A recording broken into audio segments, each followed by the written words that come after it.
brought to you by William Hill with his 18 plus. GambleAware.org. I'm your host, Sam Ellard. To my right hand side is Lee Phelps. To my left hand side, Quaker Afari and Scott Saunders. For what is going to be a big Sunday of football today in the Premier League. Arsenal versus Manchester United is to come at 4:30. But before that, we've got 3 games to bring you at 2 o'clock this afternoon in the Premier League.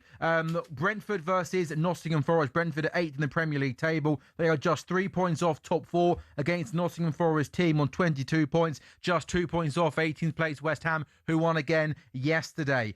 Brentford in really, really good form, especially at home. Palace versus Chelsea, also a 2 o'clock kickoff. And in the other 2 o'clock game is Newcastle versus Aston Villa. I'll get the boys' thoughts on that shortly. But firstly, games have just got underway. So I'll come to you, please, for some match odds. Yeah, Brentford is my favourite bet today. I just think they're a cracking bet at home to Forest. I think they should be shorter. Forest are in all sorts of bother. You know, Brentford scored 3 against Sunderland, 4 against Bournemouth, 3 against Burnley, 3 against Newcastle, 3 against Liverpool, 3 against Man United. I think -1 handicap, so they have to win by 2 clear goals, is around 12-5. I was chatting to Quaker before we started. I like Palace to get some at Chelsea, maybe a score draw. They're 5th in the first half table, 14th in the second half table this season, but didn't play this week, crucially. So maybe they'll just have a bit of extra and a couple of players back as well. Haven't been convinced by Rosenior's start at Chelsea yet. So, yeah, a score draw in that one.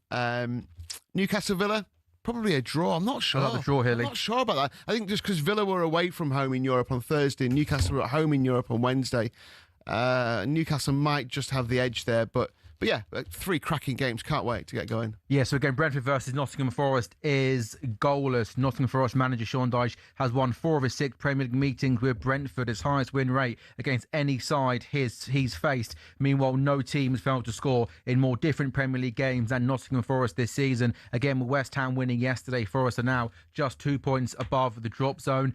Crystal Palace versus Chelsea. Crystal Palace are really, really struggling. Only Burnley are on a longer winless run in the Premier League currently than Crystal Palace, which is at 7, and Newcastle versus Aston Villa. Newcastle are unbeaten in their last 17 home league games against Aston Villa.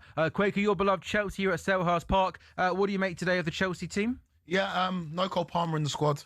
He's nursing an injury. I think we've known that for the majority of the season. He missed a large part of it. So obviously that makes us a weaker, but this is a Palace side that aren't in great form, aren't in great shape either, and I'll be very, very disappointed and surprised if Chelsea don't get all 3 points in this one. Esteval starting's exciting. Andre Santos is a man that I think will get extended playing time under Leon Rosenior, having played under him at Strasbourg.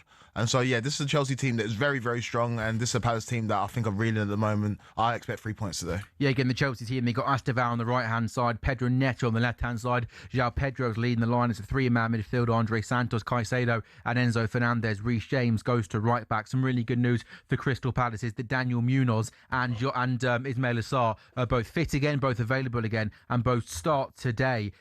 Elsewhere, Newcastle versus Aston Villa. Interestingly for Aston Villa, Harvey Elliott is on the bench for Villa today. Hasn't been involved in a matchday squad for the last couple of months. On the bench today, James Sancho keeps his place in that team on the right-hand side. Vissa leads the line for Newcastle. No Bruno Guimaraes today for Newcastle. The midfield 3 is Miley, Tonali and Joe Linton. Big chance though already for Igor Thiago for Brentford. Kevin Schade doing really well. Getting down that left-hand side lead. Ball came across the face of goal. Igor Thiago got there but couldn't find the back of the net, but a big opening. Yeah, it was. I mean, those two are going to be the ones we said on the preview show, kind of -1 for Brentford. Schade to score or assist and Thiago to score was a nice bet builder to get going. We think it was around 11-2 when we did it. Forest have got to play down. They might just need a bit of a break here because they have been put under the pump in the first 2.5 minutes straight away. I honestly looked at this game and thought, not only did I think Brentford could win by 2 clear, I thought they could get after them, like really get after them. If they score early, Forest are in serious bother. Thiago to score the first goal is only 3-1. That tells you all you need to know about it. But yeah, we were talking about this before, but like Dyche could be in bother. He won't be in bother, but he could be in bother given the club that he's at. They have sunk like a stone, and if West Ham do continue to get results, then Forest could be in bother. But yeah, you know, Thiago 16 goals this season. It's staggering, really, what he's done. Best career he's ever had in football, and this is the hardest division he's ever played in. Yeah, Brilliant. he's been outstanding, hasn't he?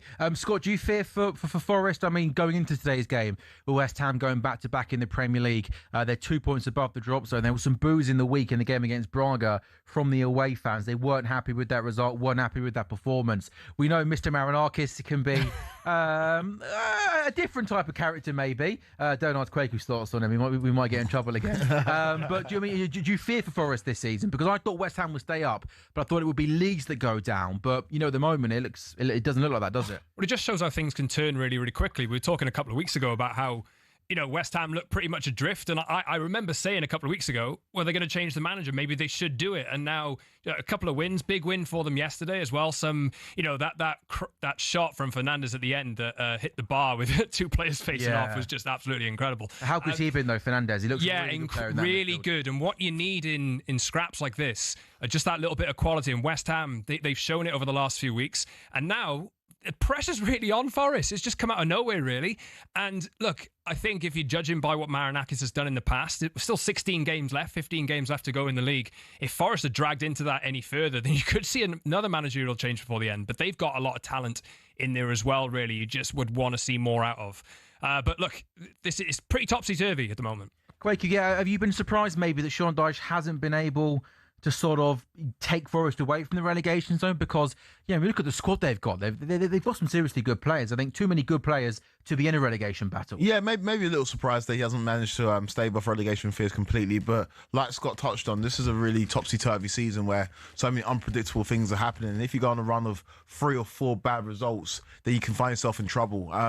The one thing I'm not loved from Sean Dyche is that he doesn't really get tarnished with this brush, but there's a lot of excuse making. And it's painted in a different kind of light, but he does make a lot of excuses, whether it's the loss against Braga and losses in the Premier League. He kind of looks to other reasons apart from looking internally as to reasons why Forest aren't winning games. And I don't like the cut of his jib this season. He's a man that's normally pretty accountable. He's a man that normally not digs out his team, but is normally self-aware enough to understand why his teams are losing games. But in recent weeks, I've heard him make a lot of excuses. Palace are in here. Jean-Philippe Mateta goes through on goal. He should score. Oh, he doesn't score.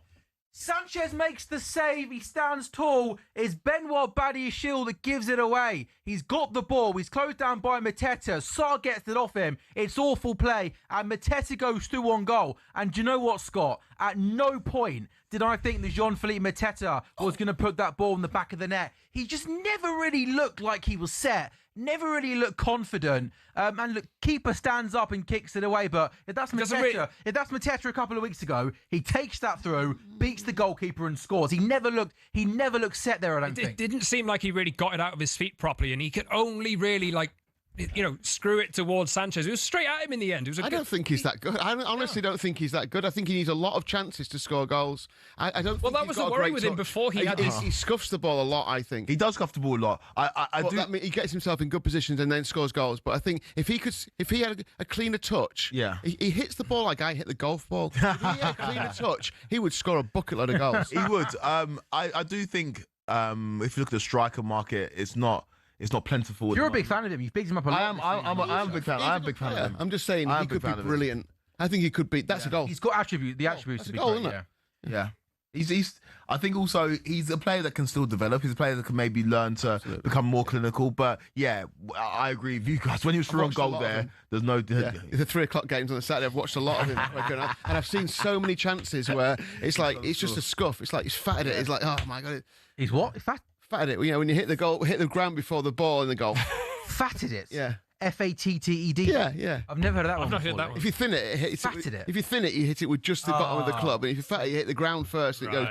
That's what he does all the time. No, there we go. Every day's a school day. Also, by the way, Craig, what on earth is Benoit Badiashile doing there? He doesn't look comfortable, does he, at all in possession? Yeah, well, questions were asked why Badiashile starting over Fofana. I think that's just because of... Is that managing it for Fofana's minutes more than preferring Badiashile? But even Ashipong's on the bench. Could he play? Yeah, well, now got to a point where we were told, or we understood that Reece James couldn't play more than 2 games in a week, which he's now doing. And we got told that Reece James can't play as a right back because of the work it takes. But now we're seeing Reece James play 2 games a week, 3 games a week, and playing as a right back. So it's going to get to a point where he's an asset for Fana. He's a good player when he's fit and he's firing. At some point, you're just gonna have to play him, and if he gets injured, he gets injured. But how long can you manage minutes to the detriment of your team? Because Badiashile, he's been okay for Chelsea in recent weeks, but that could have cost us a goal, and that could have cost us points in this game potentially. Yeah, it's so congested, isn't it? With Liverpool in fourth place losing yesterday.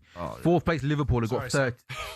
No, do you know what? Honestly, I don't mean to it's Groundhog Day for you, isn't it? I'm almost a little bit like, it's mad because we're still in the race for top four. We're still in 2 cups, but it almost feels like I'm looking forward to next season already. But the feeling after you beat Marseille was Liverpool fans were like, okay, Champions League, and then you just go and do that on the weekend. It was so unconvincing. It was just another pathetic, lethargic, embarrassing performance where you turned up to Bournemouth. They were better than us. They were hungrier than us. They had more quality than us. We sort of went back to the first half of the season where we were just so open defensively. There seems to be in possession, no cohesion, no plan, no organisation. So many good players are out of form. I mean, Mo Salah, who for me is the best player I've seen play at the football club, it looks dreadfully and woefully out of form, out of touch, and it feels like we're literally clinging on. I'm not quite sure how. We might not be come the end of the day, but we are fourth in the Premier League table. But Liverpool in fourth on 36. You can go all the way down to Bournemouth in 13th place, or 6 points behind fourth place. 6 points separate fourth place down to 13th place, which is just so tight, so congested, and so fun for the neutrals, isn't it? Salah's the best player I've ever seen play at the football club. Well, it's close, Gerrard or Salah. I'll maybe just go. Do you know what? Because I grew up and he was my captain, I'll go Gerrard. But I mean, it's not. You surprised by that comment? Yeah, Gerrard for me all day long. Okay, sure. If I was a Liverpool fan, Gerrard Salah is very, very tough. It's a shorter period of time, but Suarez. Yeah, but so I think the one season Suarez had when we came second. Yeah. One of the best individual seasons I've ever seen. But you can't put him in the Gerrard. Absolutely. Brentford, Damsgaard's got the ball. He's 1-on-1 with the goalkeeper, but the Forest defenders managed to do well and come in. It's a bit chaotic. It's a bit, even from Brentford, it's a bit chaotic. Everything's just like a bit kind of 100 mile an hour. By the way, they've already had shots on target in the Newcastle Villa game. One from Tonali, one from Buendia. I thought Buendia's been fantastic. Watkins for Villa! Good Pope. Talk, by the way, about setting the forwards that maybe just don't look anywhere near as sharp. Ollie Watkins. Goal! Forest have scored. Oh, and talking of setting the forwards, it's not Igor Thiago, it's Igor Jesus who gives Nottingham Forest the lead. What a big goal this could be for Forest, and a big goal in the relegation battle. Igor Jesus gives Forest the lead, Brentford 0, Nottingham Forest 1, 12 minutes gone, boys.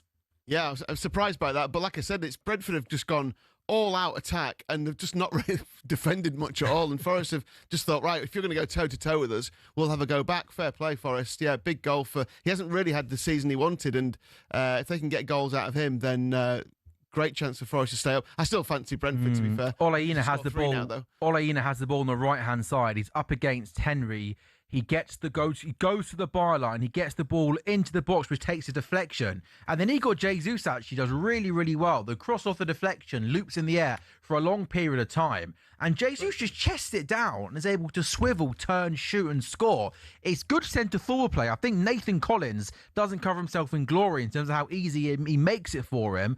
And are we being critical here of the goalkeeper? He was going the other way, didn't he? Yeah. I think Collins thought he was going to chest it to the right, and he actually chests it kind of shoves it with not his shoulder, but that kind of part of his chest. Collarbone area, kind of, yeah. Brilliant. It's a great finish. Just back to Watkins there. I like Watkins as a player, but he's really struggling this season as well, isn't he, for form? He got played through 1-on-1 with the goalkeeper. And again, he never, Scott, I didn't think Watkins really, you ever felt like he was going to soar. And it was a weak finish. And again, a similar one to the Mateta and Sanchez. Nick Pope managed to save it. But again, Watkins just hasn't looked the same player this season, I don't think. It goes back about a year now. And when Villa took Rashford on loan, and you were seeing that Rashford was being selected ahead of him. And he had that comment last year, didn't he, about, not being too happy about being on the bench and this kind of thing. He hasn't really seemed the same kind of player since then for me. And look, United wanted him in the summer and they were quoting 60 million for him. Maybe it's a bit of, he felt like he wanted that move or a big move and he just didn't get the opportunity to do so. We've not really seen the same player since, but, there aren't many better strikers in terms of proof in the Premier League than Ollie Watkins down the years. Like in this game, I don't know if we were kind of like talking at the start. Tonali's chance at the very beginning, he jinked through 3 or 4 defenders and was 1-on-1 with the goalkeeper. It was a really good save from Emi Martinez as well. So that's 2 massive chances in this game so far, 1 for each team. It looks like it's going to be half decent, this Newcastle Villa game.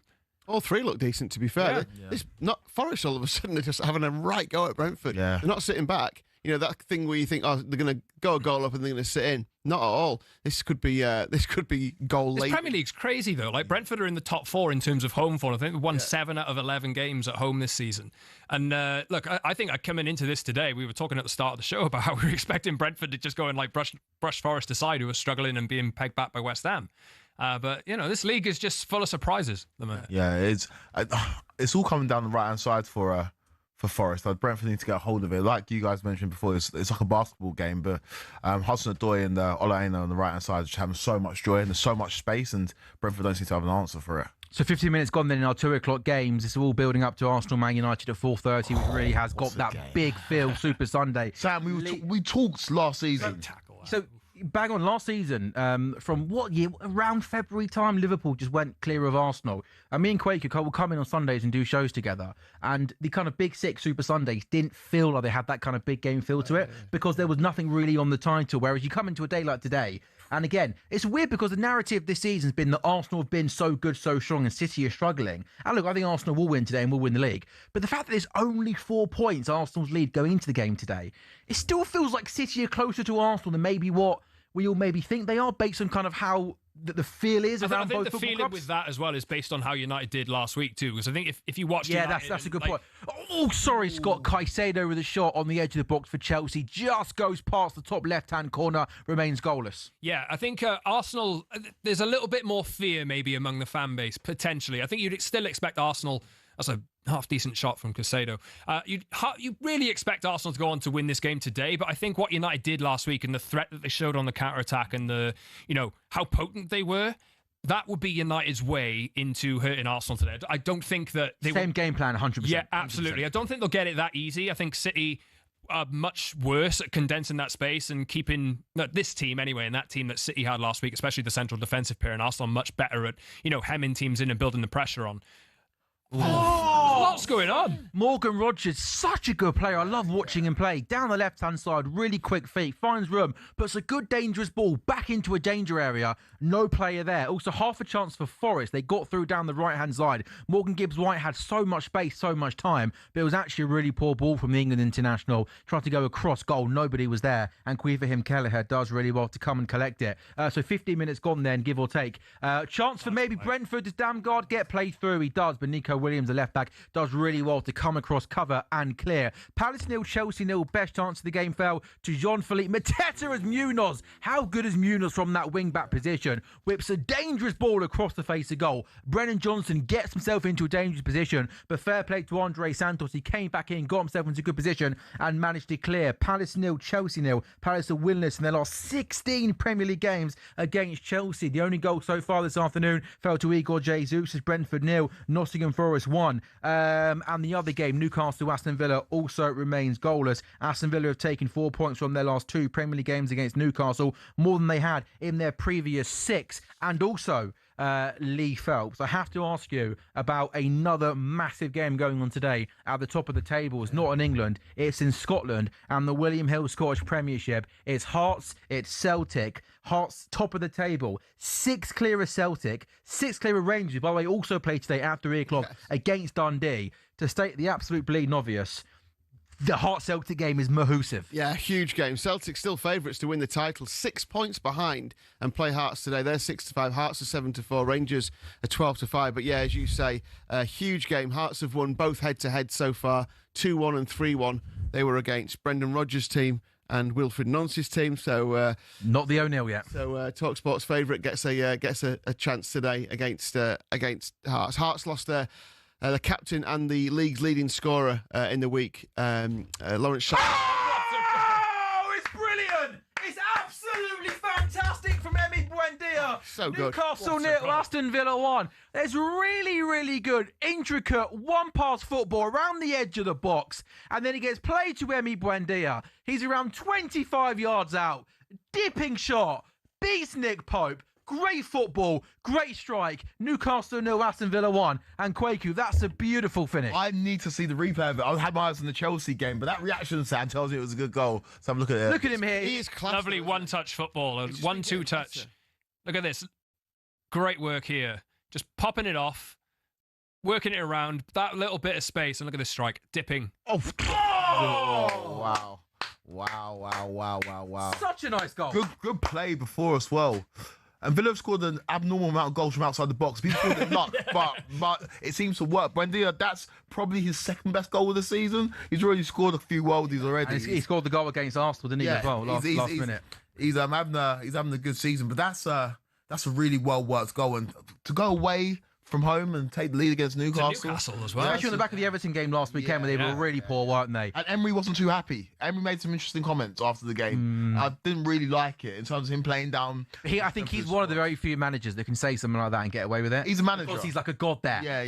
He can come out and crit and like almost, and it's like, okay, it's fine, it's Unai Emery, respect. Yeah, no, 100%. But it's just, I feel like the portal for managers and players just coming up and saying anything they like has been opened. Trend's been set in 2026. Yeah, 100%. I think it started with Mo Salah, and then obviously we've seen Amrin, we've seen Maresca and Glasner, and Emery had to go at it last week. But this is a great start to the game against the Newcastle side that, despite the fact that I think Newcastle have been inconsistent this season, they're well within a shout of finishing within the top four. It's been such a weird league. Just a 6 point separate about 8 teams, 9 teams. It's you know, do you think maybe check it after the game league when you've got the odds back up, but you know, I'm guessing Liverpool, United, and Chelsea will be kind of the 3 favourites to get top 4. But you know, is there a value bet in Fulham? Is it worth having a look at Fulham? Villa are a shorter price.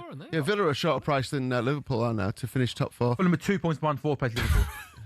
Mad, yeah. Harry Wilson FC. It's Arsenal, obviously. Can we have him back, please? Oh, man. Unbelievable. Arsenal, Man City, Villa, and then you're looking at Liverpool, Man United, Chelsea. Or Man United and Liverpool, the same price for the title. I know it's ridiculous, 150 to 1. But this just puts you... Just tells you where Liverpool are compared to Man United. 3 weeks ago or 4 weeks ago, whenever it was, Man United were done, weren't they? Would have ever thought at the start of the season that Liverpool champions spending 400 million quid or whatever it is on like Ekitike, Isak and Florian Wirtz, and Manchester United finishing 15th and losing the Europa League final, and now they're basically on par with each other. Crazy. But I do think that, like you mentioned, those players are quality players, and unfortunately for Liverpool, you do have to look at the manager, because I look at that squad of the players and I'm like, give me some of those players. They're really talented. There are some holes in that team, though.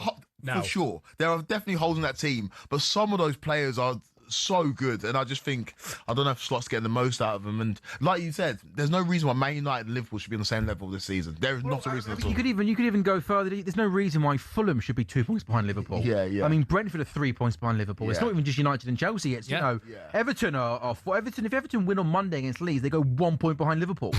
Which sounds crazy, doesn't it? Given the the domination of last season, the busy transfer window.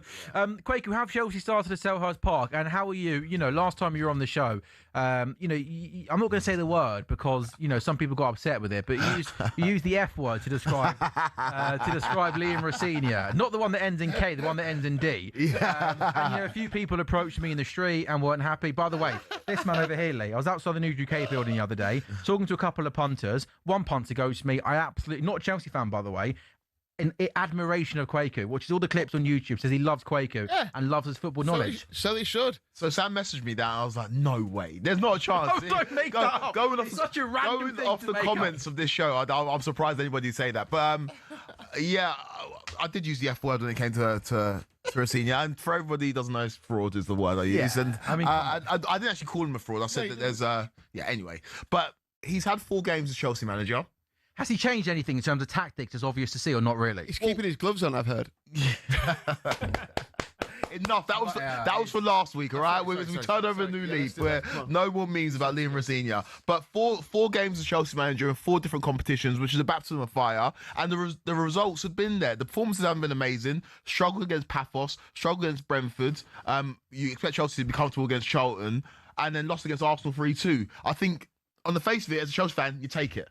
Take it. But it hasn't been that impressive. I think today is a litmus test because this is a Palace side that they've got some good players, but Chelsea should be beaten off the back of what Palace have gone through over the last couple of weeks. And so I want to see us win games. And the more he wins games, say he beats Palace today and then we beat Napoli on Wednesday. Be in the top 4 and through to the last 16. Exactly, and then all of a sudden the noise quietens down and he can get on with his job. But I haven't been overwhelmingly impressed with the performances. We haven't been playing scintillating football. But at this stage of the season where Chelsea are at right now, it's all about results. Quakey, I know you know Doctor, so I'm not expecting you to have the final answer here, but what is happening with Cole Palmer? Like, where are we at with Cole Palmer? How does this get resolved now? thigh, injury, obviously. groin, trying to manage him through it. Don't want to have surgery. It's a tough situation for Cole Palmer. He's been carrying this injury the whole season, and I think it's going to be more of the same until the summer, which puts into jeopardy his chances of going to the World Cup because he just hasn't played enough regular football. And if you look at players who play in his position, like Morgan Rogers, who's a terrific player, pinball. Two shots into a crowded goal mouth. I think maybe it was a free kick was given in the end anyway. But yeah, 2 efforts for Brentford. Not sure what was going on there though. Are they shouting for a handball? No, I think what was weird is that Morgan Gibbs-White almost just started crouching over in the box. I think he had a hit on the head. And look at Morgan Gibbs-White in the box. Oh, that might be a pen, For who? Brentford. Where's the pen here? Oh, sorry. No, so it's Brentford on the attack. Oh, are they? A ball comes in from the left, and I think they're asking when Matt Sells comes out and punches it. Does Igor Jesus did the ball come off his hand? And then from that moment in, there's a little bit of ping pong. Murillo gets one in the mush. Gibbs-White gets it in the head. And I think after all that, nothing is going to happen. And we're going to just carry on playing football, I think. But that was, yeah. By the way, move on. Yeah. Had you seen the clip of the Fernandes shot that comes in? And then you've got the West Ham Sunderland player having a scrap on the goal line. Proper Barclaysman. Kwaku, back to Cole Palmer. Yes, it's not been an easy season for him, but we'll see how he gets on. I think Chelsea are a far worse side without him in it, but if he's not going to be fit and it's going to be in and out, you might as well just take a longer period of time to get him fully fit and then get him back in permanently. But it's been frustrating for him, and people pointed to the fact that he didn't celebrate his goal against Brentford as maybe a sign of him being unhappy, and then we saw some reports Kwaku, about fancy discussing that? Manchester United tenuous links. Nonsense. Not absolute not. I'll put bet right now. If he joins Manchester United, I'll never do another goal show. It's not happening. Whoa! It's not happening. Even though he's a boyhood Man United fan. Oh, it doesn't matter. It doesn't. He's even worse. Which really doesn't matter. He's a boyhood Man United fan. Surely that does matter in some. Boyhood Man United fan that played for Manchester. I appreciate that, but no, it doesn't matter. Not in modern football. Declan Rice is a boyhood Chelsea fan. He had a chance to go to Chelsea, but Arsenal were better. I'm not saying that. I'm not saying that guarantees. Yeah. I think that's a big element that comes into the conversation. If Man United got their ducks in a row, which I don't know is going to happen anytime soon, maybe it's possible. Lots of talk about a midfield revolution for United this summer. Look, we don't know about Bruno, do we? What about if they get Champions League football? Yeah. But United come in, it's his boyhood team. He's got the opportunity to go to his boyhood team, play in the Champions League. I don't think it's the most outrageous shout. He's got 7 years left on his contract. So it's going to cost big money, I appreciate 200 million. But Chelsea would need to... Man United would be better served spending that money on 4 or 5 players rather than spending all that money on one player. But is this Chelsea game to flip these players for profit? So how much you buy him for? 40? No, the briefing out of Chelsea was that he was untouchable. He's not being sold to Man United. If it's Real Madrid, maybe it's a different conversation. But to Manchester United, not such. Well, because it's an English team. They won't sell to an English team. The price goes up by 50. You're going to pay 200 mil for him, and off the back of a season where he's been injured, the deal's not happening. It's not happening. If he joins Man United, I will never do another goal show again. And the guy who waited outside the building to shower you praise for me, he'll be very disappointed. I don't think he specifically waited outside the building. I think that day Vinnie Jones was in the building, mate. Oh, really? So he wanted to meet him, okay. But he then passed on the information to me about you. Scott, how would you see the Cole Palmer situation? I quite fancy seeing that. No, but do you think, in terms of, I'm sure you'd like that to happen, obviously, but is it, in terms of it actually happening, does it feel a bit of sort of like fancy booking? I think it is for now. I wouldn't rule it out necessarily, though, in the future. Sorry. Fantasy booking. Fantasy booking, very, very good. Look, I don't know, really. I think there is something you can buy into there. Cole Palmer, there's reports of him being homesick. Yes, you might throw them away and think that there's nothing to it. But, he came through the Manchester City Academy. Chelsea picked him out, and he's done incredibly well at Chelsea. And there will be a time in the future where Bruno Fernandes ends up leaving Manchester United. I don't know whether it's this summer or whether it be next summer, but he's past 30 now. There will come a time where United will probably need to find a player of that ilk in the future. Maybe United go and heavily spend on their midfield this summer and get different profiles in if Bruno goes. But at the same time, I think it's about ambition as well. We sit here and speak about Chelsea's ambition a lot. Is it... Well, but is that Quake? You've sat on the show a lot, and you've spoken about how the ownership model of this team is to sign young players, improve them, and sell them on for big money. Cole Palmer would be a big opportunity for them to do that, right? 100%. I don't think it's about the seller and us, even though I do think that he's untouchable. I think it's about the buying market. Okay, so you sign Cole Palmer, say I'll reduce the price for you, say it's 150 mil. How much are you paying him per week? Because you're trying to sort out your wage bill. That's on 300k. You're just not doing it. No one's doing it in modern football. Like the 7-year, 8-year, 9-year contracts makes it. 7-year contract does make it even more difficult to do in the short term. Unless the player says I really want to go to Manchester United. Well, what's he going to do? Like, he's got that 7-year contract. If he's got this offer on the table from somewhere else, he's probably going to say, "Hey, give me more money." And then Chelsea have the same decision to make on whether they give him a pay rise to the point where he's their top earner as well. Plus, he's got injury problems as well. Like, I think it's a big risk to actually go and put that kind of money down, but it really depends. Like, Chelsea, if there's any team in the Premier League that have done intra-Premier League trading, it's Chelsea. It's Chelsea, yeah. And you've got to imagine a situation where Cole Palmer's maybe knocking on the door. Scott mentioned he's homesick. Scott mentioned he's a Man United boyhood fan. That could all factor maybe into this possibly happening. If you told me Cole Palmer might go to Man City, I'll say okay. If you told me Cole Palmer might go to Real Madrid, I'll say okay. If you told me Cole Palmer might go to Bayern Munich, I'll say okay.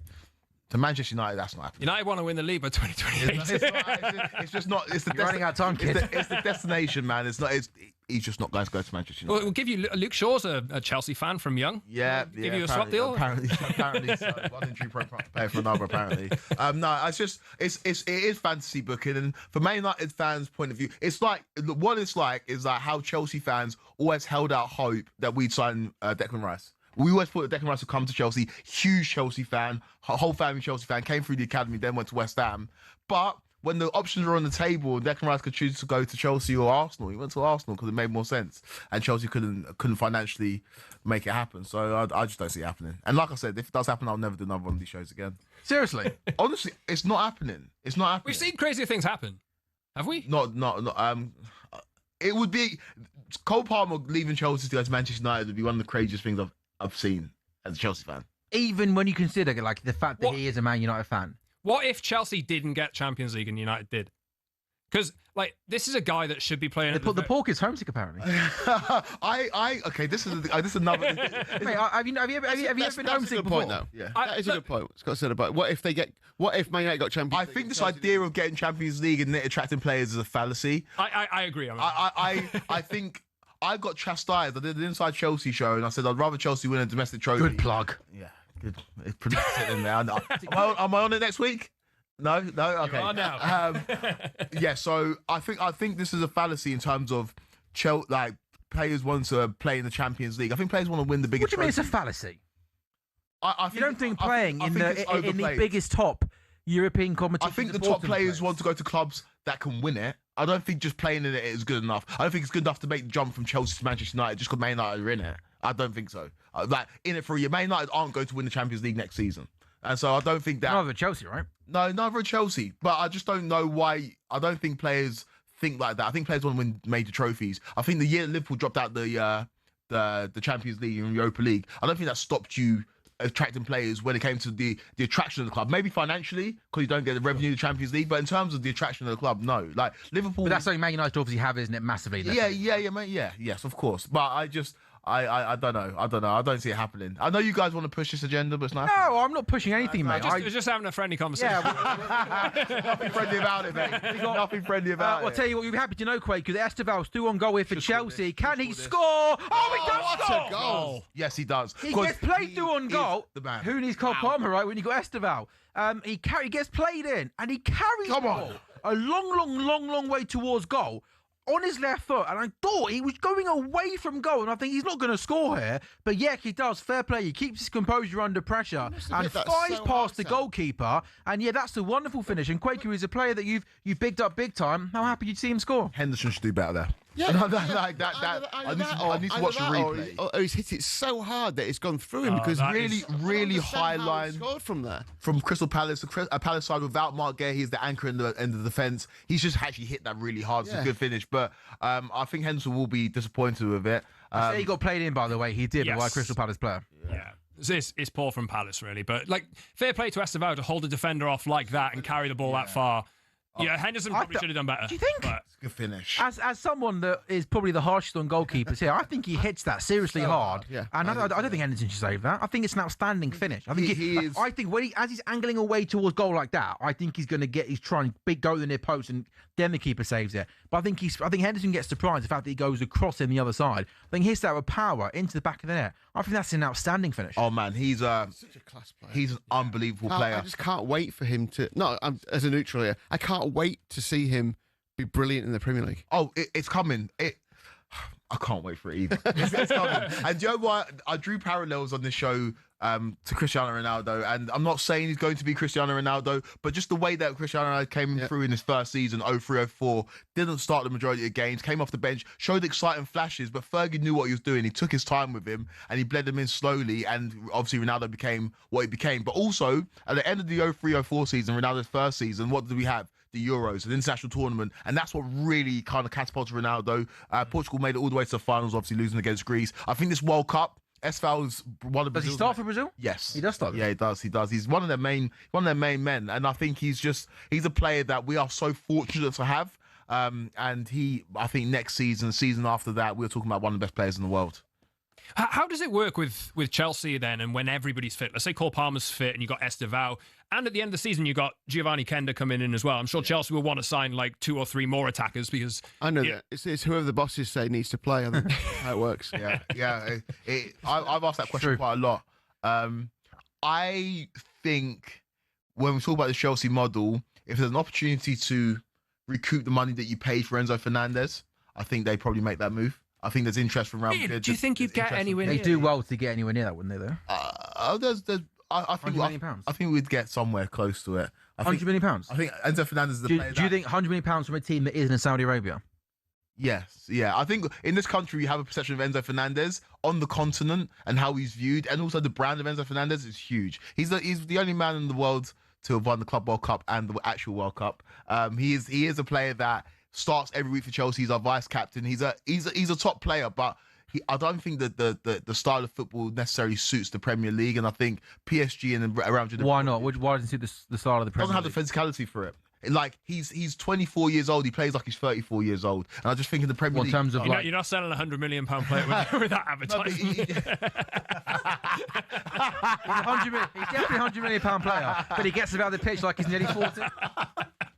But he just doesn't. He hasn't got the mobility that you need in the Premier League, especially where Arsenal have taken the league. But in terms of his ability on the ball, in terms of what he'll become as a player, in terms of how cerebral he is, La Liga, Serie A, Ligue A, when the game's a little bit slower and he can have a bit more time, I think it'd be absolutely amazing.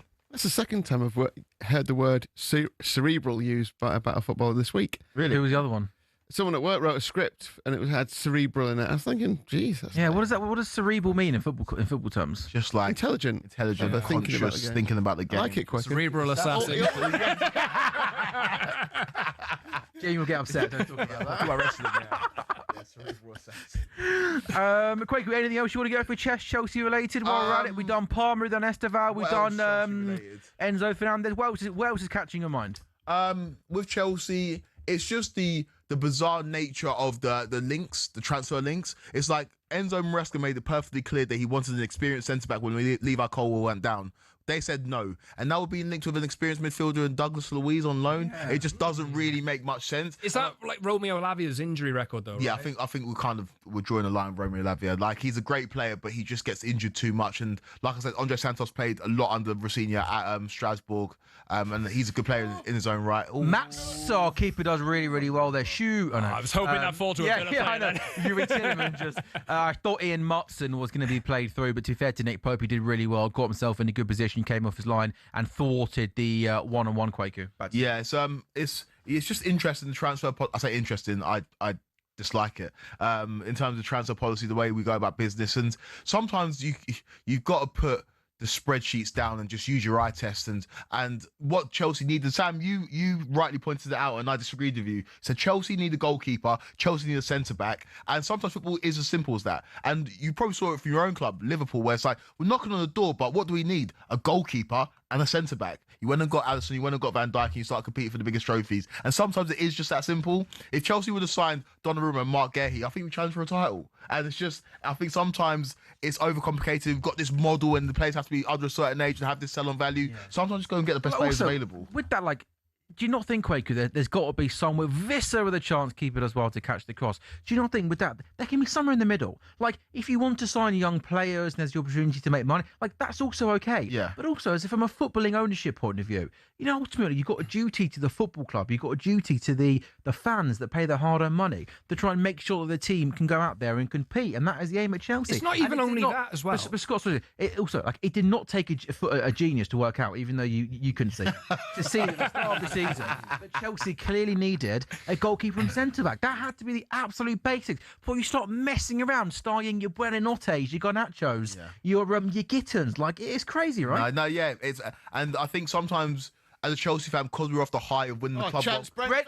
Another save from Sells. Who was that? Utaro got playthrough on goal, and the goalkeeper does well to come out and close down the angle. It was Dango Utaro, the Brentford right winger. I think that was Coyote there. Apologies, who got playthrough on goal, and the goalkeeper came out, made himself big, and made a decent save there. Still Brentford 0, Nottingham Forest 1. Just on that, Kwaku, I agree with Sam. I've been saying this for a little while as well in terms of the experience levels. Like, surely if you're trying to drive the value up of young players, put experienced players around them. Make them look 24, better. You make them look better. If your team is better, if your team's challenging for titles, your players are going to be showing that they're better. They're going to be led by more experience, and they're going to learn from those more experienced players, and probably be worth more in the end. Yeah, and I also think, like, utilise... Yeah, I agree completely. And utilise market opportunities. Donnarumma was available for a free. And, like, we weren't in for him. Bear in mind... Gay had a year left on his deal. Gay had a year left on his deal, and he came through the academy.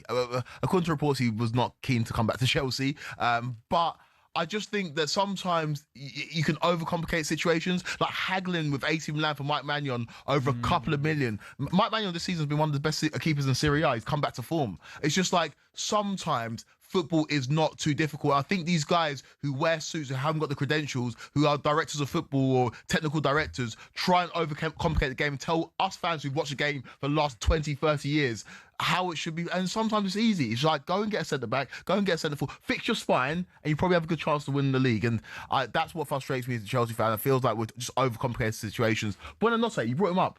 What was the logic behind it? Buenanotte and Garnacho start. I know Garnacho's played more, but I'm not the biggest fan of Garnacho. Those two signings were just, you had good attacking options, and again, you clearly needed defensive options. And to bring both those players in was just bizarre. It made no sense at all. And penny for the thoughts of Enzo Maresca, because if any of these deals do get over the line in terms of Chelsea bringing in an experienced player, he's probably sitting there thinking, if you're just giving me what I wanted in the brilliant goal in the summer, we could have challenged, especially off the back of winning the Club World Cups. But we find ourselves here, and we'll see what happens. But it's I still think it will be a tough season for a senior. I think their team's too inconsistent, and with the injuries and the feeling around the club, I think it's going to be difficult to go on a run to consistently win games and qualify for the Champions League. Kwaku, good stuff. Emi Martinez makes an outstanding save there for Aston Villa right before half-time. Ball came in from the left-hand side. I think it was young Lewis Miley who got his head on it, but Emi Martinez, fit again in the team, does really well. Esteval now down the right-hand side for Chelsea. He goes through on goal. So good, he should have scored. Down the right-hand side, I wondered, Kwaku, was he caught in two minds as to whether to shoot or João Pedro was making... How has he got the business? Literally got virtually the half the pitch to run into. Kwaku, was he caught on two minds whether to shoot or go across the face of goal to João Pedro? Right, I think in the end he tries to shoot, doesn't he? And it just goes wide. Yeah, he does the right thing. He tries to shoot on his weaker right foot. We saw him score a goal from that angle against Barcelona on his right foot. But I think the sheer amount of ground that he had to cover, he ran out of energy towards the end. The finish was not as accurate as you'd like, but the space in behind is insane. Palace, the high line has been mad, and like I said, without Mark Gay, who's not marshalling that back line, they seem a bit lost at the moment. Just wondering how Mark Gay he is at the minute. Anyone chatted to him recently? Yeah, I chatted to him yesterday. Yeah. Apologies. Yeah, sorry. Yeah, Mr. Roving reporter. Yeah, no. You at the Etihad? I wonder where you're going with that. I was like, what you want about, mate? I thought you'd get it straight away. No. Yeah. So you were working yesterday. You spoke to Mark Gay after the game? Yeah, man. He's everything you'd want in a footballer. So he was asked by a reporter about Name names. no, I'm not going to name names. Ooh. Because I don't know his name. Fair enough.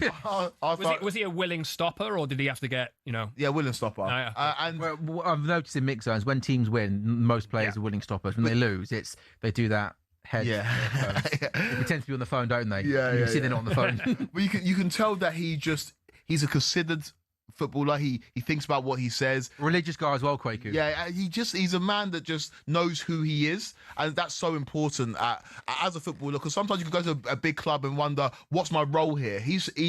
I know it's only one game, but I think he'll fit in seamlessly. And the reporter asked him about his conduct when leaving Palace and the fact that he didn't kick up fast. And he was like, I would never do that to a club that gave me everything. They gave me the opportunity to be a Premier League footballer. They made me their captain. I got to lift the FA Cup. Like, I just kept my head down, shut my mouth, and got on with it. And in an era when we're hearing about players like Mateta kicking up a fuss and players just saying things that are against what the club would wish you to say. Just being a good bloke, really. Yeah. Isak and Vissa, I know he's exactly my player now, but the way he handled himself in the summer wasn't good enough. Isak, Vissa, you see a lot of players who are just very self-centered. He's a man that could have kicked up a fuss, the fact that he didn't get his move in the summer, but he didn't. He got his head down, got on with it, and Palace got good money for a man who's only got like 6 months left on his contract. And I think it's a great sign for Man City. And what Man City have done and their approach is what I want Chelsea to do. Just realistic sign. Donnarumma, Mark Guehi, Semenyo.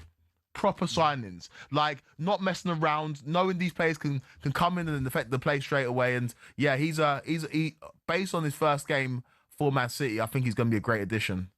Quaker's available, by the way, to book if you message him on Instagram, and I'm sure he'll come and ask good questions to football players if you want it. We're approaching half time then. Palace 0, Chelsea 1, Brentford 0, Forest 1, Newcastle 0, Villa 1. So all three away sides are leading by a goal to nil. Lee, what's standing out for you?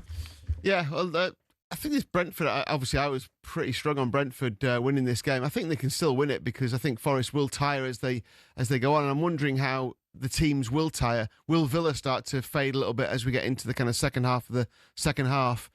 Maybe not so much with Crystal Palace, Chelsea. I mean, Palace have been all right, but Chelsea just look dangerous on the break. They don't look massively convincing, Chelsea, to me, but they keep scoring goals. So what you can't argue with that as a way of winning games, can you? So yeah, as it stands at the minute, I think Villa have been the better team for me. Newcastle have just come on in the last 10 minutes, and Brentford just keep on pushing, had good chances, and I think they'll eventually probably end up winning this 2-1. I thought they'd win by a couple clear, but I think Brentford will keep doing this to Forest, and Forest will run out of steam eventually. So, we're approaching half-time then. We've got 2 minutes of time added on in the Palace-Chelsea game. That's nearly at half-time. Crystal Palace haven't played badly in the first half. They had their best chance of the game. Jean-Philippe Mateta didn't take that, but they've been very open defensively, and Chelsea have exploited that high line. There was a bad pass from Canvo, which Chelsea scored from. They could have doubled their lead when Aston Villa went through. It is half-time at Selhurst Park then. Crystal Palace 0, Chelsea 1. We got 7 added on. Bad injury. There was a bad injury in that Brentford early on, I think it was, wasn't it? Yeah, Christoph Ayer went off. That was, pretty badly injured, so he took 7 minutes extra. 4 on at Newcastle. Aston Villa. Newcastle got better as this half has gone on. Villa just blew a chance, like an amazing Watkins. chance though. What happened, Scott?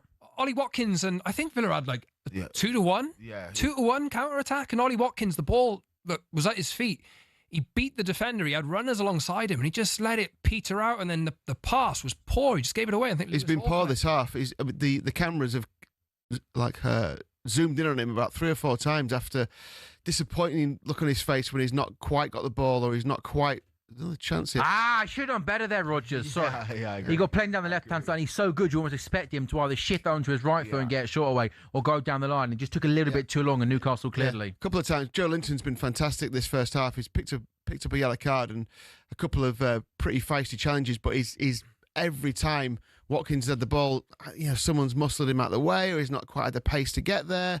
Obviously we're not sitting here in the sound here, but you can see from the pictures that it's a constant kind of like. They showed a replay there of what Scott was explaining. That is a centre forward that looked out of form, that's lacking confidence. And that's probably the 4th time that's happened this half. Bizarre. I know there was a story in the papers a few weeks ago. Apparently, he's been managing a knee injury for the last kind of couple of months, and he kind of doesn't train all the time. So, not sure whether he's carrying a niggle. But who do you think goes to the World Cup as backup striker for Harry Kane? Watkins. I think it's still Watkins. Yeah, Watkins. Yeah, for sure. Yeah, who's the other option? Welbeck? Welbeck, Rashford through there potentially. Yeah, Rashford will go obviously as the left winger. There's not many that are banging down. Chance. No.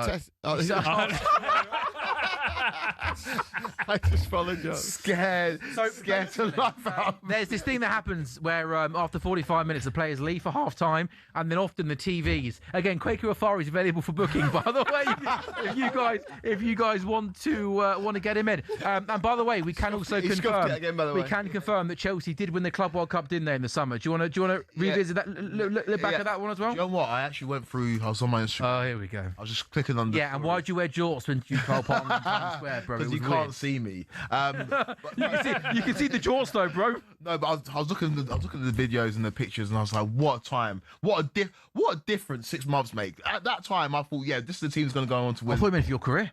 Oh yeah. But my career's great. I'm sitting here with you guys on a Sunday. It's amazing. Super Sunday, you know. Yeah. Although, by the way, you're not happy you've been at 4:30. Oh well, one of those things, really, isn't it? I'm not going to get political on there, but yeah, that's shocking. Well, I watch Super Sunday on my phone. Arsenal versus Man United. Romario, the big Arsenal fans coming up. One of my favourite things, Jamie can explain what you mean. One of my favourite things is when Alan Brazil on the Breakfast Show, just like sometimes when I used to work with him, like he'd just have moments where he would just slag off people in the office, like live on national radio. You go, I won't mention names, but like, what are they doing over there? And it's like, it sometimes would just be so funny. Yeah. Thank you, Jamie. I'm going to be watching Super Sunday on my phone. Are you going to go and travel? Is that what you can do? Well, I live in Brighton, so I don't know. Mate. Why do you live so far away? You know, have you always lived there? I grew up in Essex and then moved to Brighton maybe 3-4 years ago. I lived in London for a little bit. So you're born in Essex? Born in Essex, yeah. Southend. Right? And was your old man a Chelsea fan, I take it? Is that why he supported Chelsea? No, my old man's not. No, he's not a Chelsea fan. My old man was a Wimbledon fan. Is that right? When they first moved to this country, he lived in Wimbledon. Oh, really? Yeah. But you just went Chelsea yourself, did you? I went Chelsea because I fell in love with Gianfranco Zola. Ah, you told me that before. Yeah. She bought the play. Isn't it? Good enough reason. Well, yeah, fair enough. Yeah. One of the most heartbreaking moments of my life. So working at talkSPORT, obviously you get people's numbers, can try and book them for shows. I tried to book Gianfranco Zola for a show. He couldn't do it, but he sent me the loveliest voice note. Got my name wrong. He said, "Hey, we're cool. I'm sorry, I can't do this show. Whatever." It was so nice. But now I updated my phone. I lost it. Oh man. Oh no. Oh man. Honestly, and I didn't save it anywhere. It breaks my heart. And I'll go to WhatsApp like message, and the message is still there, but the voice note's not there. Why? Oh, because it didn't say back up. Yeah, it didn't back up. It's so heartbroken. You need to be able to learn how to back up your phone. Yeah, I know. Honestly, heartbreaking. But yeah, that's why I'm a Chelsea fan. Yeah. Okay. Good stuff. We're waiting for Brentford Forest to. Why are you laughing? Anyway. Yeah. I asked the question, didn't I, to be fair? How did you say your name again? Waku, yeah. Just didn't have forgot about the K, basically. I can't even bother to go for the K. But the thing is, I typed out my name, and then he replied the voice note saying, "Really, Waku, yeah." Basically, it's half. We're basically waiting to get to half time. Yeah. The Brentford Forest game, they got 7 minutes of time added on. We got 30 seconds to go. So maybe by the time I tell you what's happened, it'll be at half time. It is Brentford 0, Nottingham Forest 1. Nottingham Forest taking the lead early in the first half. A lovely finish by Igor Jesus for Nottingham Forest, who started the day 17th in the table, just 2 points above 18th place West Ham, who won yesterday. Aston Villa lead away at Newcastle thanks to a wonderful strike from Emi Buendia on 19 minutes. And in the other game at 2 o'clock is half time, Esteval gave Chelsea the lead at Crystal Palace. The Crystal Palace team that are really struggling. Only Burnley are on a longer winless run in the Premier League at the moment than Palace, who have 7 games unbeaten. Coyote, long throw into the box. Oh, and it did come off Vandenberg's head and it goes out for a goal kick. And I think that's going to be half time. So shall we take a break on talkSPORT Goals? It is live on talkSPORT's YouTube channel and on your smart TV. We'll take a break. We'll make a cup of tea. And then when we come back, we'll be watching the second half of the 2 o'clock games in the Premier League.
A very good afternoon. Welcome back to talkSPORT Goals. We're live on talkSPORT's YouTube channel and on your smart TVs. It's Sam Ellard, Lee Phelps, Scotty Saunders, and Wakey Wafari taking you through. That's the joke.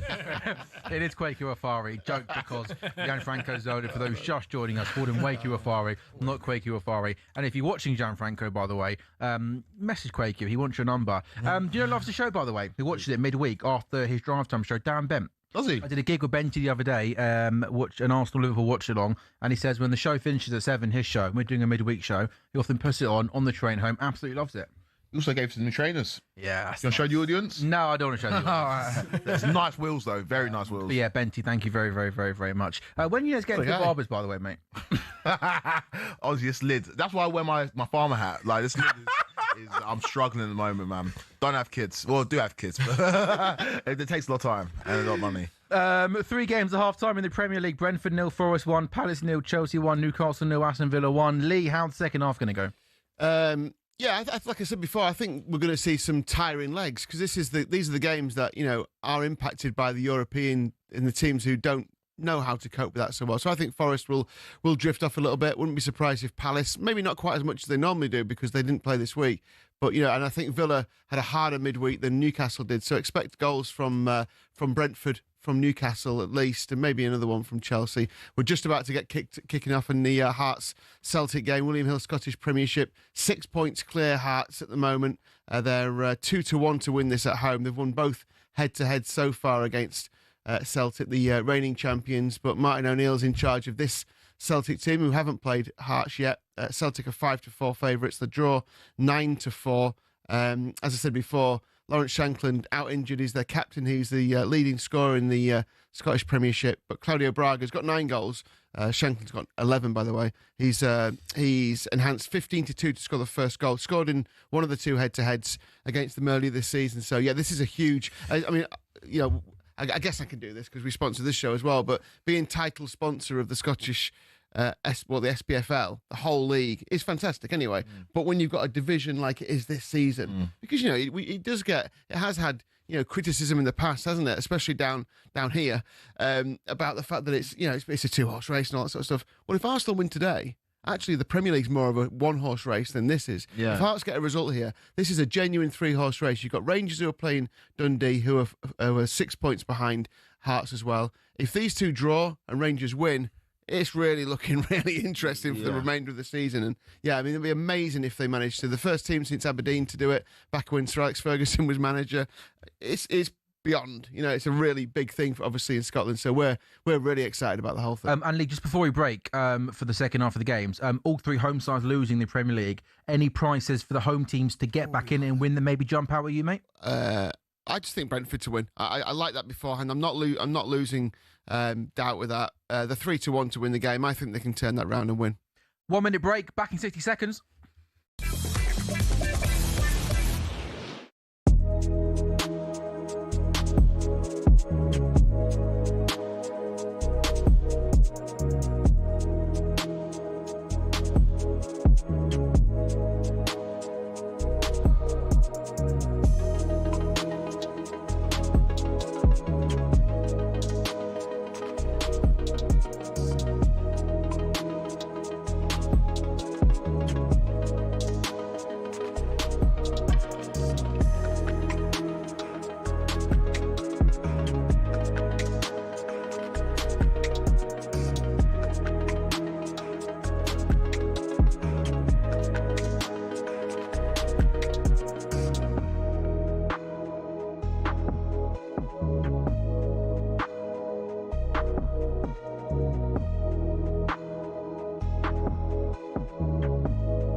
But we absolutely love a Saturday afternoon on talkSPORT Goals. We're live on talkSPORT's YouTube channel and on your smart TV with our wonderful friends at William Hill. It is 18 plus at gambleaware.org. Sam Ellard, Lee Phelps from William Hill, Scott Saunders and Quakey Wafari taking you through until, well, some of us are taking you through until 6:30 on talkSPORT Goals. We're building up to Arsenal Man United at 4:30 shortly. That game at Super Sunday really has got that big game feel to it for 2 reasons, because Man United won last week against Man City and Arsenal go into the game today just 4 clear of City after they won yesterday yesterday. 3 games at 2 o'clock at half-time, just about to get underway.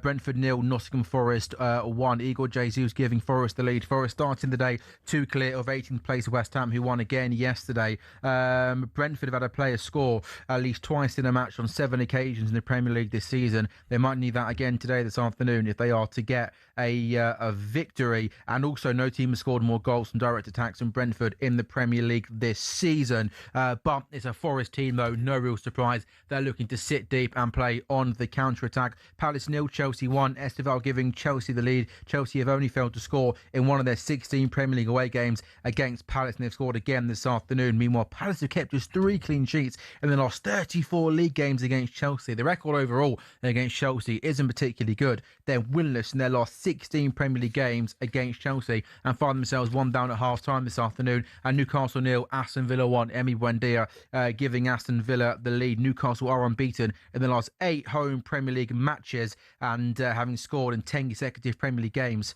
between match day 11 and 12 this season, scoring the joint most goals and having the best conversion rate in that time. Aston Villa had failed to score in their last 2, but their goal this afternoon against Newcastle is the difference between the two sides, and confirmation there is 2 massive games in the Scottish Premiership this afternoon. Hearts, Celtic play each other, and Rangers home to Dundee. Hearts are top on 50 points. Celtic and Rangers both have 44 points. So we're underway in the second half of our 2 o'clock games in the Premier League, and the Hearts Celtic game at 3 o'clock start has just got underway. Kwaku, what do you want to see from Chelsea in the second half? Another goal. Another goal, don't concede. Fair enough. Asked and answered, right? Done. Yeah. I asked some bad questions. No, that's not a bad question, but just that's all I want to say. Sorry, mate. Another goal. You wouldn't have asked that question yesterday, would you? If you went, the Etihad Stadium. No wasted words with you. But I do want to see. I want to see results, Sam. That's all I care about. Because we know how big Wednesday night will be. Not just for us. It's going to be an epic goal show. Oh, mate, I cannot wait for Wednesday night's goal show. Yeah, it's going to be amazing. But for Chelsea, like, if we can just get wins and just rack them up, like Abby would say. You've got a decent run of fixtures coming up as well. I say decent. I think it's West Ham next weekend. Yeah, West Ham next weekend. The teams you'd expect Chelsea to beat, really. You would, yeah. But it doesn't work that way this season, obviously. Yeah, it is. You spoke to Abby recently? It was a birthday on Friday. Oh, God, that's not good. You get to say happy birthday. I forgot to wish happy birthday. Yeah. I sent her a voice note singing happy birthday, and then I was busy. No response. What? Say again? I sent her a voice note singing happy birthday. No response. On Friday? Try calling her. Did she reply? No response. Oh, that's not good. Yeah, but No, I did on Saturday. It was to the. Oh, really? The Oh, maybe words she's were angry. sideways and backwards. That's what he did it to the happy birthday tune. And that sideways and backwards, all the Spurs fans were singing. Oh, sideways and backwards, everywhere we go. What's the happy birthday tune? That's what he said. That's what he sent there. Yeah, maybe because you did it on the Saturday, mate, not the Friday. Oh, yeah, she's ill. No, she's all right. But I penny for her thoughts in terms of Spurs, because I can guess. Yeah. Like, my goodness, they got away with one. But they are shocking. Do we they dare look ask like him they could go down. They look like they could go the down. question: Do we dare say that Spurs getting that late equaliser yesterday might have stopped them making that decision this week? Because losing to Burnley would have been. It would have been. Yeah, it would have been. It felt like terrible. I think that they've backed him through, like, I think when the fans turn on your own team, like, I think from a manager, I'm sorry, let me rephrase that, turn on you and are chanting against you, it feels like it can't get any lower than that. No. They did that, a week or so ago, and he's still in the job.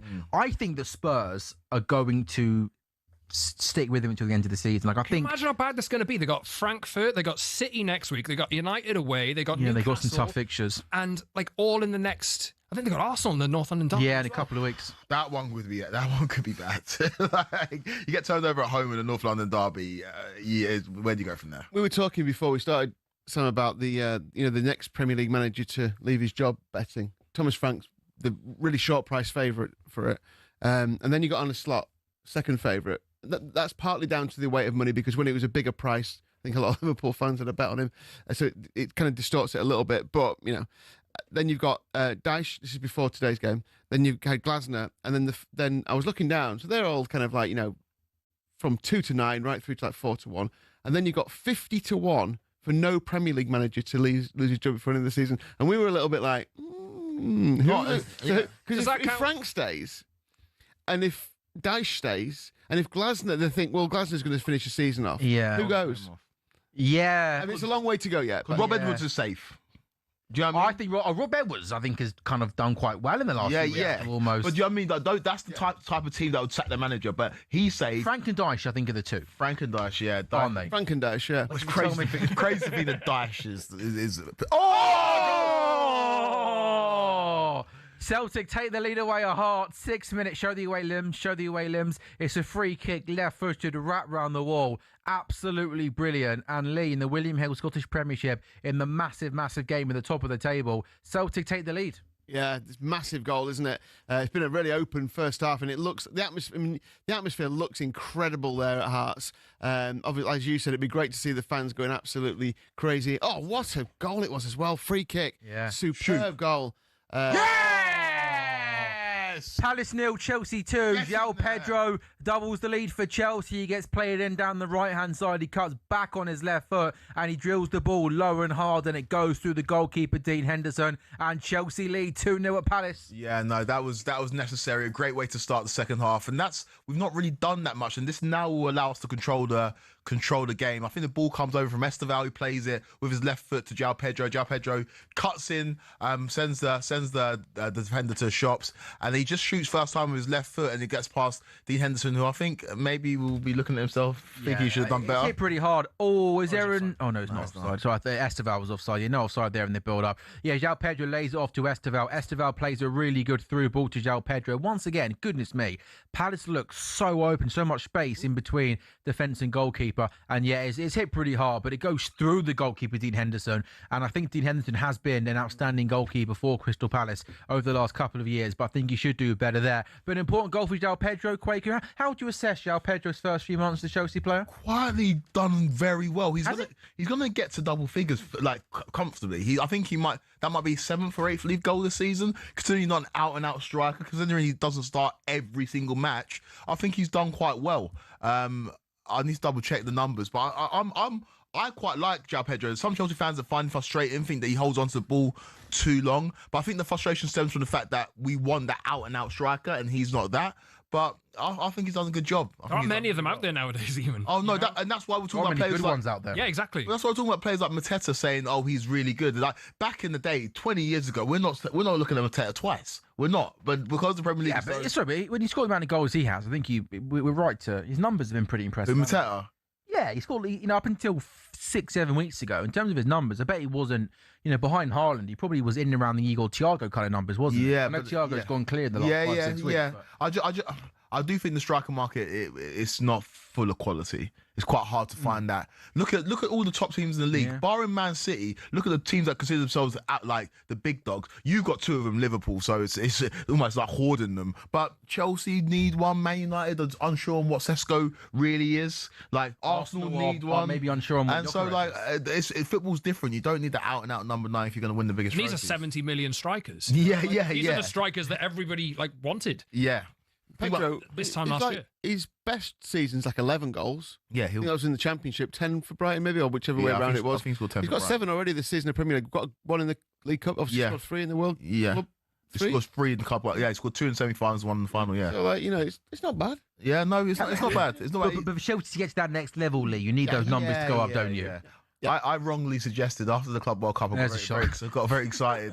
I was like, it's Drogba reincarnated. Excuse me? Might be a little strong. Yeah, you went that far? João Pedro?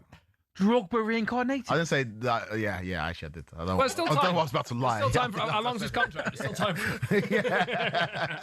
It was ridiculous. Oh, Harvey Barnes had the shot there, 25 yards out, takes a wicked deflection, goes over. So, Lee, you know that this Palace team are on the second longest winless run in the league behind Burnley. I think it'll be 8 now if they don't win today. It's, we spoke a lot about how messy it is, players leaving and whatnot. I still think they end the season with a trophy, though. I still think they win the Conference League. Think? So there's a job. Yeah. Hard! Oh! Go through 1-on-1 with the goalkeeper. Shot. It's saved by Kasper Schmeichel. Still Hearts 0, Celtic 1. I still think they come into the season. I still think Palace win the Conference League. And Glasner will leave Palace having won 3 trophies in 2 seasons. Yeah, and why wouldn't it? Because what we see week in, week out in the Champions League is no matter how poor let's just take Man City out of this last week for a second. No matter how poor you are in the Premier League, you still go and get results in the Champions League. Yeah. Anthony Gordon's terrible in the Premier League. He scored 6 Champions League goals this season. So that tells you everything you need to know about that, I guess. So yeah, in that respect, I guess, yeah, you could say that Palace can go in. That they are the favourites, 3-1 favourites. Strasbourg 9-2. 3-2-1. 3-1 favourites to win the whole thing. So that's and maybe if he can get them going and he can make sure that they just focus solely now on Europe. I don't mean they give up the Premier League, but that's where their focus is in those midweek games rather than being at the weekend so much. Then go and win it. On Palace, are we? And if he won that, would he ever be replaced as the greatest Palace manager ever if he went and won the Conference League after the FA Cup? No, that's done. No, that's done for a long time. If we think Palace can, if we think West Ham can chase down Forest, if Forest hold on to this result here, they're 3 points behind Palace and Tottenham. Yeah. Do you know what? And then you're getting in dodgy territory. Yeah. No, true. So talking about but you'd think you'd need 30 odd, low 30s to survive. Yeah. I think this year could be more. I mean, West Ham have got 20 with 15 games to I think go. you write Burnley off, probably. But West Ham have just won 2 games. They won't win another 2 now. They won 2 and then lost a load. Remember the average? Yeah. They won't keep winning, surely. But they're getting better under Nuno, though? Well, certainly the last couple of weeks you've seen maybe signs of improvement, haven't we? They were shocking in the first half against Tottenham. No, I appreciate that. I don't know. I mean, I'm not arguing either way. What I'm saying is I don't think they'll keep winning. I think those 6 points they've just got, that keeps them going for about 6 or 7 games. Yeah, I know what you mean. Do you know what I mean? I know what you So, mean. that's the way it is. That they average a point. What are they averaging? Under a point a game at the moment. 20 points from 23 games. That's probably how they'll finish, I guess. But they could get up there. You're right. I think they got good players in that team, West Ham, and low 30s maybe. You might not be miles off, to be fair. Well, if that is the case, Palace are on 29. Yeah, so you're saying Palace were 1 win away from being safe, which doesn't sound right, does it, Scott? Given that you'd expect more than that, wouldn't they? Things can change so quick. Yeah, doesn't make any sense. I know, but so far all you need is a couple of wins to try and make it make sense. All you need is a couple of wins, and your status in the league completely changes, whether that's going upwards or downwards. Yeah, no, 100%. Like you look at Man United. Yeah, I know. Win today. Like I think Chelsea will stay above you, so Chelsea go into 4th place. But it's talking about Spurs being in the relegation. Like you mentioned, Spurs' next league fixtures. You mentioned how tough they are, Scott. City at home, United away, Newcastle at home, Arsenal at home, and even then it's Fulham away. Like really, yeah, mate. They're and Spurs are 8 clear of West Ham. Okay, sure. In that time, a couple of West Ham's games are Burnley away, Bournemouth at home. So, there's a possibility. And if you take that forward to Forest have got Palace at home, Leeds away, that's tricky. Wolves at home, Liverpool at home. Not the worst set easy on wins, paper. So we're saying, assuming Spurs lose all 4 of those games, which I think they will, there's a chance Forest that could pick up 6 points from that. It's certainly going to be keeper. It could be 3. Was that Neto, Quaker's favourite player, who cut in from the right-hand side, got a shot away with his left foot, and Dean Henderson got down low to his right-hand side and pushed the ball away. How did Newcastle not equalise? A great ball in from the right-hand side, whipped across the face of goal. I think Harvey Barnes tried to get on the end of it, couldn't get any contact on it. And then Anthony Gordon, arriving late at the back post, gets a connection on it, and then it goes over. How does Harvey Barnes here, boys, not convert that? It's a great ball in from Trippier, and Harvey Barnes gets there, but diving header maybe, yeah. Yeah, he's tried to go at it with his side foot really, and just missed the connection. Maybe it's just one of those where you kind of have to stoop low to head it in. But look, it's a big day for Newcastle as well. They got a lot on the line this season. Yeah. So. No, you're right. It's a huge game, this really, isn't it? Newcastle Villa. This should be these 2 teams going for Champions League spots if there's a top 5. That's. I think we will get top 5 as well, right? Yeah, you should. This year now, I think that's what these 2 teams should be going. What else are they going to go for? Yeah, I mean, a league basically. I think if you ask Unai Emery, what would you prefer to do? Finish in the top 4, top 5, or win the Europa League? Take Europa League. Yeah, absolutely. 100%, because that gets you Champions League qualification and you win a trophy. Yeah, I think he loves that, doesn't he? I think they've underperformed in Europe under Emery. I think the year that they were in the Conference League, they should have won it. Ajax knocked them out, was it? Or Olympiacos, was it? The Olympiacos, yes. We have some team news coming into us from the Arsenal Man United. That's fun. You've got a mischievous look on your face. Is there a reason? No, is it interesting? If I go around the room and ask you who you think Mikel Arteta is going to start as a centre forward, who would you go for? Jesus. Yeah, I'll go Jesus. It's Jesus, yeah. It's the right call. I think can't it's the see right it, call. though. It is, the Arsenal team is Raya in goal. Thank you, Arsenal, by the way, for putting your team out in formation order. Timber, Saliba, Gabriel. It's Hincapié at left back. So Lewis Skelly doesn't start. There's no Calafiori in the squad. The midfield three, as expected, Zubi, Rice, Odegaard, Saka from the right, Trossard from the left, and it is Gabriel Jesus that leads the line. I'm also now going to bring you the Manchester United team. Man United don't decide to put things Unchanged. up. It is unchanged, is it? Yeah. And that is, I mean, that was right kind call. of obvious, right? Yeah, I think it's the right call. Remind me of unchanged and remind me of who's in the team. So it was, I'll read it out now. I've got it in front of me. Lamans, Dallo. Maybe the only change I would have made. Mazraoui for Dallo. Mazraoui's back in camp now. Maguire, Martinez, Luke Shaw, Casemiro, Cobby, midfield. Ahmad right, Bruno, Dorgu left side, and Mbeumo through the middle. I think Dorgu, for me, the way that United can get at Arsenal, if there is a way to get at Arsenal today, there's a VAR in the Look at something here. Palace-Chelsea game. Too busy listening to the team news. I missed. Thank you. Ideally, you listen with your ears and you watch with your eyes, all right? I don't know if it was a handball, but like wait and see what they said. There was something going on, but yeah, while we were chatting.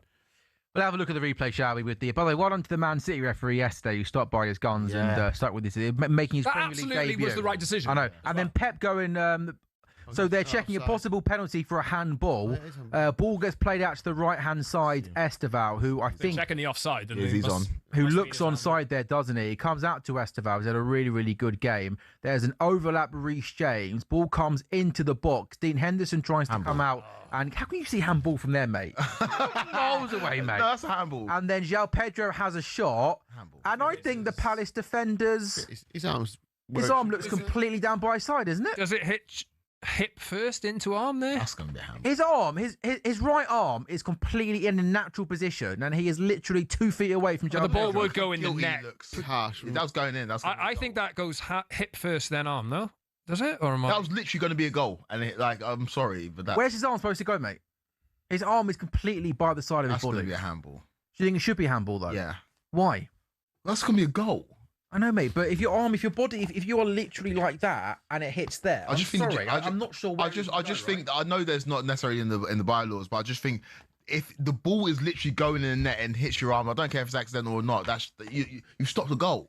Like it's a bit different if it's somewhere else in the box and it's. Yeah, I think maybe with that, if it is direct contact to the hand and it is going in, I think it's not one of those. I don't think it's one of those you give a red card for. 'Cause it's an accident or whatever. But like it is going to be a goal. Yeah. If his arm doesn't block it. I just think in these situations, like his right arm is completely in the most natural position. He's a couple of yards out. So whether it's going in or not, I just think those sort of handballs are incredibly harsh and incredibly unfair because, you know, it's not like he even if that It looks right like arm, he tries to get his arm out of the way. Yeah, exactly, mate. So even if that right arm comes away from his body a little Hard to bit, tell, then though, fine. yeah. But even, in my opinion, in terms of, you know, when that right arm is completely down by his side, and the fact that the referee's been looking at it for 3 minutes, by the way, shows he's not sure either. He probably doesn't want to give it, and he's going to give it, and I'm just not sure there. When you got a defender who has got his arms in a completely natural position, and I agree with you, Lee, it looked like he was almost trying to tuck his arm in even closer to his body, and then it hits his arm, irrelevant of where that ball's going to go. Where do you put your right arm? Like, it's literally there's nowhere it can go. I just think it's such a tough one for defenders in that situation. What's he like? Why is he talking so much? Is it a penalty? He's given a penalty. Thank you. I think he must be explaining why. They love it, man. Oh, They love They love in that. they love reveling in the tension and theatre of it, and I think it should be a penalty. By the way, as well, I get what you're saying. Can I just say that I thought Pep Guardiola's behaviour yesterday was absolutely disgraceful. That referee, Farai Halam, was making his debut, and he did what a lot of people have been asking for: a referee that played the game, backed his decision. And there's a clip after the game of Pep Guardiola, and he does that sarcastic handshake where he's patronising the referee. He should be absolutely ashamed of himself. And you know what they should do? All this retrospective BS they end up getting involved in. If you're Howard Webb and you see a manager getting in the face of a referee after the game, being disrespectful and patronising, slap a 3-game touchdown ban on him. Do you know what? To stop this stuff of referees and players getting in the faces, firstly, the referee himself could send him off. He didn't do that. Howard Webb should back up his referee, back up his mate, and say 3-game ban. And I guarantee you the next time Pep Guardiola wants to try and be clever and get in a referee's face, he won't do it again. So after what you said in the press conference as well, I didn't like it.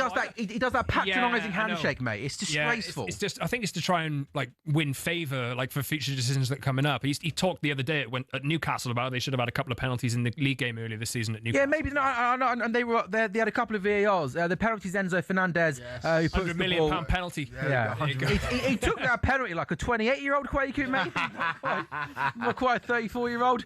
Dean Henderson didn't die. Fernandez goes to the left of the goalkeeper, and Quaku. This is turning out to be a very, very nice afternoon. And the manager you called a fraud is set to win back-to-back Premier League games. I was saying to these guys before the show started, I said I'll be shocked if we don't beat these. I fancy Palace gets them out of it. They're on their knees, man. I am wrong about that one. I mean, it would have been a disgrace if we would have dropped points in this one. That would have been a disgrace. Hadn't scuffed that front one early on. That's just Matera, isn't it? Yeah. Like they're one of the most outformed teams in the country. I know we're playing away from home, but like easing past them, aren't you? Yeah, man. Like they're checked out. And the thing is about Glasner, if he does win the Europa, if he wins the Conference League, goes down as the greatest ever manager. But I just think it's terrible the way he go out. Like, I know Klopp announced he was leaving before the end of the season, but that was in a different circumstance. To announce like that, like players are going to down tools. Players are going to want to leave. What do you think Adam Wharton's thinking right now? Well, absolutely. Where's my next move? Yeah. Like no wonder the story about Mateta. I think you kind of killed all vibe at the club. It's going to be so hard to get results now. Like it's Wharton will want to get. I mean, if you maybe he was going anyway, but why would anyone want to? Everyone's going to. Mood will be like. Everyone's chatting to. Moon's are chatting to his agent. All of them are chatting to their agents, being like, "Should we I think the thing for not only the thing for Palace, like for the good of the team, they probably need a bit of different energy in there. I think what they said to him, right? What Paris said to him was that you'd have to walk away if we're not gonna sack you or whatever. Yeah, that's what I've seen and heard. But look, Palace have got a group of players in there that like. Whatever happens in Europe, I just said they're not that far off the drop zone. If they go another 3-4 games where they're caught up, they get dragged into a conversation which they do not want to be anywhere near. Yeah. And then Ollie Glasner's like effectively said that he's frustrated at the decisions that have been made and the fact that players haven't been replaced, and that's fair enough. That's fine. He's not doing himself any favours either. No. If he's in line for like a Manchester United job or whatever, I've looked at him over the last few weeks. I've not been entirely convinced that that's the right move anyway. But now I'm like, absolutely not. I saw your tweet.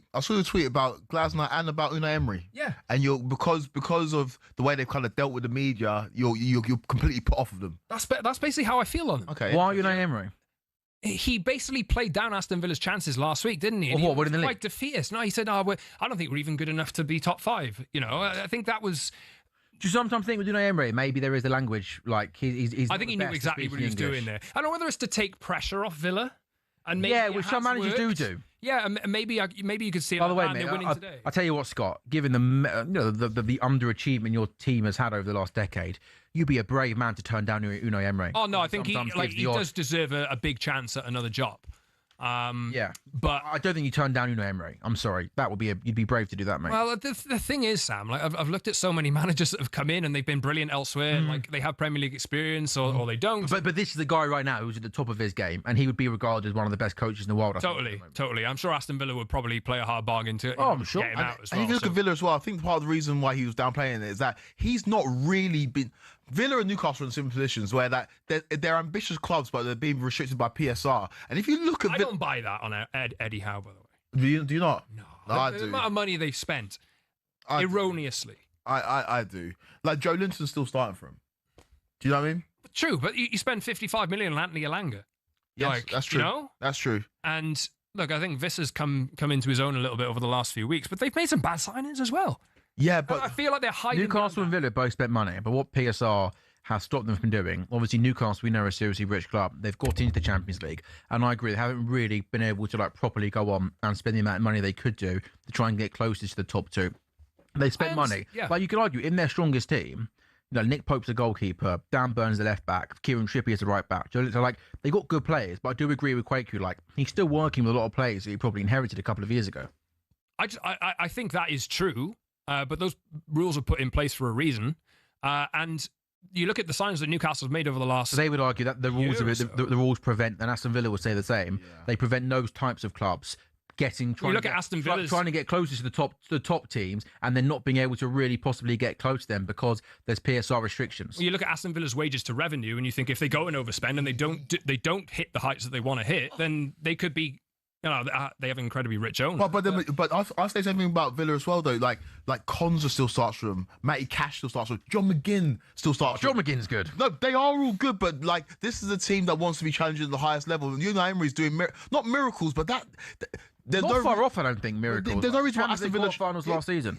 There's no reason they should be above Chelsea or Liverpool in the league based on the quality of players in their squad. But he's done. But I do understand what you're saying in terms of maybe we should put the violins away and shouldn't cry for them too much because like they still have got better squads than the majority of the Premier League. But I do think they're clubs that are held back by the current financial regulations. I think so. And I don't think it helps the Premier League. I think Premier League's a better place when you let these clubs spend money.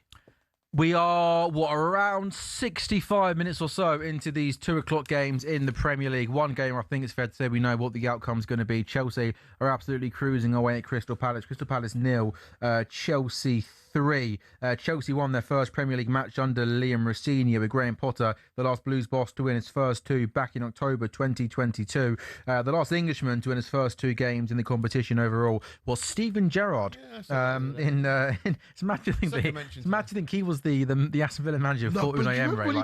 When he came in, aura. It was like, oh, he's got a bit of something. Rangers, it was like, yeah, he had aura. As a manager. When he first came into Villa, he had a bit of, yeah. Because of Steven Gerrard. Yeah, because of Steven Gerrard, man. And he did that sort of stare at the Stretford end. Yeah. Backward look like. Yeah.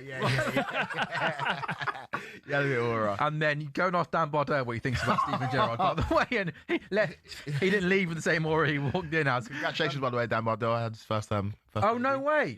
Great news. Great news. Palace 0. Sincerity. Palace 0. Sorry. Is this Desperate Housewives or is this talkSPORT Coles? Anything else you want to give a shout out to? Hey, Scott, how's your other half doing, mate? Yeah, all good. All good, mate. Happy. What did you have for dinner last night, son? We went out for sushi. What'd you order, mate? Oh, we had a nice spread. It was lovely. You can't do this. Really good. You can't do this. You're not allowed to do this. The amount of not football questions you ask on this show is ridiculous. You've got a laugh, haven't you? I've just been having a quick look, by the way. Check this out. Have you ever heard of this before? Oh, this should be good. So there's a player playing for Hearts up front called Pierre Cabor, I'm going to say. Kabora. Scored a couple of goals from this season. I was just looking back at who he played for in the past. He played for an Estonian team called Narva. He played 29 goals, scored 11 goals, 5 assists, 16 yellow cards. Oh, really?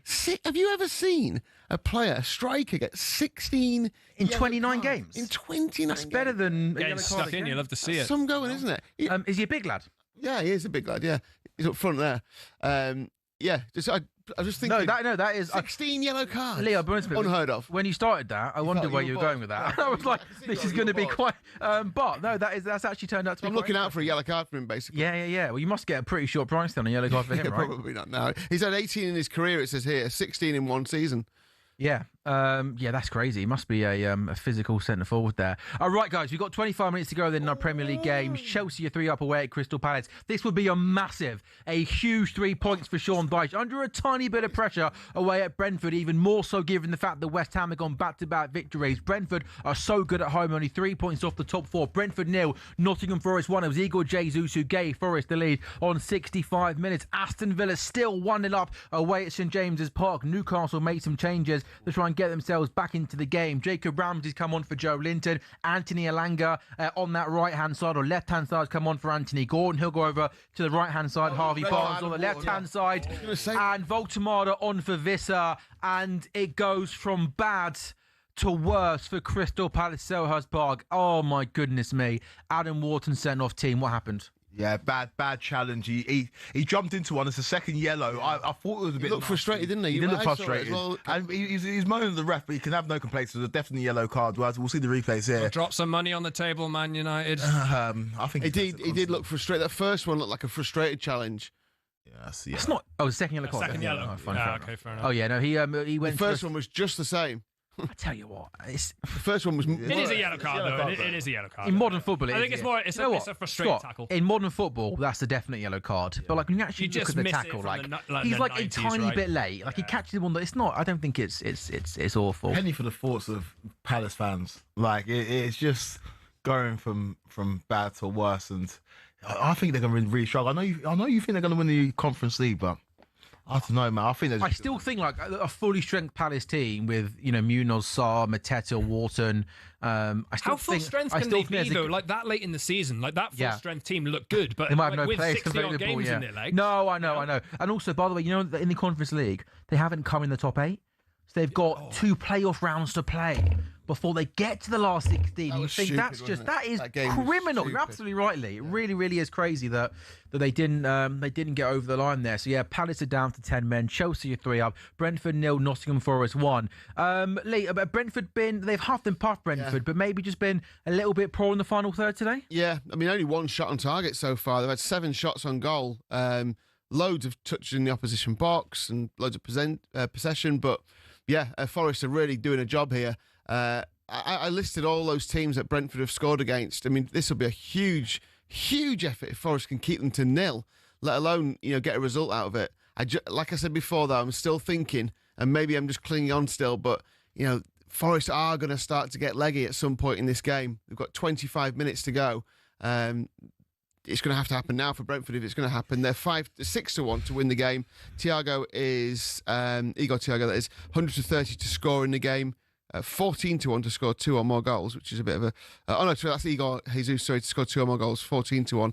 Morgan Gibbs-White to score or assist, who's usually part of everything good that happens with Forest going forward, is 7-1. And actually, Jesus has just come off the pitch, been substituted, so got that goal. This would be a massive, wouldn't it? A huge win. I think it'd be a good point for Forest, by the way. If they from this position now, it wouldn't be a good point. I mean, goodness, 20 minutes to go. Oh yeah, before a ball was kicked, they take the point, don't they? Yeah. The West Ham would have 20 and 18. Forest would have 25. That's the same amount of points as Leeds on 25, who do play Monday night away at Everton. Then Palace Spurs have 28. Bournemouth go to 30 after winning yesterday against Liverpool. Also, by the way, we speak about the Arsenal game today going in, the 4 points clear of Man City. It'd also just be 4 points clear of Aston Villa, who are winning today, Scott, go on to 46 points.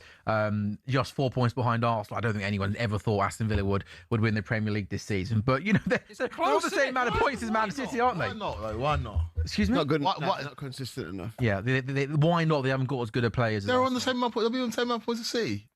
Yeah, well, you just feel, I think with Villa, why not? And I'm saying they haven't got as good a squad. With Villa and the squad size, you just think about the scoring from outside the area, and it can't last forever. Okay. It can. But they played against the best teams in this country. They beat Arsenal once. They lost against Arsenal once. They beat City. Yep, beat City. They're one of the best teams. So you think Villa will win the Premier League this season?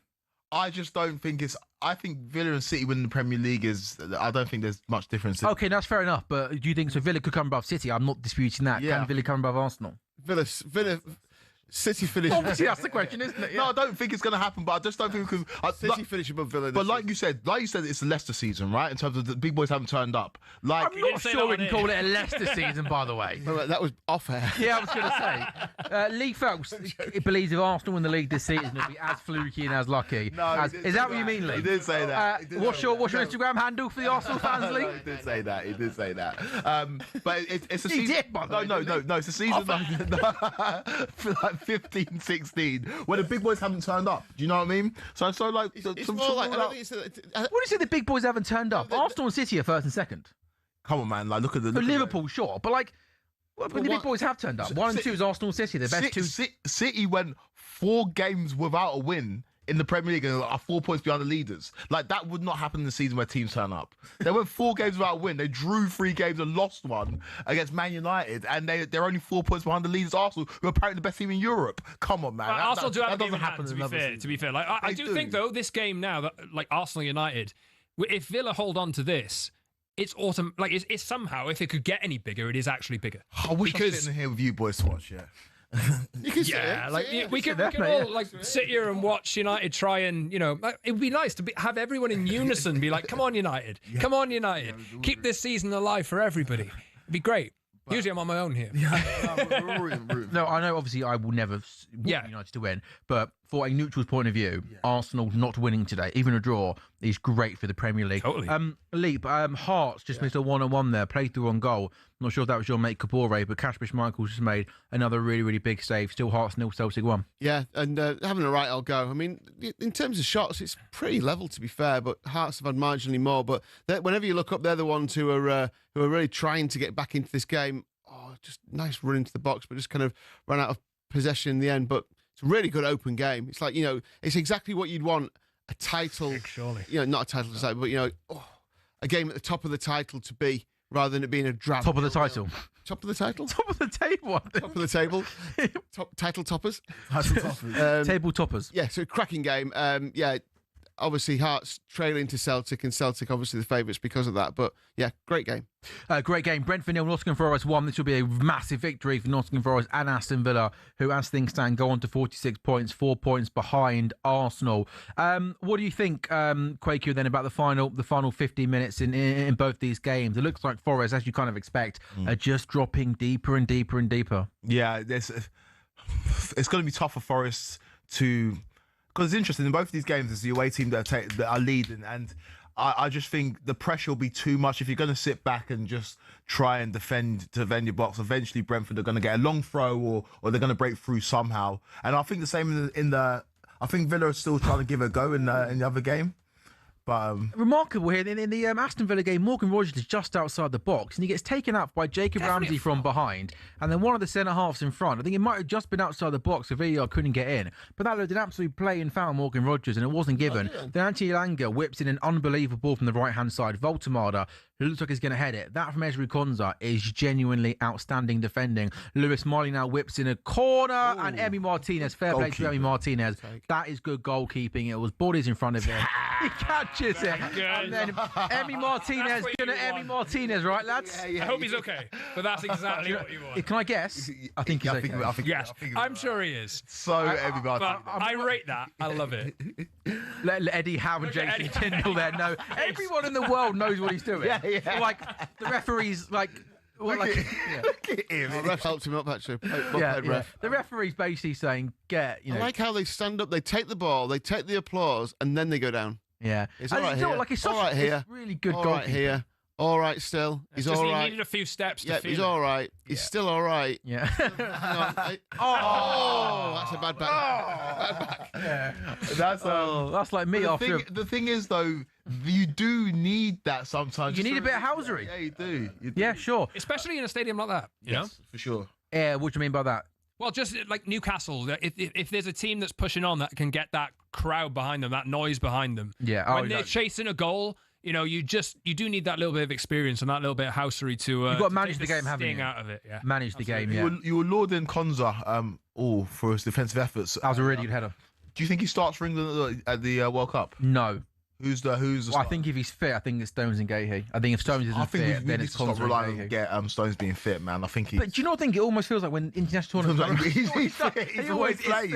Actually, fair to him, he always does well for England. Yeah, well, Luke Shaw had the similar thing as well. John Stones. When it comes to the international tournament, they're just fit. Do you think Luke Shaw's got half a chance of going, or do you think he's? I don't think he'll get in. I don't think he'll get in because I just think he's out of the picture completely. But look, if he's, I think he might have started more games this season for Man United than any other player.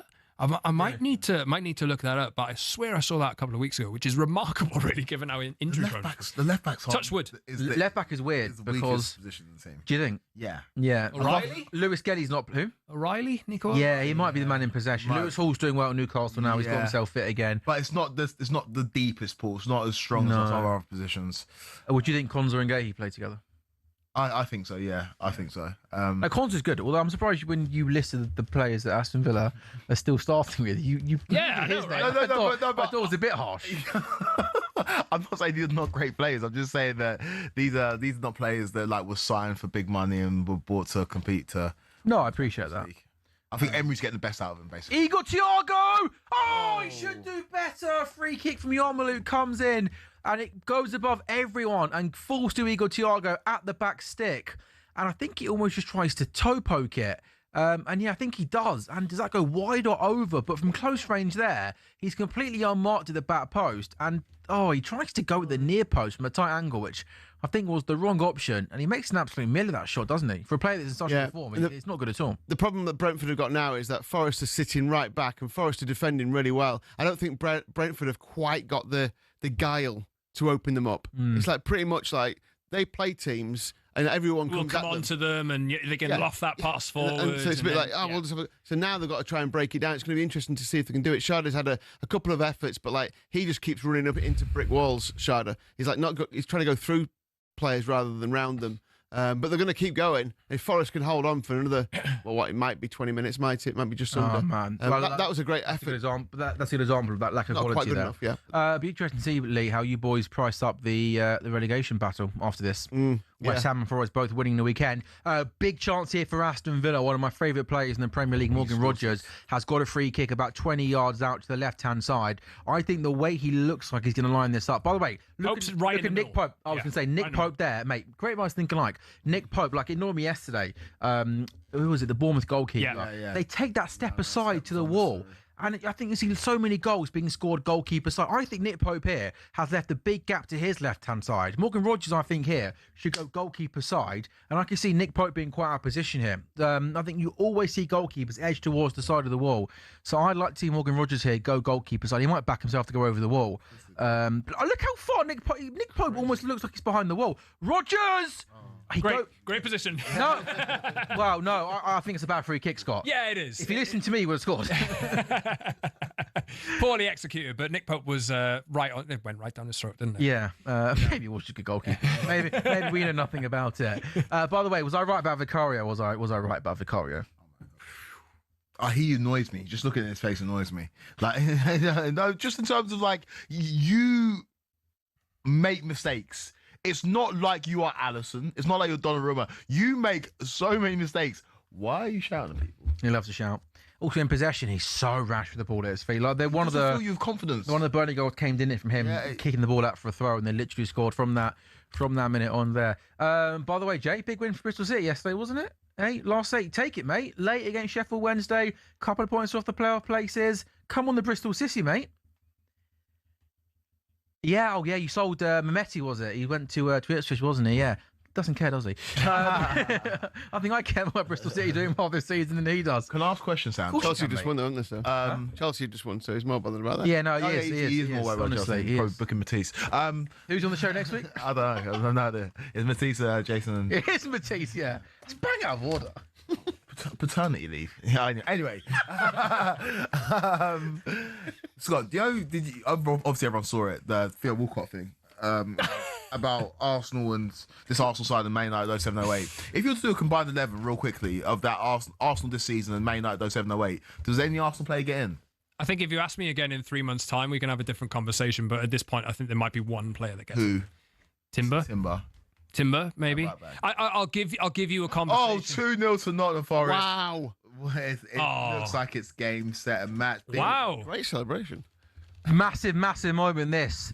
After West Ham win yesterday, it looks like Nottingham Forest are going to bounce back in emphatic fashion. That's a Wanye, isn't it, who's come off the bench. He's barely kicked a ball in the last year or so, and it looks like it's an emotional celebration here. Brentford have had lots of possession. The ball gets played in down the right-hand side. Brentford are completely exposed, and Wanye goes past the Brentford defender. He goes through on goal, and he beats the goalkeeper. It's a really nice finish, I have to say. I think there's some suspect defending in there from the Brentford players to almost allow him to run back in. He gets past Vandenberg, goes towards goal. Coyote comes across, goes to the most outrageous slide tackle, and to be fair to Wanye, he keeps his composure and he slots past the goalkeeper. But no Chris Wood. He got Jay Deuceman in the line, and Wanye's fit again. And for a big man, he shows good feet and good composure there, doesn't he? It looks like a winger. It's a really What a good result goal. this is. Yeah. I mean, like completely wrong. Thinking Brentford would tear these apart eventually, but Forest have just stuck in there, 2 up. I mean, yeah, brilliant. The Premier League, I think, is just a random generator. Like you could just literally say, "What's the results going to be?" Arsenal. Could be apart from Arsenal, it could be anything. Oh, Chelsea don't concede, please get it clear. Oh, they do concede. I think it's fair to say this is going to just be a consolation, but from close range, Crystal Palace have got a goal back. A header from close range, 88 minutes gone. Palace 1, Chelsea 3. And Sanchez there doesn't look a happy man. Chris Bridges scoring the goal for Crystal Palace. Quagu. No clean sheet once again. Yeah, no. I think I'll call 3-1 before the game. I didn't hear you say that. Before the show. Obviously, we'll bring everything that we say before the show onto air, this show. But yeah, I think we're just not good enough defensively to keep clean sheets on a regular basis. We'll win this game, but to concede that goal is just so annoying. With 3 minutes left against 10 men. Like, Palace had basically packed it in. They'd given up, and So Quagu, as things stand, Chelsea are 4th in the Premier League table. Yeah. 4 wins out of 5 games for Rosinha. So Do you feel confident? No, Top four, top no, not top four. If you come fifth place gets Champions League, then maybe. Maybe fifth. I just don't think we are. I don't think we're not better than Arsenal, not better than Man City, not better than Aston Villa. Better than Liverpool. I don't know. I don't know if we are. I don't know if we are better than Liverpool. Liverpool got amazing players. That's the thing I don't understand about Liverpool. I look at their players, I look at their squad, I'm like, you've got amazing footballers. They should be doing a lot better than they are. So I'm just worried there could be a point where they kick into gear and they start winning games. So I can't definitely say Chelsea will finish ahead of Liverpool. Quick, I've been saying that all season, mate. And It's not coming. Oh, there's literally in the 24-game Premier League season so far, there's no evidence. Oh, goodness me, that's a great save there from Nick Pope. Was it Ollie Watkins who had a shot from outside the box, and big Nick Pope does well to throw himself to his right-hand side and punch the ball away. Still Newcastle 0, Aston Villa 1, 87 minutes gone. No, I mean, have you seen anything this season? Which I guess he's just this standout. Yeah, Szoboszlai's been our best player this season by a long way, but I don't know, maybe Isak comes back and gets himself sharp again, but it's a mess at the moment. Andy Robertson, talk to me about that. That's I so cannot weird. literally So weird. we are short on defenders. We need defenders to come in. I mean, the only thing they might do is get Tsimikas back from Roma, and they might think, from a business point of view, that for a player that's got 6 months left on his deal, if they can get some money for him, then fine. But they would have to get Tsimikas back on loan. But I agree with you, Scott. I think we need to add defenders to our team. Saw Joe Gomez go off yesterday. We're really short on numbers defensively. And again, we are in 2 cup competitions. But Robertson to Spurs just feels like a weird one, doesn't it? It's odd from Also, Spurs. from a Spurs, mate, I said from a Spurs point of view, they've got Udogie, they got Spence, they just signed a left back. Why is Spurs signing a left back? Oh! Newcastle 0, Aston Villa 2.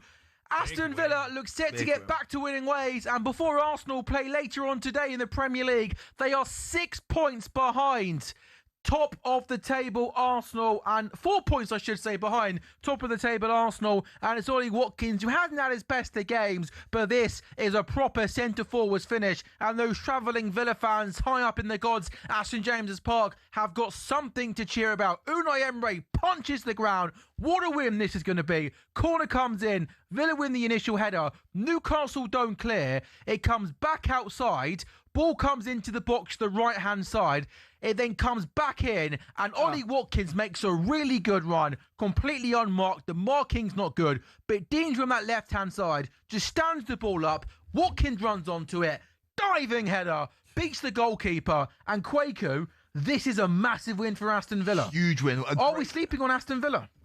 I think we are. Like, I just look at them in games against the top teams. They perform well. They got turned over against Arsenal at the Emirates. First half, they should have been up. Ollie Watkins missed a number of chances. Second half, they got smashed. But they beat Arsenal at Villa Park. They beat Man City at Villa Park. They're about to beat Newcastle at St James's Park. Like, I think they're a good team, and I think it's testament to the manager they've got in the dugout.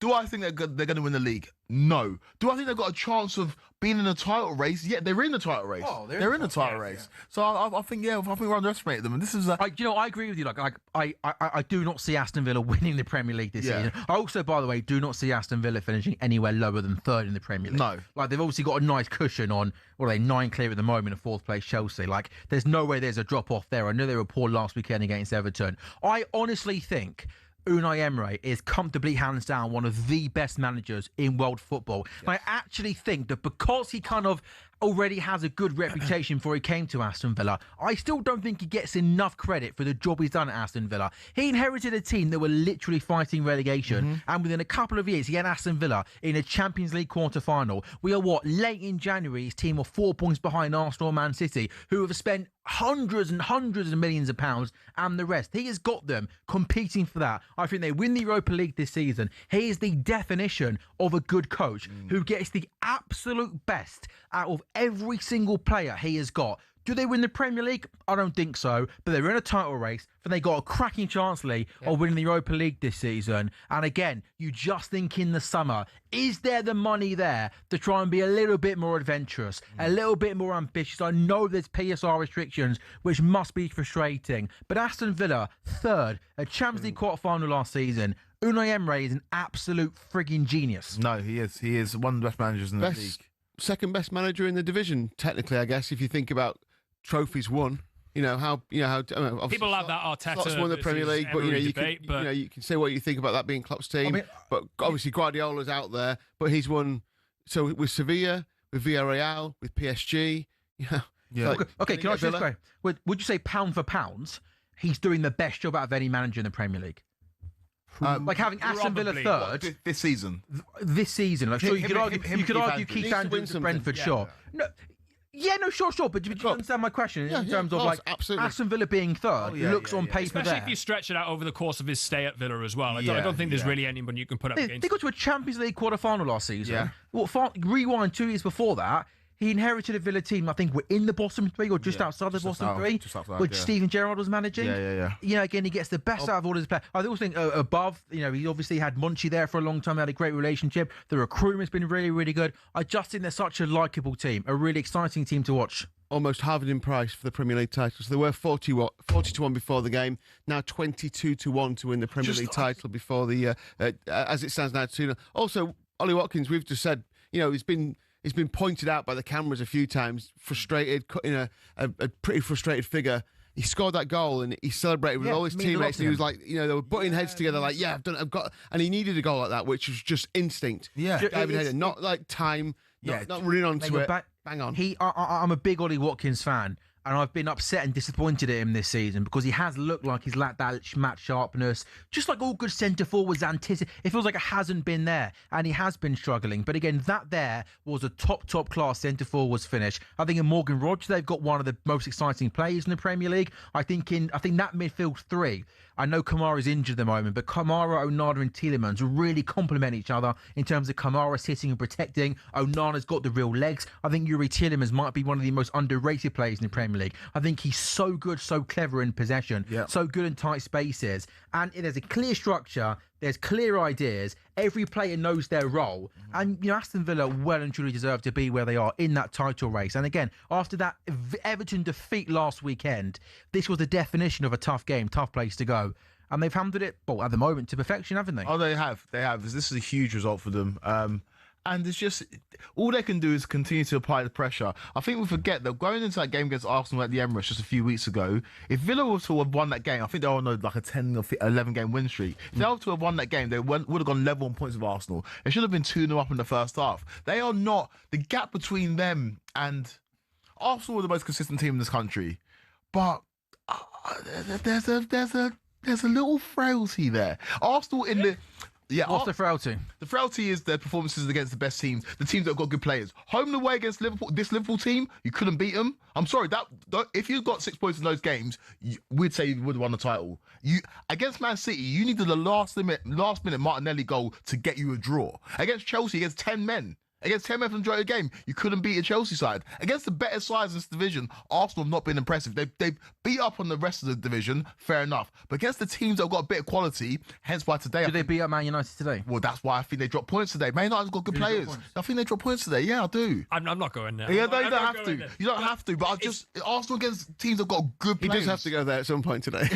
I will. I need to see how we're going to have to talk about... I'll get more confident throughout the game. If it's 0-0 going 60 and United are showing a bit of threat on the break, I'll be happy with that. But Sam, do you not think that United got a chance to get something? I don't want to be too critical of a team that could go 7 points clear at the top of the Premier League today. Okay, it's a big day for Arsenal today. We will say I agree with that. This lead has been brought back, and now the pressure is on them. Look, it wasn't before today, really. But you look at the result last weekend against Forest, was it last week? Yeah, like people were wanting more out of them, and Arsenal fans want more out of them, and you think they've got more in the tank, but they're just not really... It feels like there's a bit of a handbrake on. I know that's the old cliche that you throw at them, but if United manage to take a point off them today, Quakey, by the way, is desperately looking and hoping that Arsenal have got tough fixtures coming up. I think their run coming up is decent. He's desperate to go. Well, they've after. Go on, Quakey, who have they got? Leeds away, which is not an easy place to go. And can you tell me what time kickoff that is, please? That's 3:00 on a Saturday. Is it really? Ooh, tucked away. That's rogue. Tucked away.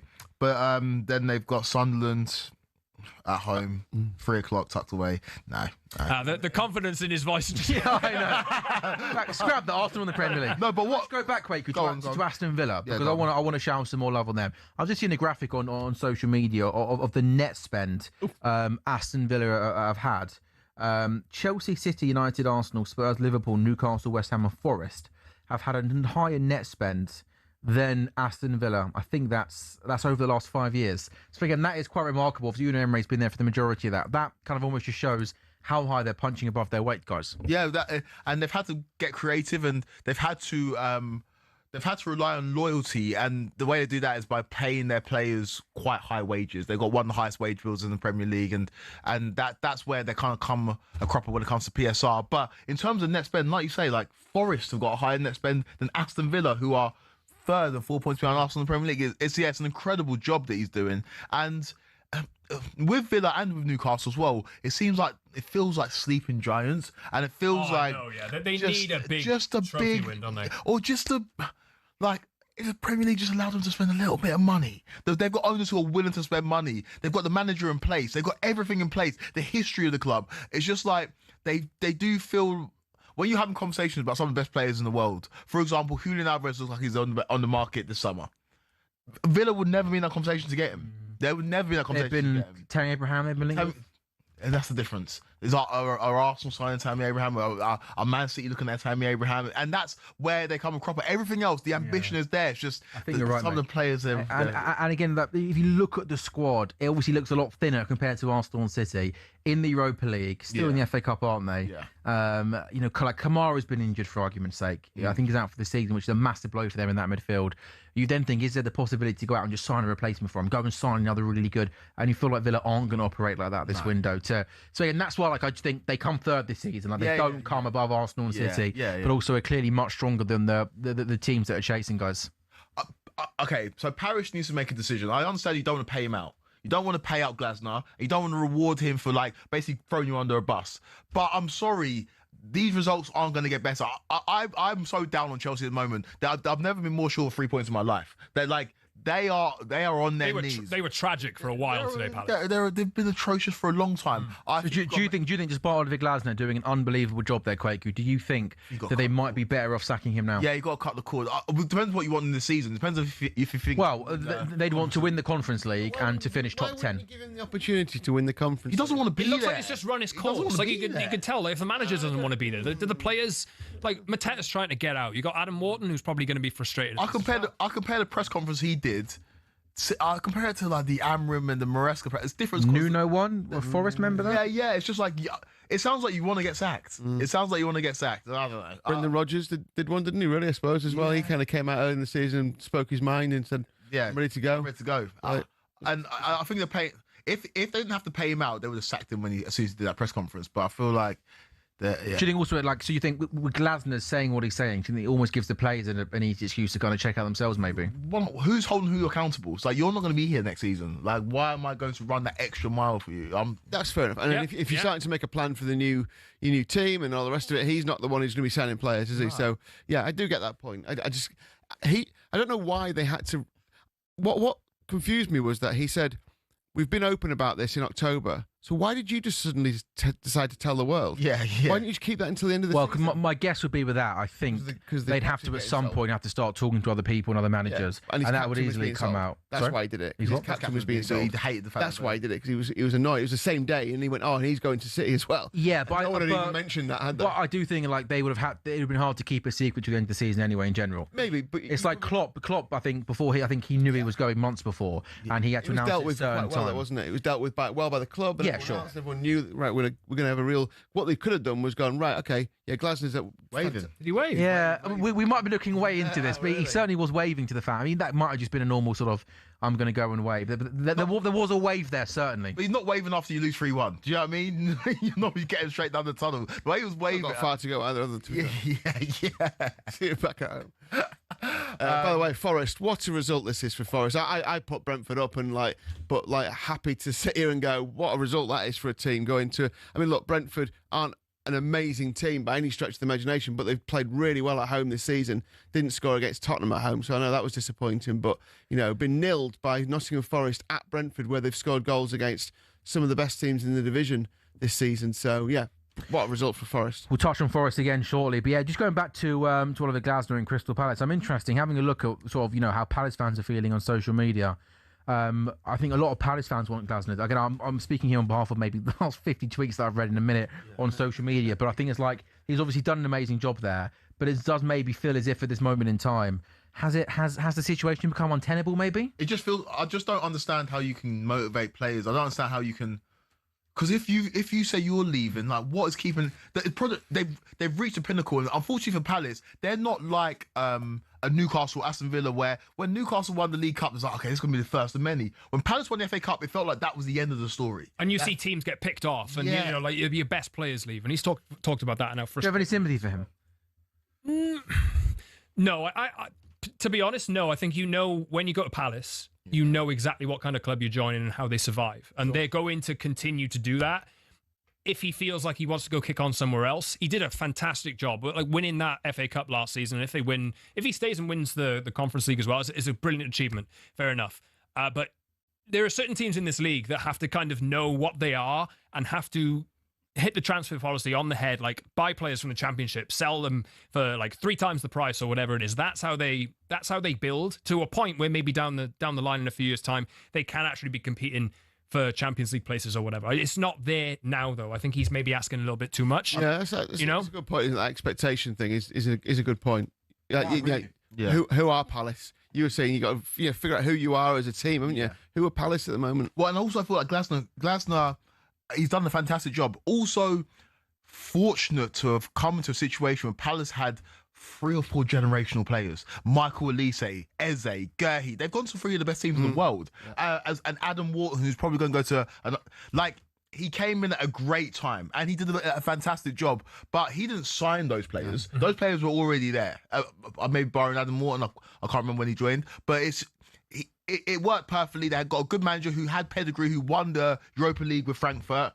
And I think it's just run its course. And I don't think anything good ever happens from a manager and announce they're leaving before the end of the season. Like for Liverpool and Klopp, they tried to use it as a galvanising force. And it almost became overwhelming. In this case, it's like players are going to down tools. Like I'm just looking over my shoulder with them as well. I'm just looking at the league table and I'm thinking, Scott, let me dot the I's, cross the T's for people. It's a weekend where West Ham and Forest both won. West Ham at 18th on 20. Forest have 25. Palace are on 28. They're 8 clear of West Ham, who are in decent form, and they're only 3 points off Forest, who are a place above the drop zone. Like West Ham have won their last 2 and like been shown some improvement over the last couple of weeks. If they manage to, in the next 4 games, pick up another couple of wins, and they do have some favourable fixtures in there, and it's more of it's a bit of a malaise at Palace at the moment. They were 4th in early December. They're 15th in late January. It's really? That's hard to arrest that, isn't it? That kind of malaise that you're talking about. It's not because it's because you're used to playing well, and suddenly you're used to being, we're a big team. Well, not a big team, but we're a quality team now. We go to Europe, we do this, we do that, and then suddenly we're in a relegation. Yeah. How do you change that mentality from being a team who play really nicely and control games and all that, and then suddenly you're in a dogfight? And I'm not saying that like Palace will go down or anything like that, but the last thing you want, if you're trying to win in Europe and you're trying to juggle that with a small squad, he's already talked about how thin and stretched that is. The last thing you want is to be dragged into a battle like that. Yeah. I'm just having not far off. Scott, I'm having a look at what people are tweeting on social media. Kenny, CPFC, Sack Glasner, Selma Teta. We are a championship side right now. Awful. No one wants to be here. Wow. Luke, CPFC, Glasner has to go. Everyone's checked out. Matt of the South, it's a farce. We didn't get rid of Glasner last week. None of these players give up, anymore. Genuinely might not win another game this season. Bear, CPFC, Glasner has to be sacked and Parish has to be made to feel unwelcome at this club when nothing else changes. No win in 11. Only Palace could be where we were in May, and to where we are right now 8 months later, the club is a shambles. Wow. Crystal Palace fans there, a handful of them. And again, I've gone through a lot of social media stuff. Most Palace fans now are just saying Glasner's done what he's done, thank you for that, but wow, this cannot carry on anymore. And Lee Phelps, big moment in the William Hill Scottish Premiership. Yeah, Hearts won, Celtic won. They came out flying from the start of the second half and have got straight in there. 3.5 minutes on the clock, and Hearts are level again. The league leaders are back level again. So fantastic start to the half for Hearts. 1-1 with Celtic. Stuart Frindley getting the goal. In terms of Palace, their next 2 fixtures. You're turning too bad in Brazil, aren't you? Just reading fixtures. No, but it's just interesting. Like, they play Forest next. Massive. Oh, wow, really? Play Forest away. And then they got Brighton after that. Obviously, huge derby.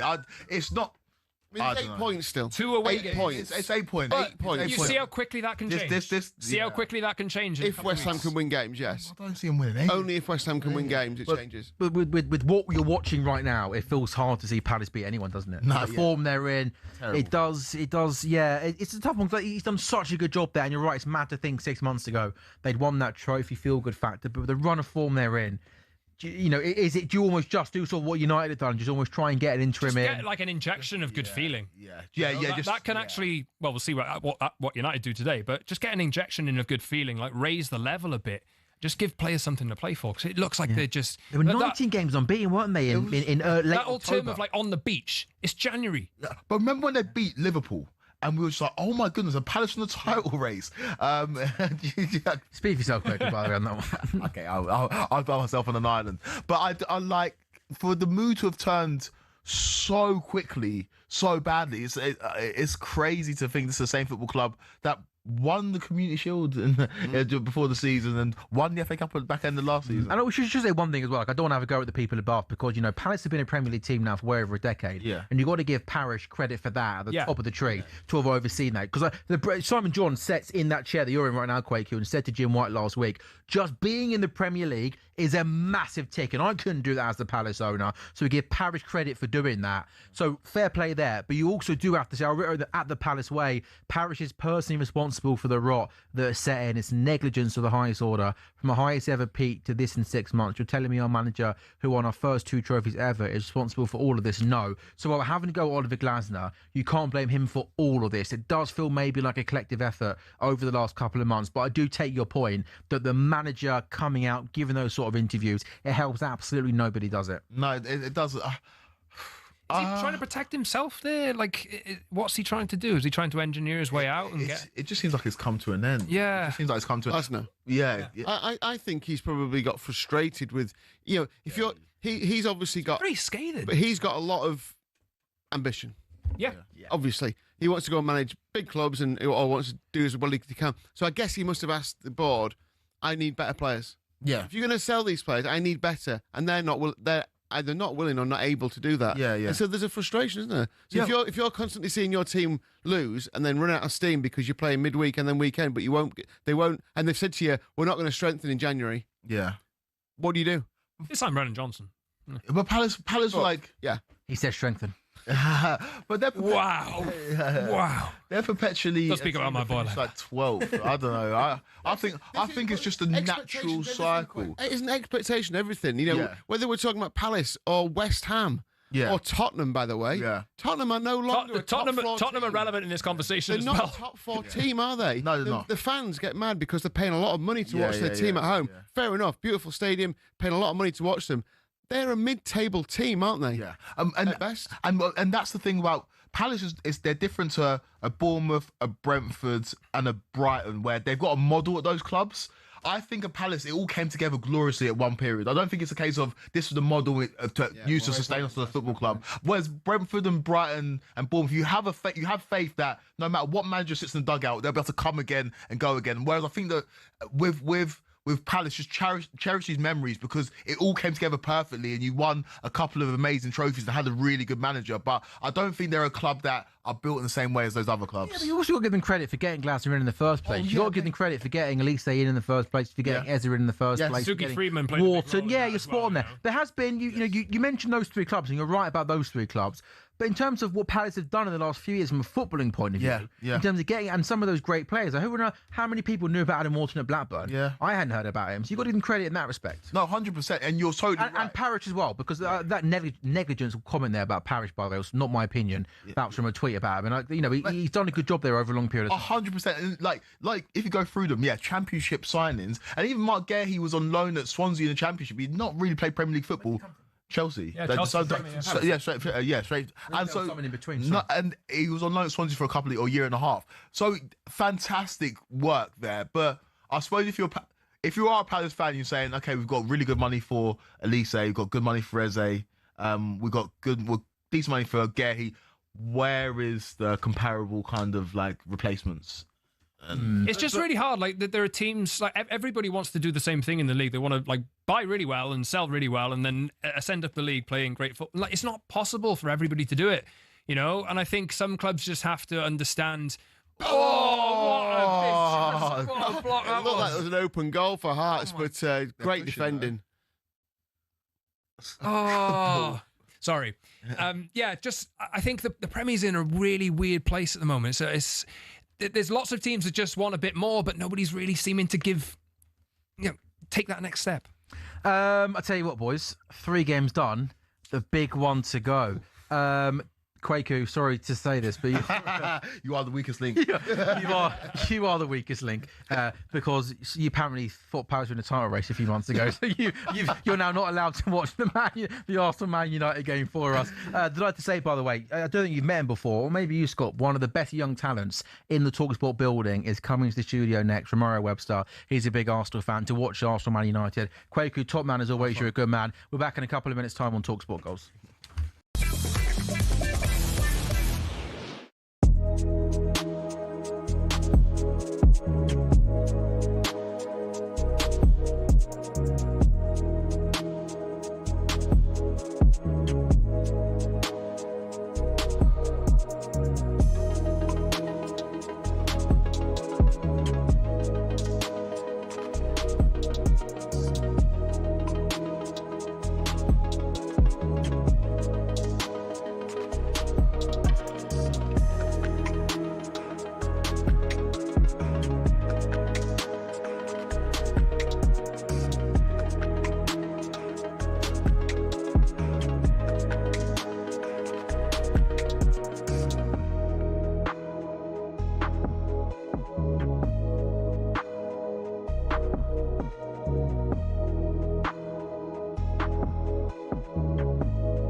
Yeah, very good afternoon. Welcome back to talkSPORT Goals. We are live on talkSPORT's YouTube channel and on your smart TVs. It's Sam Ellard, Lee Phelps, Scott Saunders, Romario Webster, talkSPORT reporter, presenter, all-round good guys with us in the studio. Kwaku Wafari, thank you very much for the last couple of hours. 3 results today so far in the Premier League. Nottingham Forest went to Brentford and won by 2-0. So West Ham, 18th in the Premier League, win this weekend. And Forest, 1 place outside of the relegation zone, win at Brentford by 2-0. They're 5 points clear of 18th place West Ham. Chelsea went to Crystal Palace and win by 3-1. Crystal Palace's wretched run of form continues. They're 15th in the Premier League, just 8 points above 18th place West Ham. Who knows? Can they be dragged in to the relegation battle? Possibly. And Aston Villa, who lost last weekend home to Aston Villa with a 2-0 victory at Newcastle. Really good performance from them today. Aston Villa joined Man City on 46 points, at 4 points behind Arsenal. There is a massive couple of games at the top of the William Hill Scottish Premiership. Hearts the top on 50 points. Rangers and Celtic both have 44 points. It's Hearts 1, Celtic 1. Celtic did take the lead early on. Hearts equalised, and Rangers are 1 up now against Dundee. So it could be a great day for Rangers. They would go 4 points behind Hearts and 2 points above Celtic as things stand at the moment, but there's still half an hour to go in those games. Lee Phelps, before I bring in Romario and Scott, Arsenal, Man United, odds, and shall we put together a little bet builder? Yeah, why not? Yeah, sounds good. Arsenal 11-20, so just about 2-1 on. The draw 16-5.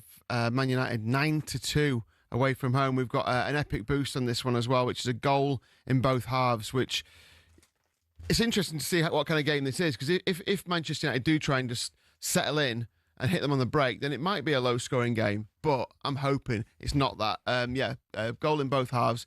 The boost from 4-7 to even money. Loads of price boosts as well. They were nearly 5-1, weren't they, when we did the preview show? And I was like, that seems a little bit big. Come down. Yeah, that seems a bit big. I mean, like the same 9-2 for Man United, maybe not quite big enough, but the draw on both teams to score is 9-2 as well. And I think United could get something out of this if they do what they did last week. Now, when have United strung 2 consistent performances together this season? He's had, 8 days with them? 7 days with them, maybe? What he did in 3 days was fantastic. So if they do replicate what they did and they can show that kind of commitment, quality of football, and attacking prowess, I think they need something here. Potency. They've got to carry a threat with them throughout this game. It'll be a lot more difficult for United to find the space on the break this weekend, because Arsenal are much better than City have been this season at penning teams in. Yeah. And United, for me, I just want to see out of this, United go in there, similar plan to last week, but just offer a threat and try and make that stadium feel a little bit nervous, because Arsenal's lead's been cut today. So I think they have to win now. They have to win.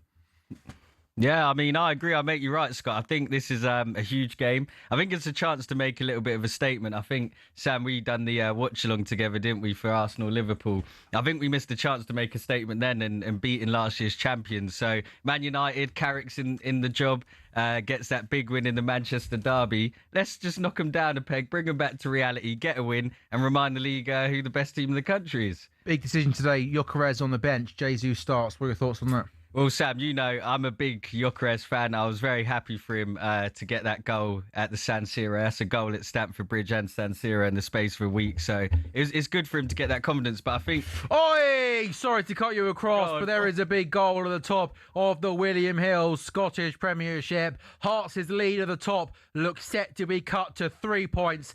Celtic take the lead once again away at Hearts. Hearts 1, Celtic 2. 62 minutes gone in that game. It's a tap in from close range after a really good ball across the face of the box. And Lee Phelps. These are big, big moments. Yang, the goal scorer for Celtic. Yeah, the Hearts just dominated for a while, and Celtic have got that ability to hit them on the break and score from nothing. So, yeah, fantastic from Celtic. What a game this is. I always fancied the draw in this. I thought a draw would be great for Hearts. And they're going to have to go at it again. But yeah, defending wasn't great, but great break from Celtic. Look how quick they break there. When was the last time in the squad? I mean, you mentioned earlier on how many years ago it was. There was kind of 3 teams all going for the title this time of the season. You mentioned you haven't seen this in Scotland for a long time, right? Yeah. Ferguson's Aberdeen in the 80s. It's like, that's insane, isn't it? And obviously, there have been some teams who've had a go, but not to this stage of the season where a team's been leading either Celtic or Rangers. So, yeah, amazing. And look, even if Celtic win this, it's still 3 points. Hearts are still top, aren't they? Yeah, the Hearts are still top,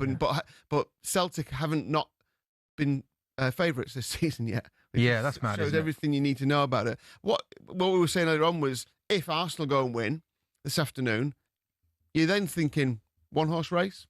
Is it done? That's what people will be saying. I'm not saying it is. People will be saying that. Whereas this is like a 3-horse race. Rangers win at the minute. So, yeah, fascinating title race. It's exciting. Romario, elsewhere with the Arsenal team, Gyökeres doesn't start. Jesus leads the line. Does the rest of the team with Calafiori injured kind of always pick itself in Cape coming in the left back? Yeah, I think that's one strength that we've had this season is sort of the team's named itself a lot of the time. Obviously, Saliba, Gabriel with Raya in the net, and then Timber's just been class at right back, I think. So the team names itself. But Sam, just before Celtic took the lead, I'm happy Jesus is starting. He's had a tough year, ACL injury. He seems to never have a full year these days. So yeah, maybe it'll help Gyökeres getting some minutes on the bench. And Scott, from a Manchester United point of view, I mean, picking an unchanged team, is that one of the more simple decisions for Michael Carrick, given how well the team played last week in that game plan of sitting deep, trying to go on the counter-attack? It was executed by the same players to perfection last week against City. Yeah, I think the plan needs to be similar. There will be like differences in dynamics, and obviously United are away from home in this, so they will definitely come under more pressure, a lot more pressure this week than they did last week. I think City, they penned United in for certain periods, but they were quite toothless. And while that's been a criticism that leveled at Arsenal a lot of the time, they do have that set piece threat which can change the game in an instant. And I'm glad to see this is the first time Sene Lammens is in goal for one of these games. Like in the reverse game earlier this season, United played quite well, I thought, in the first game of the season. Yeah, first game of the season, and it was decided by a set piece. Yeah, and United had Bayindir in goal.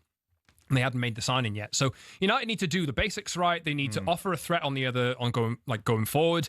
Maybe there's potentially opportunities in the wide areas. I don't know whether Arteta will look at like Dorgu on the left side. He hangs out, he stays wide, and you've got Ahmad on the other side as well. If there's potential opportunities to clear the ball, maybe it goes out there instead of like through the middle or something like that. Because you just look at like Saliba and Gabriel and think, you're not getting much change out of those guys. Well, one thing we noticed, Sam, when we played you guys, that we do sometimes allow teams to have counter-attacking opportunities because of how high we have the line. There was times when Frimpong, Wirtz and Szoboszlai were really just running in towards our goal and you didn't capitalise on them. But with Mbeumo, Dorgu and Ahmad, I think you've got the speed that could cause us issues. I'm quietly confident we'll win today. I think we need to win. I think that was partly why Mikel Arteta went quite strong against Inter, because he wanted to keep a winning feeling and not sort of just draw the game or worse, lose. So I'm quietly confident. The stadium's filling up. It has got that big game feel to it today, doesn't it? It's got that. Like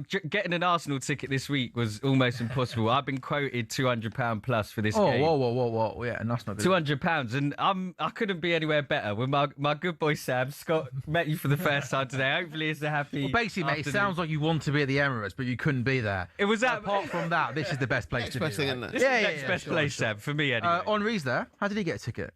Well, when you're the greatest player to play for the club, you just walk in, don't you? You don't even have to. Do you think that's what you think? He literally like, if he didn't have, let's say he woke up and didn't have a ticket, he could literally just walk in. Like, no one's saying no to Thierry Henry, right? No, you can't. It's a bit like that's what Kwaku does with the show. Kwaku's actually never booked on this show. He just walks in because he's Kwaku Afari and goes, deal me in. You've got similar residency though, Sam. Hey, I never check the rotor to see if Sam's in the hot chair. I just wait to see his face. Yeah, he just does cricket and then they just bring him in. Yeah. That's the on book for that, yeah. Also, by the way, just to let you all know, Sri Lanka versus England, the third and final one-day international on Tuesday, first ball 9 o'clock. I will be doing updates across the talkSPORT network, so there we go. Little plug. Get the plug in, Jay. Little Live plug. commentary on talkSPORT 2 and the talkSPORT Cricket YouTube channel. We're all one big happy family here. Good coverage. I enjoyed it the other day. Did you really? Yeah. All my updates or the commentary? Updates.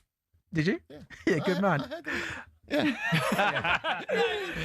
Jamie just said name one update, which feels quite a generic kind of question. Oh, there was the one where Dan and Johnny on the Silva radio. bowled a wrong and to Harry Brook. Like it You feels. did one on the radio. I remember I heard you on. Yeah, on the radio, yeah. Oh, that's the thing where that's the old school thing where you can listen in your car and you can listen on like a, whereas this is the. So I think what we'll do, guys, with 4.5 minutes to go until kickoff, we'll take a very quick break. We'll maybe go and make ourselves a cup of tea, fill up on the snacks and the sweets, and then when we come back, by the way, you noticed Marco looks nervous today, doesn't he? He's not nervous. He's either been kept up all night by the little one, or you were. 2-0 that was. All right, before we take a break, the light show's going on the Emirates. Right, Ron, we'll come to you first here, mate. We're doing a bet builder. A little bit of fun. The four of us are going to pick something. I always asked Jamie to get involved, but he doesn't seem to want to. What do you want to go for today, mate? Pick a bet. Lee, do you want safe or do you want a little bit out there? This is up to you, mate. You can go safe or you can go rogue. I'll give you a shoe-in for today. Bukayo Saka shot on target. But you're going for, you think it's going to be a Bukayo Saka shot on target. Thank you. I think. Yeah, you think. Scott, we're going to come to you. Do I go optimistic or do I go Once banker? again, mate, it's up to you. You can be as cocky as you want. Brian pal. and Bumo anytime. Whoa. I'm assuming you mean score anytime. Scott, what are you doing? You don't believe that, do you? He got a feeling. I just got Shots a or feeling. an A actual goal, you mean? An actual, like, he's going to score a goal. It's not that rogue, is it? I could go Casemiro booking if you Oh, want. mate, no. I was going to go Casemiro. I'm happy to play safer and just go, surely at some point, he's going to take down Odegaard and take a yellow card. And also, am I right in saying, Lee, that if he impacts sub, if he gets subbed, it carries on, yeah? All right, yeah, I'm going to go Casemiro, yellow card. So we got Rom, Saka shot on target anytime. We got Scott and Bremo to score anytime. And I've gone Casemiro, yellow. Jay, do you fancy getting involved or not, mate? Doesn't fancy it. Great, good stuff. Cheers, mate. That's enthusiasm you want from your producer, isn't it? Lee, what are you going for, pal? I'll go both teams to score then. I was going to go for Casemiro card, but I'm going to go both teams to score. All right. That gives us 14-1. I think that's nice. That's a good We'll take that. Saka at least one shot on target, Casemiro to be carded, and Bumo to score, and both teams to score. 14-1. There we go. Good stuff. Okay, talkSPORT goals back in a couple of minutes' time. Watching Arsenal Man United. It's got that big game feel to it.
A very good afternoon and welcome back to talkSPORT Goals. We are live on talkSPORT's YouTube channel and we are also definitely on your smart TVs. North London forever is being chanted around the Emirates Stadium. We are. What are you laughing at, Lee? I like it. I like your voice.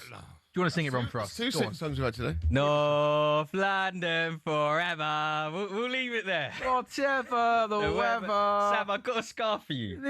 By the way, that song gets stick. I think that song, low key, is actually I'll quite give good. it But stick. I think it's I think quite it's cringe. catchy. No, you don't. I do. I think it's cringe. It's cringe. Take me home. Tell you what, by the way, here. Red. Oh, I thought it was yellow. Oh, he had that. It was a red card vibe the way he approached him. He went in the wrong pocket. I don't think he was quite through on goal, but it wasn't a million miles off. Right, let's dot the I's, cross the T. Sam Ellard, Lee Phelps, Romario Webster, Scott Saunders with you live on talkSPORT's YouTube channel. 3 results today in the Premier League. Brentford 0, Nottingham Forest 2, Palace 1, Chelsea 3, Villa 1, 2-0 at Newcastle. Aston Villa, Arsenal versus Manchester United has just got underway. We are 30 seconds in. Arsenal were just 4 points clear of second place Man City and third place Aston Villa. Arsenal have got Raya in goal, Timber, Saliba, Gabriel and Cape the back 4, Zubi, Odegaard, Rice in midfield 3, Saka, Jesus, Trossard lead the line. United are unchanged from the team that won against City last weekend. Lamens in goal, Dalot, Maguire, Martinez, Shaw the back 4, Casemiro and Mainu are going to sit. It's Diallo, Bruno, Dorgu who are going to support Brian and Wemo that lead the line. In the William Hill Scottish Premiership, massive top of the table clash between Hearts and Celtic. It's still Hearts 1, Celtic 2. So as things stand, Celtic are going to close the gap to 3 points on Hearts, and Rangers are also leading Dundee. So as things stand, it'll be Hearts 50, Celtic 47, Rangers 47. Arsenal Man United just got underway.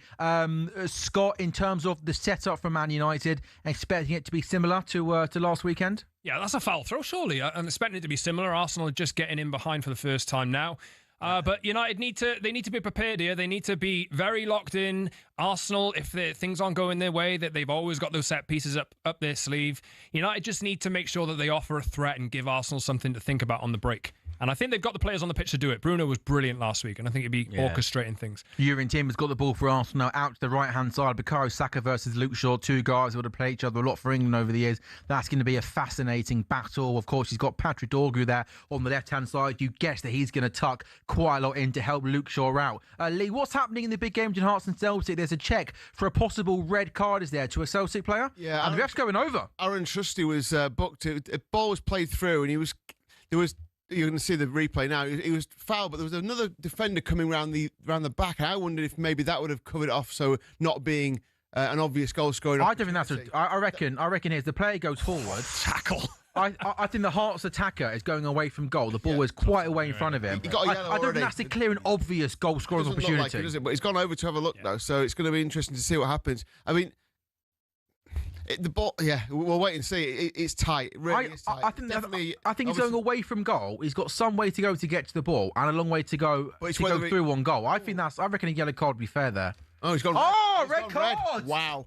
He has gone red. Massive moment. I just wondered whether if it had got to the ball and then nudged it forward, he would have been ahead of the other defender who's coming around the left-hand side. But Austin Trusty sent off with 15 to go. They lead 2-1, but they're down to 10 men. Massive moment in that game. Hearts 1, Celtic 2. Martin O'Neill there has got now some thinking to do with Sean Maloney. Minutes left with maybe a little bit extras to hold this out now, Celtic. Not so trusty, says producer.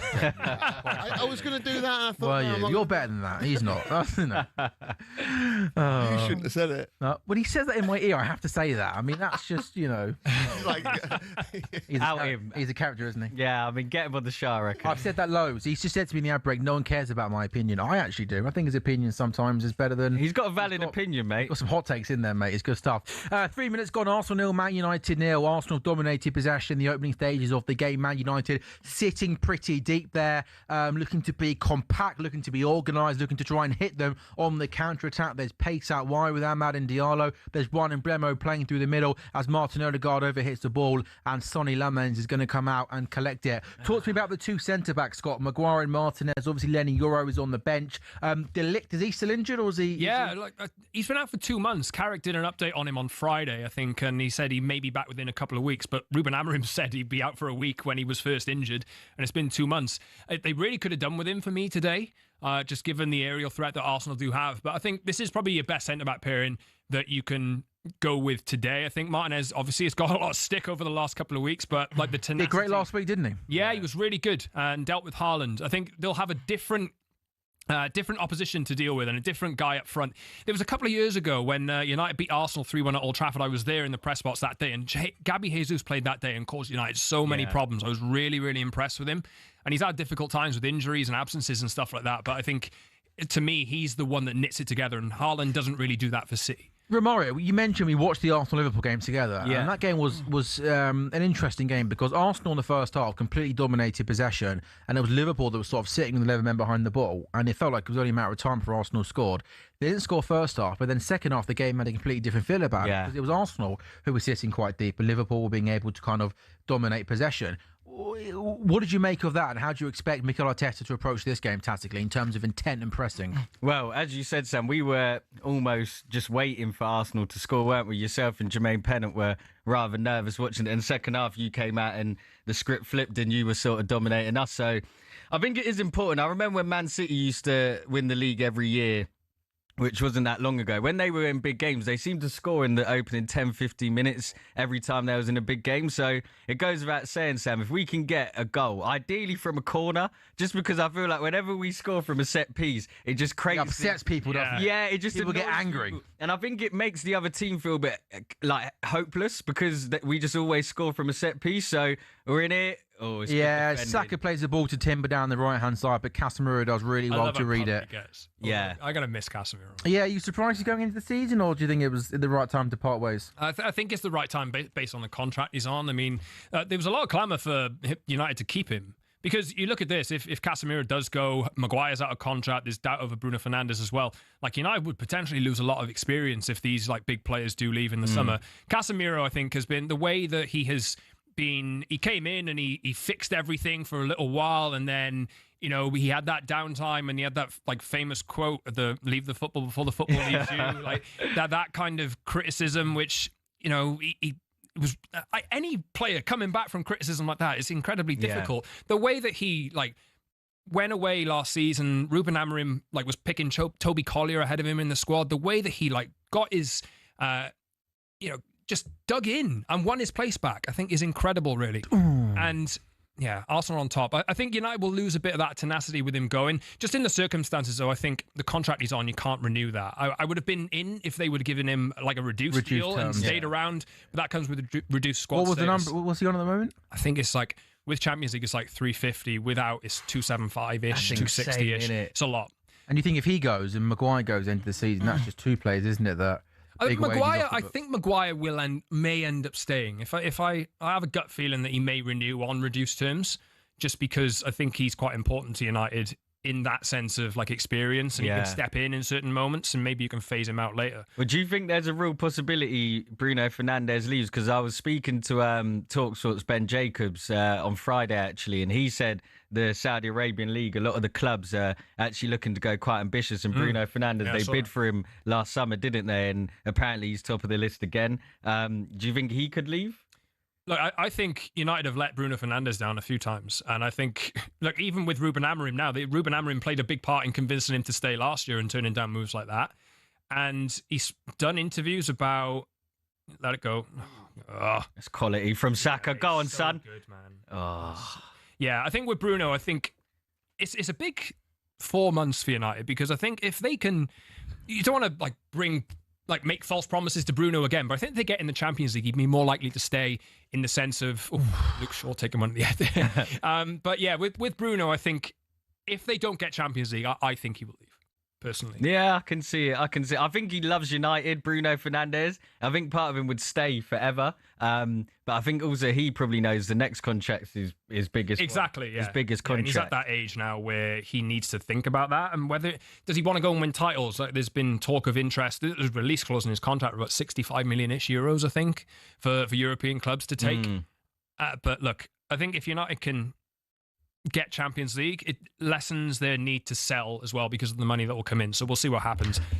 We have a corner for Arsenal, the first corner of the day. 9 minutes gone, Arsenal 0, Man United 0. Here we go. From the right-hand side, it's going to be a Saka in-swinger. I think we know how Arsenal are going to approach this, a corner. Saka whips the ball in, and fair play was that Casemiro got his head on it, and Trossard's shot from outside the box goes over. And that wasn't the best delivery from Saka, was it, where you normally hang that ball up to the back post and people make a run in. It was kind of quite away from the goalkeeper, and to be fair, United deal with that, okay? Yeah, Sam, I can tell you watch Arsenal games. It is normally the back stick that we go. Scored a goal against Inter Milan. Run from the back stick almost towards the goalkeeper. Always. That's how we scored against Inter. Saka delivered the ball in as well. So, yeah, it wasn't the greatest of corner, but I've just noticed, Sam, Man United have quite a tall team, don't they? They've got quite a tall side out there. I don't think we'll dominate the corners as much as we did. And like you mentioned earlier, Scott, you had Binder in goal in the first game of the season, and Lamins is a much taller presence in the box. I think you've conceded less from set pieces since he's come in compared to last season with Onana in goal. You were pretty much just guaranteed to concede like at least one a game. So I don't think we'll dominate them as we usually do. Saka started well here. Saka looks really good, really like. There was a few minutes ago, he got past Dorgu on the outside. Well, Sam, do you remember when he scored that long-range goal against United a few years back? Yeah. Rashford scored a long-range in the same game. I think this is another moment. Saka needs to step up. He hasn't scored for a while for Arsenal, has he? He hasn't scored from open play in a while for us.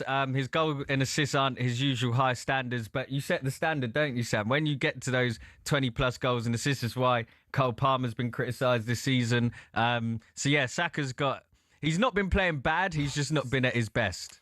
Can we keep a stopwatch on how long they are taking to take these centre backs? Because it is ridiculous. This is doing you a favour, Scott, mate. Ridiculous. This time it's going to be an in-swinger from Declan Rice on the left-hand side.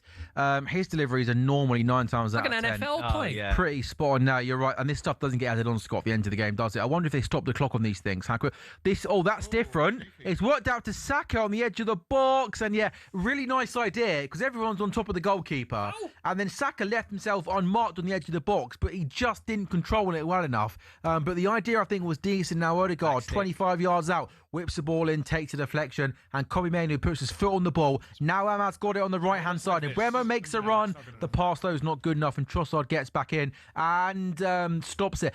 Lee, goodness me, there was an unbelievable save just there from Kasper Schmeichel in the Hearts Celtic game. Yeah, 2-1 down, Hearts at home to Celtic, obviously leading the division by 6 points going into this, 3 as it stands at the minute, and with just over 5 minutes to go, just a scramble in the box. And I don't even know how he saved it. It's literally fingertips. Literally, yeah, fingertips just got, and then one of his own players cleared it from his hands as he went to collect it as well. So yeah, it's down to 10 men Celtic as well, of course, after Trusty was sent off. So 2-1 down, Hearts trying to get that equaliser. And Rangers are still winning their game 1-0. Rangers 1, Dundee 0. So as things stand, both Celtic and Rangers, will go 3 points behind Hearts at the top of the William Hill Scottish Premiership. We'll keep you across the final 5 minutes of that, Lee. In the next few weeks, Hearts have also got Rangers to play and Hibs. And Hibs, of course, they lost to last time out. Yeah, so. I think Hibs would love to take more points off them, wouldn't they? Yes.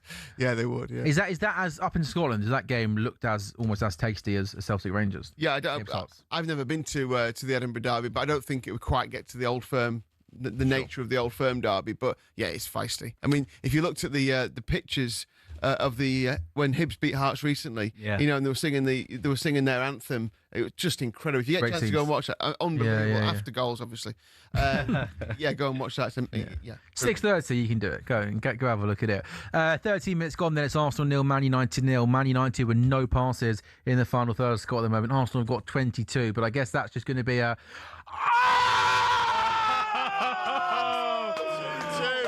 They want a winner, don't they? Win it now. They want a winner, yeah. Hearts 2, Celtic 2, 87 gone. Rocking. A shot from close range beats Kasper Schmeichel, who's had an outstanding game. Hearts, I tell you what, with 3 minutes to go, plus added time, and there might be a little bit of added time, they will think now, being 6 clear, win the game today, win the title. Absolutely, yeah. No, yeah, I agree. Yeah, I think you've got to go for that, haven't you? Then huge. What a great finish. Just looking to make sure there's no offsides there. It didn't look like there was some kind of body just creeping in front. But don't take the fun out of it, Lee. Good finish. Forget about the offside. It's pretty high volley when he hits it. Great finish, brilliant finish. And what I loved about that was when the stadium rocks and the camera's shaking. I just love that. It's amazing, isn't it? Hearts 2, Celtic 2, 2.5. Here we go. Declan Rice now comes forward for Arsenal. He's got options. He gives it Saliba? to What's he doing up there? Rice. What a tackle from Martinez. Was that the right ball, do you think, from Declan Rice? He had so much space, so much time. I think he should have found Saka, Sam. I think you're right, Sam. I'm not sure he's chosen the right option there. And that option somehow was Saliba who made a long run forward. Good turnover by Arsenal. They put Bruno Fernandes under pressure, and it's a good press. Odegaard, and I think it was Saliba in there who was continued his run forward, and he tried to play it back. It's good defending in the end. I think. It is good defending, yeah. I think that's what Gabriel Jesus offers that Gyökeres doesn't as well. He plays the ball to Odegaard, he then gives it to Rice. Gyökeres might not be in that position to even. So as much as I love Victor Gyökeres, I think Gabriel Jesus is probably better fitted for this game. Arsenal 0, Man United 0, 15 gone. There's some handbags going on in the Hearts Celtic game.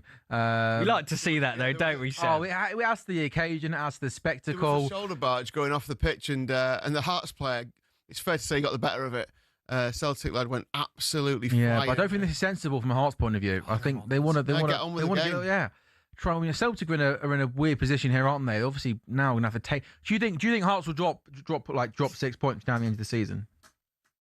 Would you still have Celtic as favourites? Do you think if it stays at 6 points? No, if it stays at 6 points, yeah. If Hearts win it, I think they should go favourites. But yeah, if it stays as a draw, Celtic will still be favourites. You reckon? Yeah, because of those tough games the Hearts have got coming up. You mentioned. Yeah, and just it's Celtic. Yeah. You back them to just. Well, I think just history as much as anything. You've got to. We're not talking about huge prices here, are we? You've still got to side with the history being on Celtic's side, and the fact that Martin O'Neill's record in charge of them this season is better than the other two managers combined. Yeah. So, what do you do?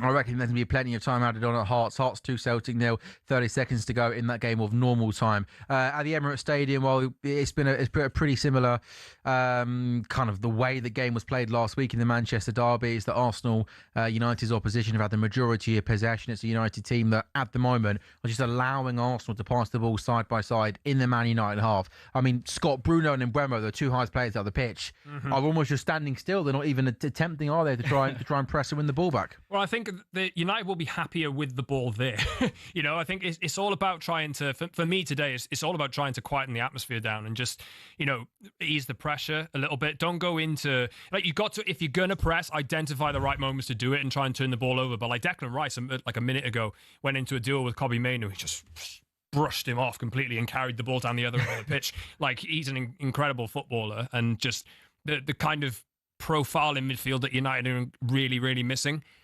So look, it's going to be a long day for United, I think. They haven't really had much of an opportunity yet, and here's another set piece for Arsenal. Well, they've got to stick in there, United.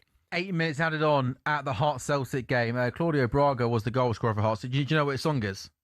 Yeah. Yeah, it's very good, isn't it? I'm not All we need is Claudio Braga. Yeah. It's very, very good. And there's more verses to it, which I don't know the lyrics. No, I'm a fan of that, Sam. You know a good song, don't you? Yeah. I saw it go viral on social media one day when all the Hearts fans are singing it, doing the claps like that. It's really, really That's cool. class. Arsenal got a free kick then into the 18th minute. Declan Rice has got it on the right-hand side, maybe 30 yards out from goal. United's line is quite deep. Declan Rice's delivery here is going to have to be perfect. Lots of the big men are up, making runs now across into the middle of the box. Declan Rice whips it in. The goalkeeper! What a save! Super Mendigor's head on it, and from a couple of yards out, that, Scott, is a really good instinctive save from Sonny Lamens, who tips that ball over the ball. He does well there, the keeper. Great save. Yeah, he came, got himself into an awkward position, but made up for it. Winning that header over Casemiro? Me. Look, it's a good cross in, really good. And did it come off Casemiro, actually? Yeah, I think it does. And Lamens makes the save. I think it's at him, but it comes at him pretty quick. So, Arsenal are really cranking up the pressure here. United have got to ride this wave and try and get through. But another corner kick then for Arsenal. It's a Bukayo Saka in swinging corner. The third corner kick in the space of a couple of minutes. Can Arsenal make this one count?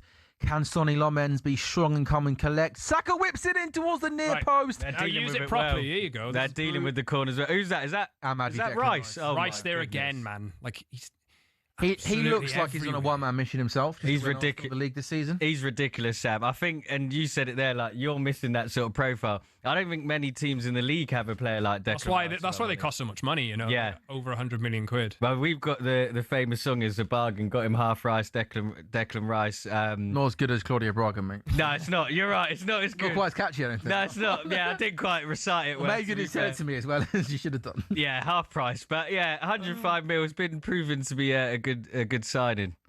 Yeah, I mean, there aren't many over 100 million pounds. You look at the list of players that have gone for over 100 million. You look at whether they've been successful. Yeah, no, but I think Declan Rice definitely falls into that category. Now, can Man United make this possession pay? Diallo gets the ball out to the right-hand side. Brian Mbeumo's got it now. He's up against Nkape. Can he find a little bit of quality? He comes infield. There he is again. Declan Rice once again is in the right position to win the ball back. And United do try and press Trossard here, who's got the ball inside his own box. He goes back to David Raya, who just launches it forward. Didn't like that. Romario, what did you made of Arsenal's opening 20 minutes? I think it's been positive. I don't think you can look at that. Gabriel Jesus is class. I don't think we can ask for much more, Sam. This is a dangerous chance. Saka right-hand side up against Luke Shaw now. He goes on the outside. He comes back on the inside now.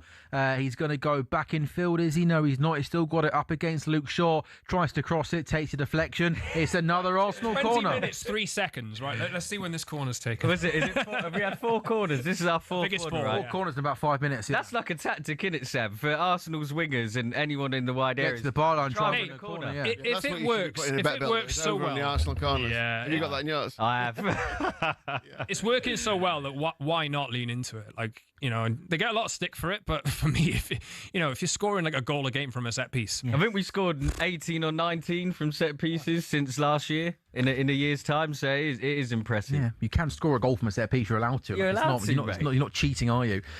Saka in swing, and that did fall to Gabriel. By the way, he got his head on it, and I think there was a United player jumping just in front of him, and it kind of almost maybe ruined his sight of vision of it. And I think he ends up making a Miller's header, and it goes out for a goal kick. Can I say so? Man United, they look like they've really trained on set pieces. Their setup, because obviously as an Arsenal fan, you get used to seeing opposition's defence and corners. And Man United have packed the 6-yard box out. There's no real space in there at all for Gabriel, Saliba, Zubimendi. No one can really find a good space to get ahead of there. So they're doing well, United. You need a bit more of the ball, though. I'd like to see United have a bit of a spell of possession and offer some kind of threat because he's there again. Declan Rice. He said 28% possession a few minutes ago.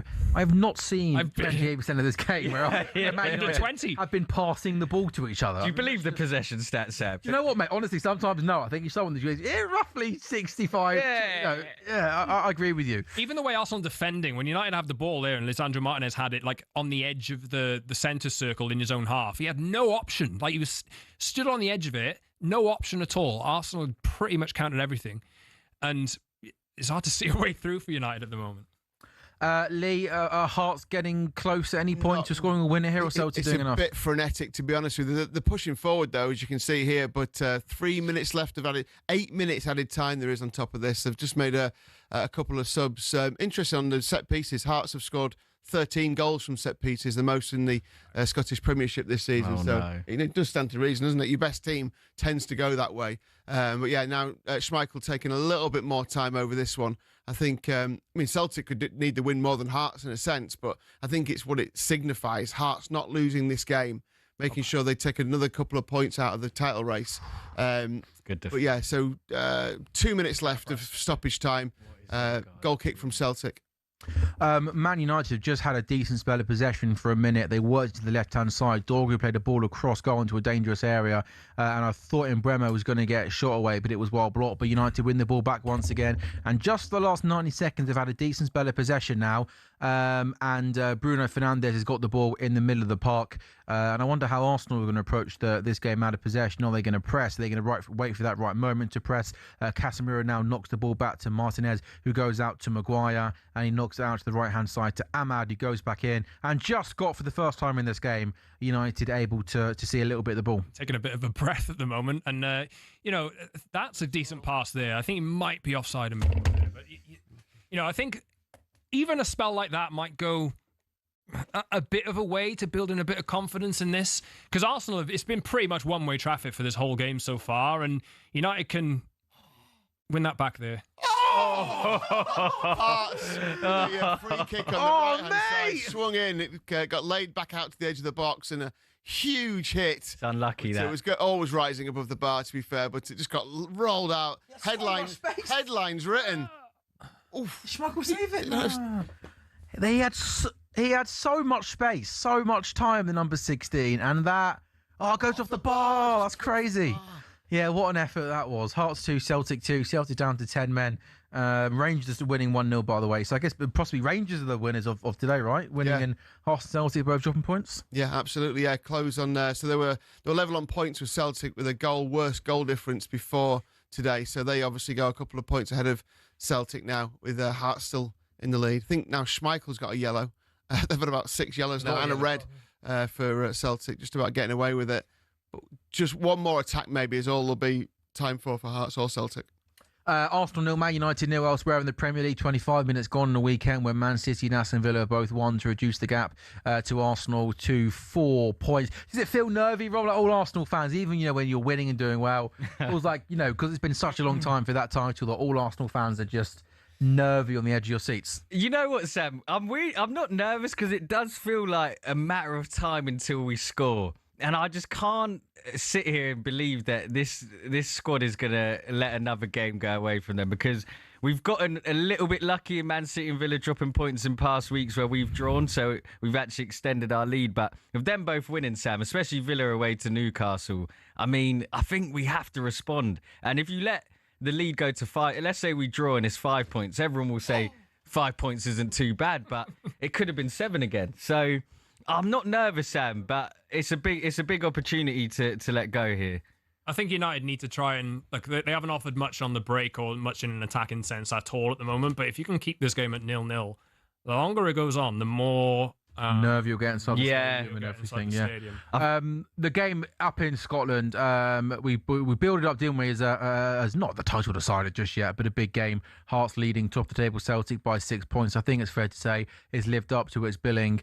4 goals, a red card. It finishes Hearts 2, Celtic 2. So Celtic stay 6 behind Hearts.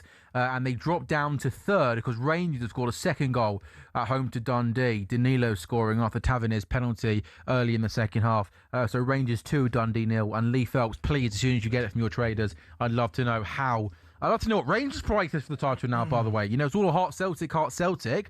Rangers, and I'll be honest with you, excuse my ignorance and my lack of knowledge of the William Hill Scottish Premiership, but I didn't know today, Lee, before a ball was kicked, the Rangers were as close to Hearts and Celtic as what I thought they were, to be honest with you. Well, since Danny Roll came in, they've really changed. They were obviously having a nightmare as well, but he's just steadied the ship there, Danny Roll, and he's done a really good job. When you speak to Rangers fans, they're pretty pleased. And whilst Celtic have been having their implosion, Rangers have just been getting on with the business, to be fair. So, cracking 3-horse William Hill Scottish Premiership title, right? You picked a good lead to back this season, mate. We started last year, and then, absolutely. Like I was saying, as a sponsor, you just want it to be interested in, mate, you've got that, haven't you? What the guys in Scotland are saying is that there's more people talking to them in England about the Scottish Premiership than they've ever known. Yeah. That says all you need to know. Well, you think if the Scottish Premiership has 3 teams vying for the league season in, season out, it's only going to get bigger and better, isn't it? I think this is actually really healthy for the league.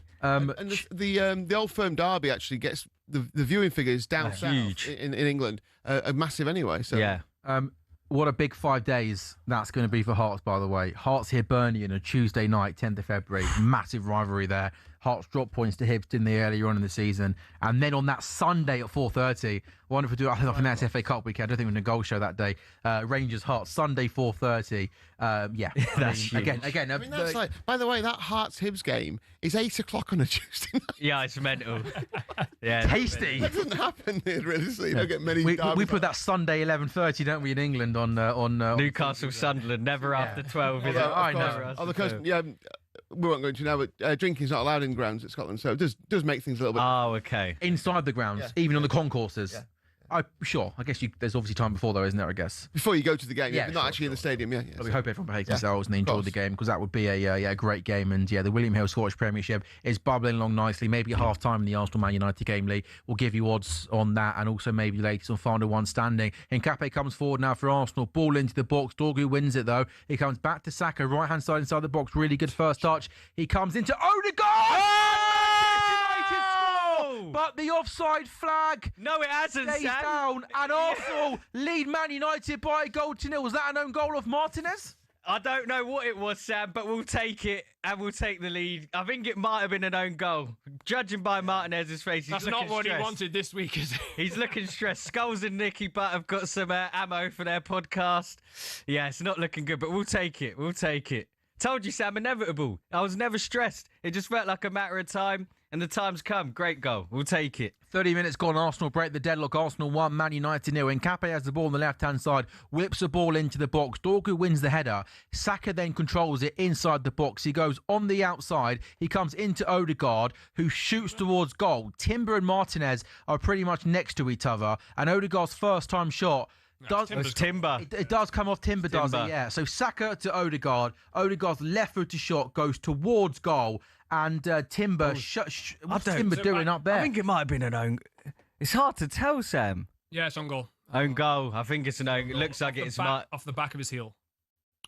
Arsenal 1, Man United 0. Rom, I mean, that's exactly what you're asking for. Lots of possession, dominating play. You get that goal. Listen, goal in the first half just before the half-hour mark. Big goal. I mean, it doesn't matter how they go in, Sam. We normally score them from set pieces, but we'll take own goals as well. I think it's Timber's goal. You think? No, it's hit Martinez on the back of the heel. Yeah, it looked like it might have hit Martinez, but either way, we'll take it. Own goal again, we'll take it. 1-0, and look like we might get a second here, Sam. This could be sticky. Oh, no!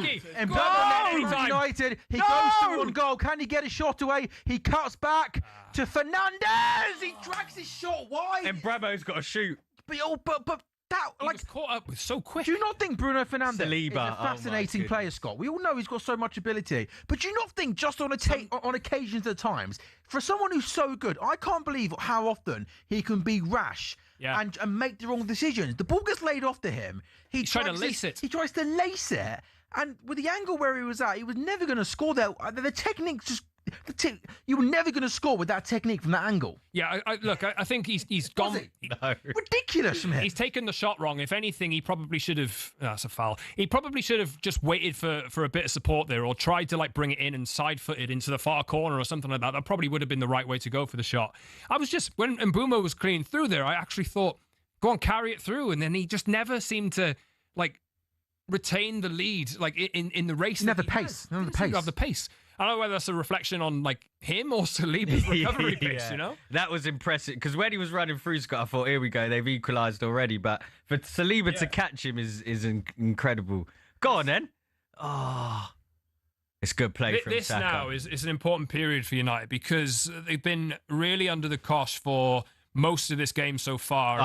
I think, ironically, that goal came just after United's best spell in the game, even if it was 2 minutes long. That's a free kick. What have you made of Martin Odegaard, Romario, since he's returned to the team? I think he's had really good games. He's had a few games where he's been quiet. I thought against you guys he didn't have the greatest game, but he's not terrible. And it's similar to Saka. He's sort of one of our talismen in winning games for us, getting us top of the league. And he has been important for us this season, but he's our captain. And you always look to your captain to maybe impact the game a lot more. I know a lot of Arsenal fans suggest Gabriel or Rice should be captain, but I think Odegaard's important to the team. I think he does his part, and even in that goal there, Sam, he has an important part to play in it. So I think Odegaard's had a decent game, but the standards are just high for him, man. So I think there's a few more gears to go for him.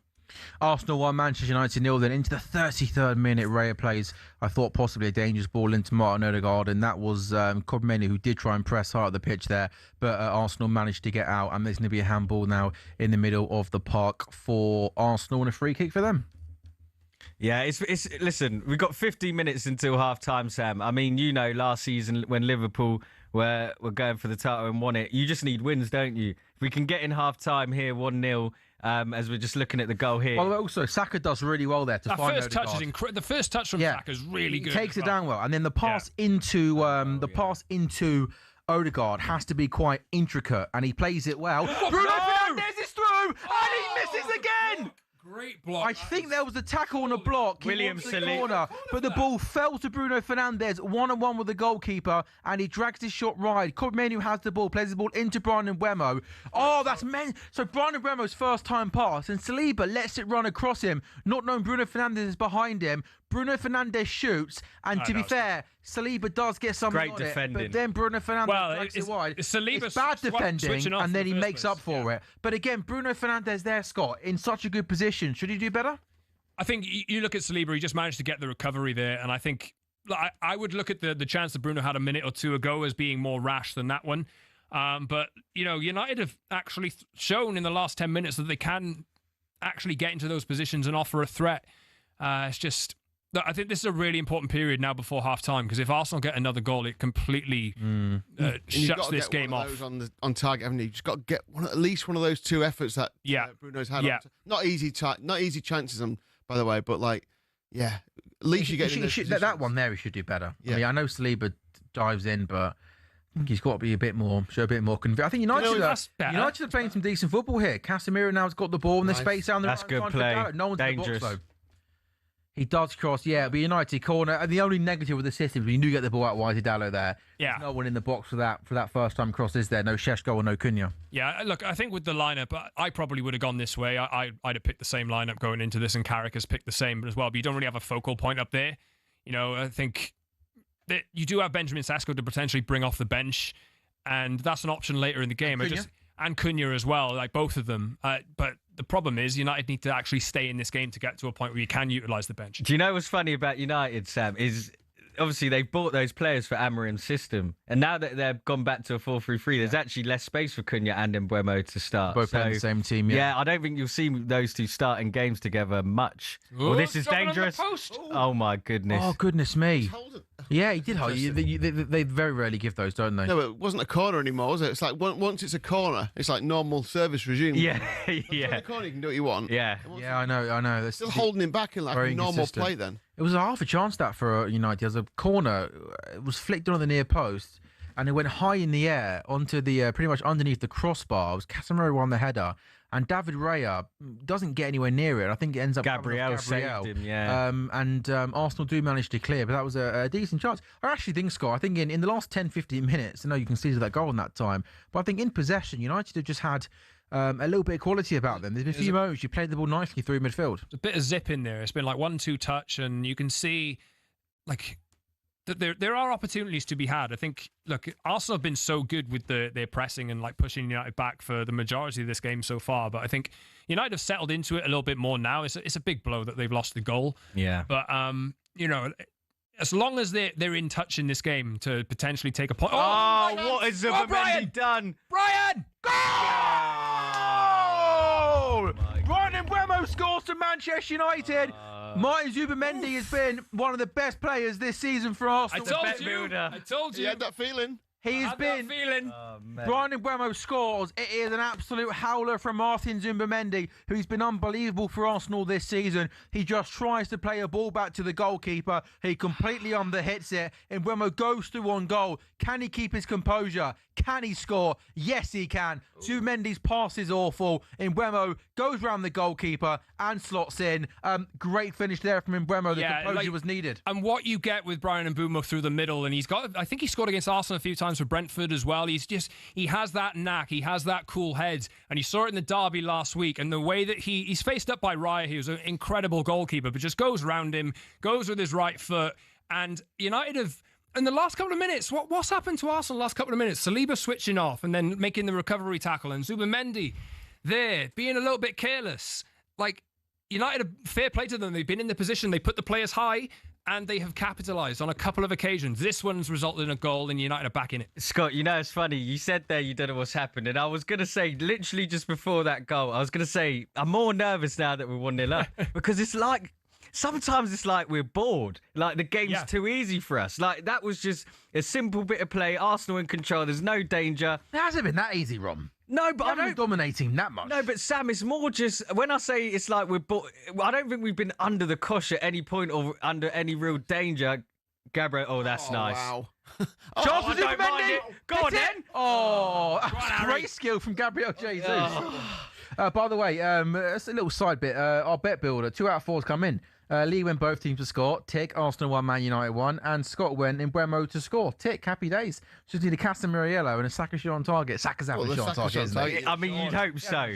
No, but you'd expect that. Hopefully he's putting us ahead. Attempts there now. I guess. Where did those 5 come from? That was a really nice finish from Mbeumo. The way, composure there. The composure that he took. But you know it is, boys. Xhaka, here you go. Does Sesko score that? If that No, that's the point I was making. I don't think he scores that. So I understand why you put Mbeumo in the middle, because he does have that. He's composed. He's cool-headed. Yeah. And Sesko's obviously battling with first season in England and hasn't ever really been that striker. Like Mbeumo is just, He's got that knack. Do you know what's 20 funny? goals last season in the Premier League. You know what's funny about Mbumo? I don't know if you guys seen, but Diego Costa said he got asked who reminds him of himself and I saw Drogba that. the most, and he said Mbumo. He said Mbumo reminds him of Costa and Drogba. Not a comparison I'd make. but- I don't get it, but it's funny that a former player thinks that Mbumo is the most similar to him. He is quite rugged. He does hunt down defences, and he's a bit of a one-man battering ram. He's not quite the machine that Diego Costa was. No. But a bit of a bulldog, wasn't he? I wouldn't- Obvious comparison. Yeah. See what Diego Costa had to say about Antonio Conte the other day, by the way. Oh, same interview. I think that was a bit tasty, weren't it? Yeah. But Sam, back to the game. Sorry, we got a set. You brought it up, mate, not me. No, we got a set piece here. We got a set piece. Declan Rice This dropping is a his chance here. seal look in the lead up to this free did, kick didn't there. he? Yeah, really did. Come on, Deckers. Left-hand side, Declan Rice Great whips it cross, in. Sonny Lamens does well. He comes and deals with it and collects it. I also love the fact that Sonny Lamens, he doesn't want to have a haircut, does he? I love it. He's not chopping that in. No, he's doing the same thing as the guy, isn't he? Oh, the United fan, yeah. What's happened to him, by the way? It's been quiet, hasn't it? Yeah, he has. He's been. probably just got a bit sick and tired of maybe you'll hear him. You had him on your after podcast three- yet? Not yet. I really What were you should, doing the other shouldn't I? day, by the way? So you doing good work the other day? Yeah. It was a been busy little, this week. little preview to this game. Good lad. The other day. Good man. We're happy for you, Scott. You're doing well. Bruno, but I tell you what, I think I like this first half from Man United. I think United have done well. What has happened to them? It's just the pace. Since the goal. No, I mean just in general since Amorim, the pace with which they get the ball, the speed of which they kind of move the ball through midfield, everything's completely changed. But Lee, how many times do we sit here and say changing to a 4-3-3 and getting Manu in that team would make them immediately They a look like better they team? want to play football now. Ahmad, right-hand side, that's a corner kick for Man United. They'll take you're that. right, though, They've Lee. got some set piece threat from Something's just a bit sharper. It's like they wasn't enjoying playing under Amorim. They probably weren't. They probably didn't like the system. Even those triangles when they were playing City and it was like bing, bing, bing. You're like, hang on a minute. Yeah. Where have you got these players from? It's yeah. like new signing, Manu. Yeah, What? England player, Manu, that one. yeah. It's like, it's not Probably rocket Manu was science, playing is for it? another team. Maguire. United won him for 100 Whatever you million. think of Maguire, quality centre-back who gets stuck in and you'll give you what you want. Bring him back into the team. It's like, yeah, it's weird, isn't it, how it's changed so quickly? So I mean, look, they still could lose this, obviously, but like, the Lee, playing don't. much You're going to better. give him a positive jinx here.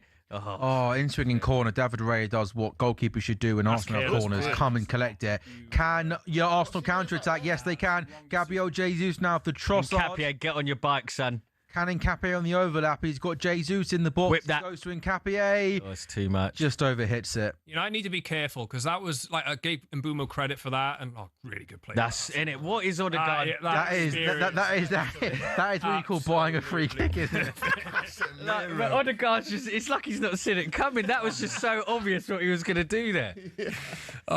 What do you make of a very important question? What do you make of Michael Carrick's managerial attire? He looks the part. He looks Baggy, the isn't it, that part. jacket? Yeah, I think it's quite a big jacket. I agree with you. Yeah, You think? it's a bit- Yeah. Well, you're not rating the cold. No, jacket. not at all. Mate, if I was a manager, I'd live in tracksuits. The club. Would you? tracksuits. No, Oh, no. Dash. A United manager needs a coat and like Why? like traditions. Yeah. I like Pep's, he always got his CP on. Yeah, but Pep's gone a bit. You never know what Pep's gonna bring you, do you? He loves the Stone Island piece, didn't he? You not? Why is your scarf on your lap? Not Sam, what are you doing? Don't ruin the surprise for the viewers, Sam. This scarf's for you, actually. Oh, for me. For when we take the lead again, I'm just going to. You took the lead I'm once gonna already. provide you. Yeah, but we need to take it properly, Scott. That was just, what I mean, warming up. Sorry, don't mean to ruin the surprise. for you. No, it's coming though, Sam. The scarf's under the table. It's actually a bit of a bad luck omen, Sam. I bought the same scarf to the Liverpool watch Did along. you? Why you got a point in that game, mate? You take a point in this game. wouldn't you, at this No, point? you stop that, mate. We need 3 points here. Maybe, yeah. Well, you wouldn't I take a think point. you in do that. need. Well, Sam, as the team who won the league last season, yeah. is this disgraceful if we don't win today? Not disgraceful, but, But is it like- at home? It's a game that you're going to try and win. Yeah, You do allow the Like, if you narrative to draw- build again. Like yeah, I agree. And on a weekend where the two rivals teams below you win. Go on, nice. Leacher. Martinez comes through midfield here. Go on again. No Can real options. he go? Oh yeah. I'll tell you, one thing that I'm feeling quite comfortable about is we've got a strong bench. We've got a lot of options on the bench. Eze, we've got Gyökeres, Madueke. So there are options on the bench if we need. Marino, obviously, he's got a goal in him. So if we need to change it, the players are there. So I'm not worried just yet. Long 45 to come. 90 seconds to go then until half-time. It's Arsenal 1, Manchester United 1. Arsenal took the lead in the first half thanks to a Alessandro Martinez own goal, which it obviously was. Who said that Duran Timber scored? That's crazy. And then 8 minutes or so later, my mince pies are going, Romario, I'm telling you. And then 8 or so minutes later, Brian Mbeumo equalised after an uncharacteristic mistake from Martin Zubimendi, a back pass, which was hit well short, and then Mbeumo raced through on goal. And fair play to Mbeumo, who kept his composure, rounded the goalkeeper, and slotted in. Lee, what we made of the first half, mate? Well, no, I was just thinking about going back to the jacket. It's like a double. Yeah, I like that. Both buttons done Sorry, up. Sam. Normally, like you'd wear one button done up and the bottom one like slightly under. What's he? He's got both done up, double-breasted both. How would you describe the jacket for the people watching at home? Kind of it's like a long fitting jacket, isn't it? It's like a suit jacket, but Yeah, I don't think I don't think it's a vibe. but slim, like a slimmer material than that. Yeah. But he's got both buttons done up. Rather Yeah. than just the one. And like a It's quite t-shirt long, underneath. and it's long, kind of like down to mid-leg, I reckon. Yeah, I he looks agree, mate. Quite classy. that long. He looks classy. Cut him a I just cut think him some maybe slack, it's a guys. little bit loose in his No, I shoulders. don't like it at all, mate. A little bit loose in his shoulders for me. Needs to be a bit more fitted. It's funny because as Lee's describing it, I'm waiting for the camera to Yeah, pan it's to not got carry. I'm match like, up, why is are they not showing me carry? I need to see it you again. not? I need to see it again. Yeah, I'm not having it. I think it's just a bit big for the t-shirt. Yeah. Yeah. Anyway. No, I quite Talk enjoyed about that. goals and fashion advice. Well, I think we're allowed to give fashion advice, aren't we? I can't. I have no idea. Well, I tell you what, mate. Bruno Ryan? Fernandes with the ball forward to him. Bravo! First time shot! Oh, goodness me. It just goes over. all I But do is shout Brian. I get so excited by him. did David Raya have that under control, or was he I'm not panicking there for a little bit? That didn't look great. Idea, that, wasn't it? I think he was worried there a little bit. Yeah, I didn't like that. Bruno Fernandes, though, what a ball that is. I mean, yeah, Bruno's a player. I've tried doubting him over the years, and yeah, I finally just stopped. He's good. Yeah. He is He's just good. He's class. Were you prepared to? Maybe I'll ask you later. Yeah, Were you prepared to go over the line and say Bruno over Odegaard like everybody else? There was a poll the other day on social. Yeah. I participated. It was 90% in Bruno's favour. Well, that's You know- ridiculous. I think they're different. No, so this season, They're different I'd say types of Bruno- players. This season, Bruno for sure, but Odegaard has been a joke for Arsenal over the Yeah. last. Like people forget how good Odegaard is because he has had a difficult season. I'm- I think they're both top players, but I think overall, I'm just going Odegaard. If I could have one Liverpool, I'd I'm pick taking Odegaard. Bruno every day of the week. I think Lee, you'd rather have Grimsby, Odegaard or Bruno? Bruno, I just Would think you I actually? think he wins more games for you. Yeah. That's what I think. You know. Yeah, I think Bruno's a match There's a winner. lot about his Odegaard's general play and control of the game and all that, but I just like a player who's going to win me a game with something spectacular. So yeah, Bruno. Well, you need that, don't you, Grimsby at the moment? Right? Where are you in the table? Mid-table.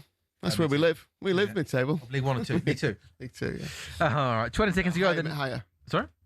Slightly higher than mid-table, but yeah, we're in there. All right, good. 15 seconds to go then until half-time. Arsenal 1, Manchester United 1. Again, a reminder, if you are joining us live on talkSPORT's YouTube channel or on your smart TVs. By the way, it's really nice, actually. I went into the barbers yesterday, my barbers, and all the boys, they all watched the clips of talkSPORT goals up on Instagram and TikTok and YouTube. They absolutely love it. So I thought I'd give a shout-out to T-Cuts in Middle Broadway, North West London. They sorted me out, haven't they, right? They've sorted me out. It's It does all sharp. right. It's It looks very You sharp. like it? Did you pay for it or did you just... No, of course I paid for it, of course. No free advertisement on talkSPORT goals, that goes without saying. But I said I'd give a shout out to the boys. We're at half-time, Arsenal 1, Manchester United 1. Alessandro Martinez's own goal gave Arsenal the lead, and Manchester United equalised thanks to Brian Mbeumo. We'll take a quick break on talkSPORT goals then, shall we?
Afternoon, welcome back to talkSPORT Goals. We're live on talkSPORT's YouTube channel and on your smart TVs until around 6:30. Then Madge and Alan Pardew will take over with the Final Word show, taking your calls on a busy day of football. Sam Ellard, Lee Phelps, Mario Webster, Scotty Saunders are with you this afternoon. Reminder of the results earlier on today in the Premier League: Brentford 0, Nottingham Forest 2, Chelsea 1, 3-1 at Palace, Newcastle 0, Aston Villa 2. And the big game at 4:30, Arsenal 1, Manchester United 1. Arsenal taking the lead after Alessandro Martinez goal on the half an hour mark, and then Man United equalised 8 minutes after that. A mistake from Martin Zubimendi saw Brian Mbeumo go through on goal. He kept his composure, rounded the goalkeeper and scored. Scott, is that a positive first half for Manchester United? The way it was looking for the first 30 minutes, Arsenal were penning United in. United barely had a sniff of the game, but I don't know what changed. Maybe the goal changed the balance of things, but I think Arsenal have been defensively, they've lapsed a couple of times, been a little bit careless with the lead up to the goal that Mbeumo scored. Zubimendi very careless there. But United have grown in confidence throughout the half. They've shown, I said at the start of the day, I wanted to see that they had an attacking threat and giving Arsenal something to think about at the other end. And they very much have. And they've got options off the bench as well. Like, I think now, I'm looking at the way Dogu got the start on the left. He's had a bit of trouble, like maybe could have done with the head better with the header in the lead up to Saka's cross in before the goal went in. It was a little bit weak. And look, I think the way that Arsenal are, smothering United, it seems like he maybe can bring Cunha into that. I think the options that he has, like he can carry the ball, he puts a shift in going backwards as well. United have options. I just want to see them stay in the game until the last 15 minutes or something like that. And I think the nerves and the tension in that stadium are going to get pretty big. You play on it. I like. Palpable. Not what it means, but it sounds like it's the right thing to say at that time.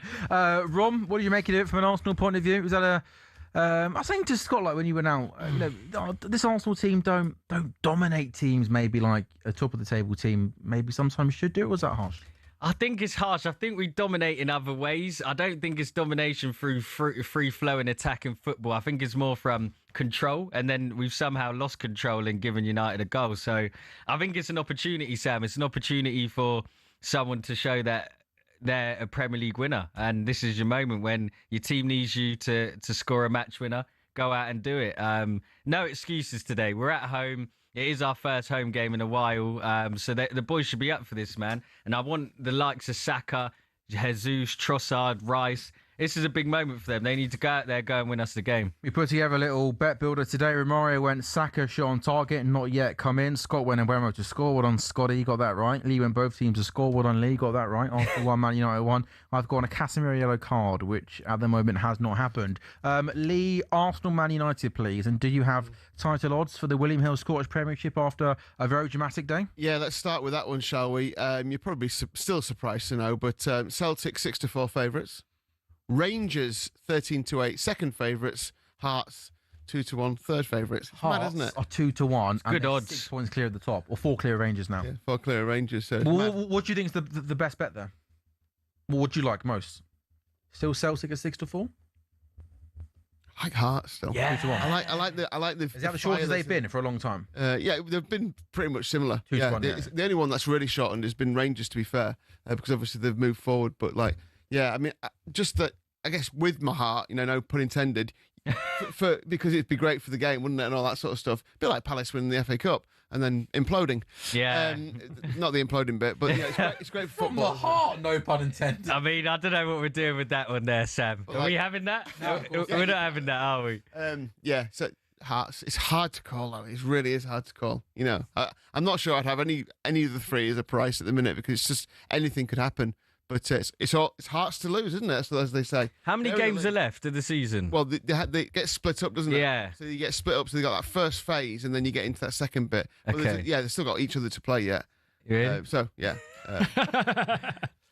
On the Arsenal Man United match, a few price boosts, by the way. Bukayo Saka to score or assist is 2-1. We just need a shot on target for the bet builder, remember. Bruno Fernandes to score or assist is 4-1. What about both teams to score in the second half, 5-2 as well, and a few other price boosts as well. 10-11 Arsenal, so they were nearly 2-1 on at the start of the game. The draw 7-4, which obviously is coming in a bit, and Manchester United 4-1, so they're a bit shorter as well. So the draw is the thing that's shortened most. Final one standing. Yeah, well, we had the £200,000 winner last week, didn't we? Mm-hmm. we've got a couple of people sweating on Everton tomorrow night for 20k. So if Everton win, then it rolls over to the next week. If they don't, then the 20k gets split 3 ways. Someone had Spurs. A load of people had Spurs yesterday. Really? Yeah. Bad, really. A load had City as well. I think 49% had City. So fair enough. They're all safely through. But there's a few who had tough yesterday. Who had like Spurs and Liverpool, who obviously didn't win either. You don't want to go for either of those two sides, do you, away from home, really? And I'd rather go Fulham at home to Brighton. I'd rather go on West Ham home to Sunderland. I'm saying that looking at the results, but a load of people went. A load of people did go West Ham. Yeah, I'm not surprised. I thought West Ham, that was a game in the West Ham, because Sunderland are so bad, aren't they, away from home this season? They're getting all their points at home, aren't they, Sunderland? They've not been awful, but like they've just not. They've won. How many games have they won? I reckon they've won. They've drawn a few, haven't they? Won at Forest, didn't they? And they just don't score enough goals. There's a 50k game going live a week on Saturday. Really? So 50k game goes live. Back involved in that. Get involved. You had to go, yeah, and final one standing. If not, next I have. Saturday, mate. You've had. At the start of the Everyone has, season. haven't they? Yeah, at the start of the season I was in, and then I got knocked out, I think, by Liverpool when they went on that dreadful run. I can't remember. No shade, Sam, by the way. No shade, but you boys cost me a shot at, was it $1 million? The first one. The first one, $500,000. Yeah, you cost me $500,000, so cheers for that, Sam. All right. All your fault. Get life, mate. A week Saturday, the new 50k, we'll have a little bit of that. It is talkSPORT Goals live on talkSPORT's YouTube channel and on your smart TVs. The game at the Emirates Stadium is poised just perfectly. It feels, doesn't it, the turn of the year that these games now are. There's Rio Ferdinand, by the way, on TV. He gets about, doesn't he, at the moment? He's everywhere, isn't he? He'd go to the opening of an envelope, that lad, wouldn't he? Yeah, wasn't he at the Real Madrid Barca Super Cup final? Yeah, honestly. Goodness me. We're back in a couple of minutes' time. Then we're watching the second half of Arsenal Man United. The score is 1-1.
So, good afternoon and welcome back to talkSPORT Goals. We are live on talkSPORT's YouTube channel and also as well on your smart TV. Sam Ellard, Lee Phelps, Ron Webster, aka Mario Webster, and Scott Saunders are live on talkSPORT's YouTube channel and also on your smart TV. It's 6:30. Following us, it is the final word. Jared, Madge and Parge taking your calls on what's been a busy day of Premier League football. It was a big win for Aston Villa going to Newcastle, winning by 2-0. Palace's awful run of form continue losing at home to Chelsea 3-1, 4 wins and 5 from Liam Rossini as their manager. And it's a surprise result at the G-Tech. Brentford 0, Forest 2 in the William Hill Scottish Premiership. What an afternoon at the top of the table. The real winners are Rangers beating Dundee at home by 3-0, and then Hearts Celtic was 2-2. And in the big game in the Premier League, Arsenal 1, Manchester United 1. Arsenal taking the lead after Alessandro Martinez's own goal.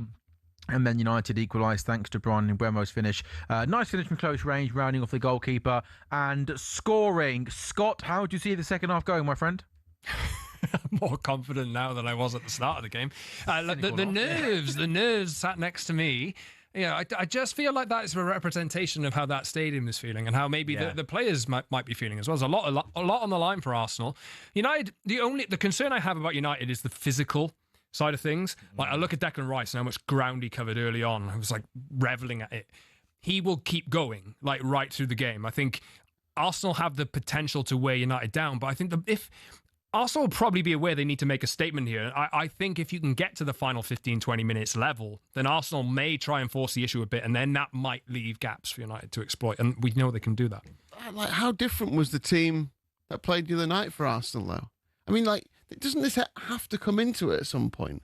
The fact that Man United are just like training all week, nice rest, and Arsenal have been to Inter Milan. To be fair, we rested a lot of the players. Like Rice didn't start, Odegaard. So we did rest a few of them. Gabriel didn't start. So, but yeah, I think I'm talking about Casemiro and Mainu, the engines. Yeah. That's the main concern. Well, what is giving me inspiration and hope, Lee, is we went 0-0 against Villa at home a few weeks ago and then came out and it ended 4-1 to us. That's true. So the goals are there. I'd like to see Eberechi in this game. I think we were talking in the break, Lee. A lot of it is we've got the players. Just let them go and play and just let them try and win the game. I think Mikel Arteta is a huge reason we've gotten to the point we've got to. But I think it's time he just maybe takes the handbrake off a little bit and just gets a few more attacking players on the pitch. But I think we'll win the game. I'm quite confident. Look, cameras on Eze. That's the narrative, man. There's firepower on the bench. Gyökeres is first to go and have a little warm up. Yeah, Martinelli on the bench. Oh, great. He's cold. That's great, isn't it? Martinelli on the bench as well, Sam. We've seen him come off the game. Isn't it, mate? These are healthy options, right? He is. Good options. Arsenal 1, Manchester United 1. Yeah, the first half kind of started with Arsenal dominating possession for the first 15 minutes or 20 minutes. They did score, but then United kind of eased their way into the game. And when in possession, I thought actually worked the ball quite nicely and had a couple of chances. Bruno Fernandes missed a 1-1 before they did equalise after a Martin Zubimendi mistake. And I thought, Lee, that, I thought Man United, like when you watch these two teams play, it doesn't, based on that first 45, it doesn't feel like there's a great deal in it between the two teams. And I think United in possession in midfield, I think they look really comfortable, really confident. And this game, because United won last weekend, and United aren't in a title race, it feels like Scott's quite relaxed because it almost feels like a bit of a free hit for United, doesn't it? Yeah, it does. Yeah, it's like, and I think they've shown they've had 3 good opportunities so far in this game. 2 of them were the ones that fell to Bruno, which were half chances really, and then obviously there was Brian Mbeumo's goal. He had that other kind of snapshot, which wasn't really a chance at all. So they've had 5 touches in the opposition box and scored a goal. Arsenal have had 14 touches in the opposition box and scored a goal. So it's kind of like, there's not much between them in terms of shots on goal and shots on target. But, Man United have taken advantage of their limited opportunities so far. And Arsenal, just like we were saying, like you feel like it's always within them, Arsenal. It feels like they're always in about 3rd or 4th gear. And they never quite put it into 5th gear and go, right, we're going to put you to the sword here. But if they do that, I don't think Man United would be able to live with them. It's always kind of been the way, isn't it, under Arteta, that they've always feel like they want to pass the ball, move the ball side to side rather than really kind of be ultra aggressive from the beginning and trying the great City teams of the Guardiola. Do you not think when they were at home to anyone, it almost felt like they were 3 up after 15 minutes in every single game, and you're just like no one, maybe apart from when Liverpool went there. and maybe Spurs had a weird record against them with their place, they would just kill every team at home in terms of passing them to death and beating them. When you had Klopp as well, Sam, in the Champions League, when you won it that year, we were just aggressive. you would just come out of the blocks and you would basically give the other team no space to breathe. And I think, I'm not sure what it is, but then what's going on? Manchester United. This is what I mean. Man United are playing well, boys. Well, we're only 3.5 minutes into the second half, but United are just pinging the balls for what we're calling that. What sort of turn is that from Dallo there? We're calling it when you kind of roll your foot over the ball and turn your man, leaning into him. And United are just pinging the ball nicely.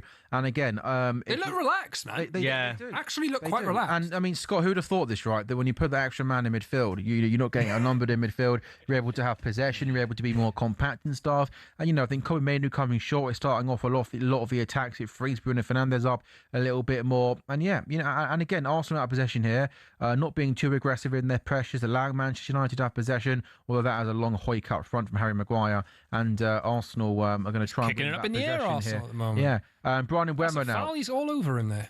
Infield. There you go. Yeah. Fernandes, and United look comfortable here. They look confident in possession. Casemiro's got the ball, and again, Martinez. Good pass. Oh, that came into Bruno Fernandes' Even first that time clearance. Why Why are we sat back defending? Look, you can see. Look at the Arsenal fans. You can feel it now. They are get up. This is what I was hoping. I don't know why they're showing Man United so much respect. Yeah, Get into them. Press. Win the ball back. You got a title to win.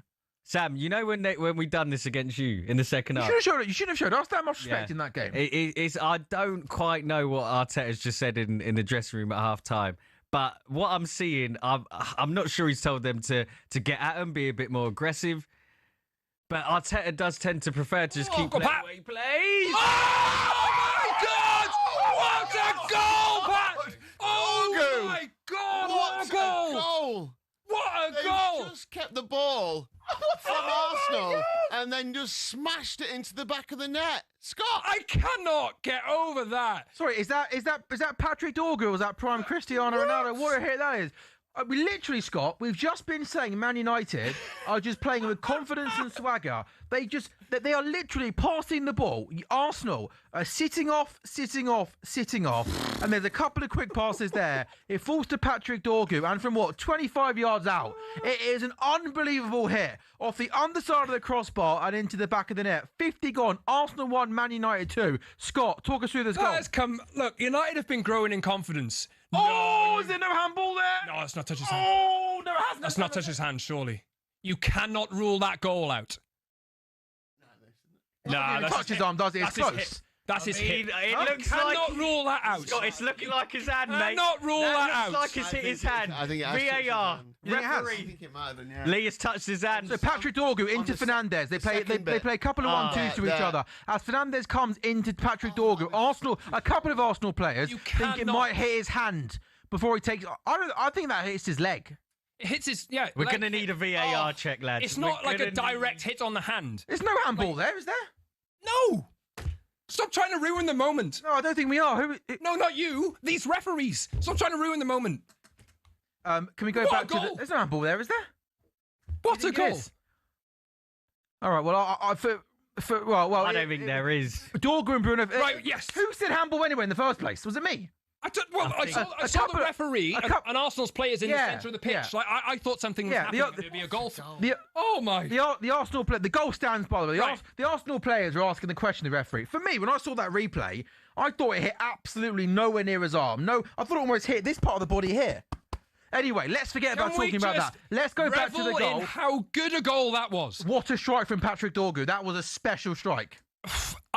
Who knew he had that in his locker? Who knew he's had that in his locker? Big goal in the derby last week.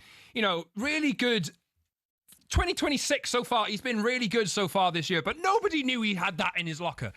An unbelievable strike and just hitting the underside of the bar and bouncing up and down is the most satisfying goal. But also, Scott, the strike takes all the headlines, obviously. But even just the build up to the goal, Bruno Fernandes and Dorgu were just knocking it to each other. Like it was almost too easy to get. And now Dorgu's through again here down the left-hand side. He goes on the outside. Dorgu tries to shoot at the near post. It goes over. Possibly there, the right option might have been to go back across the face of goal. Romario, what the hell are Arsenal doing here? I mean, it's the wrong show to be speechless on, Sam, but I'm actually... Yeah, please don't do that, Yeah, mate. I don't really know what to say. Like, this is verging on being embarrassing. It's like, I just don't know what we're doing. Look, the game's not over yet, so I'm not going to go too harsh on the boys, and it is a great goal. It's a great strike. Mbeumo! No. Oh, keeper Raya does really well to read that. I thought Mbeumo was going to come through. Yeah, Sam, I don't know what we're doing, but it's not good enough. And there's a lot of I think he needs to make some subs. Odegaard should come off, Eze on, get Gyökeres on. Now I'm nervous. Yeah. Saka on the outside of Luke Shaw into the box. Good header from Casemiro. It comes to Nkapie's first touch is really poor, and Arsenal going to recycle and try and start the attack. What a massive 35 minutes this is going to be in the title race on a weekend where Man City and Arsenal win and close the gap to the top to 4 points. A season, a year where almost everyone's gone, it's Arsenal's. It might be, but it might be closer than we think. Lee, what a massive half an hour we got here. Yeah, Arsenal are 3-1 to win this now. The draw just under 2-1, and Man United are just a touch of odds on 19-20. Basically, the odds have flipped round, not quite identically to what they were at half time, obviously, with United taking the lead. If you had to go on the epic boost, which was a goal in both halves similar goal to that before the against match, United a then few it years was ago. that it landed. The epic boost has landed as well, a goal in both halves. So well done if you took that. But yeah, fascinating game. Arsenal are starting to try and pass the ball and get it into the box now. Yeah, Gabriel Jesus is going to win a corner there, and Lissandro Martinez. back on Do your you know what? I set tell you what, pieces. Gabriel Jesus, when you're losing 2-1, this is not the time to try and act like a absolute brat and lie around on the floor. Get up and get on with it. He's gone down holding. He said, I thought Martinez, if I'm wrong, I apologise. I thought Martinez just shoved him, didn't he? Oh, that's a swing of the No, arm for it's me, not Sam. swing of the arm. Sam, that looked like he swung his arm. You're clutching. No, Scott. You're clutching. What did you Martinez do? has it in him. He's got Mate, it in him. Oh, Here we go. here comes the cavalry. It's going to be a triple substitution. It's going to be Eze, it's going to be Ben White, and it looks like it's going to be Victor Gyökeres. Romario, that's going to be Victor Gyökeres for Gabriel Jesus. Yeah. It's going to be Ben White for... Who's Ben White coming on for, do you Timber, I reckon? imagine. You reckon Timber's Yeah, coming off? I don't know who And else. the Eze one's interesting. Who's Eze come on for? I reckon he'll be Odegaard. He doesn't like taking Zubimendi or Rice off. I think Odegaard will come think off. it's Odegaard? He's done it before. He's done it in previous games. The last 3 or 4 games, he's brought Odegaard off. And they were the subs I was saying to make, Sam. Eze's more positive. He's very attack focused. Big corner here. Saka corner in swinger. Goalkeeper punches it off the line. God. And Ahmad's going to clear it away. That was not convincing at all by the goalkeeper. Saka has it again on the right-hand side. Can he cut it on that left foot? He goes on the outside. Is he going to deliver? No, he's going to try and come back. Ahmad does really well, sticks with him. Declan Rice now has it. Bodies are still in the box. That's not a good ball to Saka, and Luke Shaw heads it away. And Casemiro now goes forward to Brian Mbeumo. And United, there's a couple of flicks. There might be a couple of olays there from the away end. Good from Declan Rice. Wins the ball back. Presses Bruno Fernandes. Rice! And there's a shot there from Gabriel Jesus, and it smacks Saka. off Bukayo Saka. This You is don't do all that a with little Rice, bit. This is all a little bit. Do you know the Got a problem, bit of Sam? needle in it now. This plays right into Man United's hands, doesn't it? The game's now open. They've got all the pace on the counter-attack. Arsenal are going to have to start throwing players forward. This could... 4 subs. Yeah, this isn't great. And Mikel Merino. I don't think Arteta's ever made 4 subs this early in a game. He's So fuming. before will be He's fuming. Timber, Odegaard, Jesus, and Trossard. Mate, you must have like terrible memories of Man United at the Emirates in black kits. Like Was it Lingard? when he done the mini- Lingard him, doing the Pogba? dance a few years ago. Brett, that's the last time you beat us as well at the Emirates. Hincapié is going to be the first player going off. So who'll go to left back? Ben White. Timber will go to left back. Timber left back. Hincapié's coming off for Ben White. That's the first change. Yeah, Gabriel Jesus is coming off for Victor Gyökeres. No real surprise there. That's like for like. And my guess will be Odegaard and Trossard will be the other two. Yeah. Oh, it'd be interesting to see if Odegaard. Yeah, told you, Sam. Yeah, good shout. I'm not sure what's happened with. You asked me earlier, have I been impressed? He's been decent, but he's got such a high I hope he's disappointed with himself. Because to get bought off in a title race, Sam, when you're playing Man United at And home... Zubimendi comes off. Zubimendi Interesting. as For well. Mikel Merino. Arteta's not happy. But there's a bold changes from him because it takes away quite a bit of defensive solidity there. Yeah. So Rice will sit. Merino and Eze will play slightly ahead. Trossard from the left. Gyökeres up front. And Saka from the right. And Arteta's kind of saying, go on. Well, get he's up, just get up, subbed get up. Odegaard, so he can't do it. But also, I don't think we can't obviously hear the atmosphere. So I wouldn't be surprised if it's quiet in there. I reckon it's so nervy. There's nervy in nerves that in there. stadium. Well, I'm not being funny, mate, but if you are like every Arsenal fan in there, it's nerves, it's edginess. Oh, mate. You know, you can't even get your scarf out, mate. Oh, don't worry about this, Sam. I'm never bringing the scarf again. It's definitely a curse, but Man, I think you've got bigger things to worry about than a scarf, mate. the Emirates is a bit notorious for being nervous when we're going for things. So we haven't won a Premier League since being at the Emirates. So a lot of people forget that. So We haven't forgotten. Yeah, no one's forgotten at all. Yeah, I guess they haven't. Everyone knows. yeah, one's a yeah. separate I think everyone was it 2004. Yeah. I think we all know that number. Yeah. How old are you? Don't worry about that, Sam. You obviously. Yeah, I'm 20. I'm 27. All right. Yeah, so I don't remember. You have no mememory of it, yeah. Sadly oh, not. Man, I know. That's sad. And then the chance is about to be taken away from me. If we carry on playing like this, will I ever see it? Listen, it's a long season, but losing here, it's embarrassing for me. Losing here is embarrassing. Man United, as things stand fourth in the Premier League table. Don't say that. It's the jinx that happens every time. It seems like but can I say one thing, mate? That I hate it when people do that. That's not actually how football and sport works, mate. Like, we can't, not speak about specific things because they might... I remember watching, I was listening to a bit of cricket over the summer in the Ashes, and there was times where, the radio commentators wouldn't praise an England batsman when they're batting because, I'm not going to say too many nice things about him. He might get out next ball. Well, it's it's going to be a long day then if when England batsmen are batting and you don't want to say anything good about them. I'm going to point the finger. Sam, I don't know if you just saw, but I didn't. I was talking to Scott about the England cricket Ben and commentary from another radio station we can't be named. Ben White's just taken a little long to throw the ball there, and people in the crowd are getting up, sort of starting.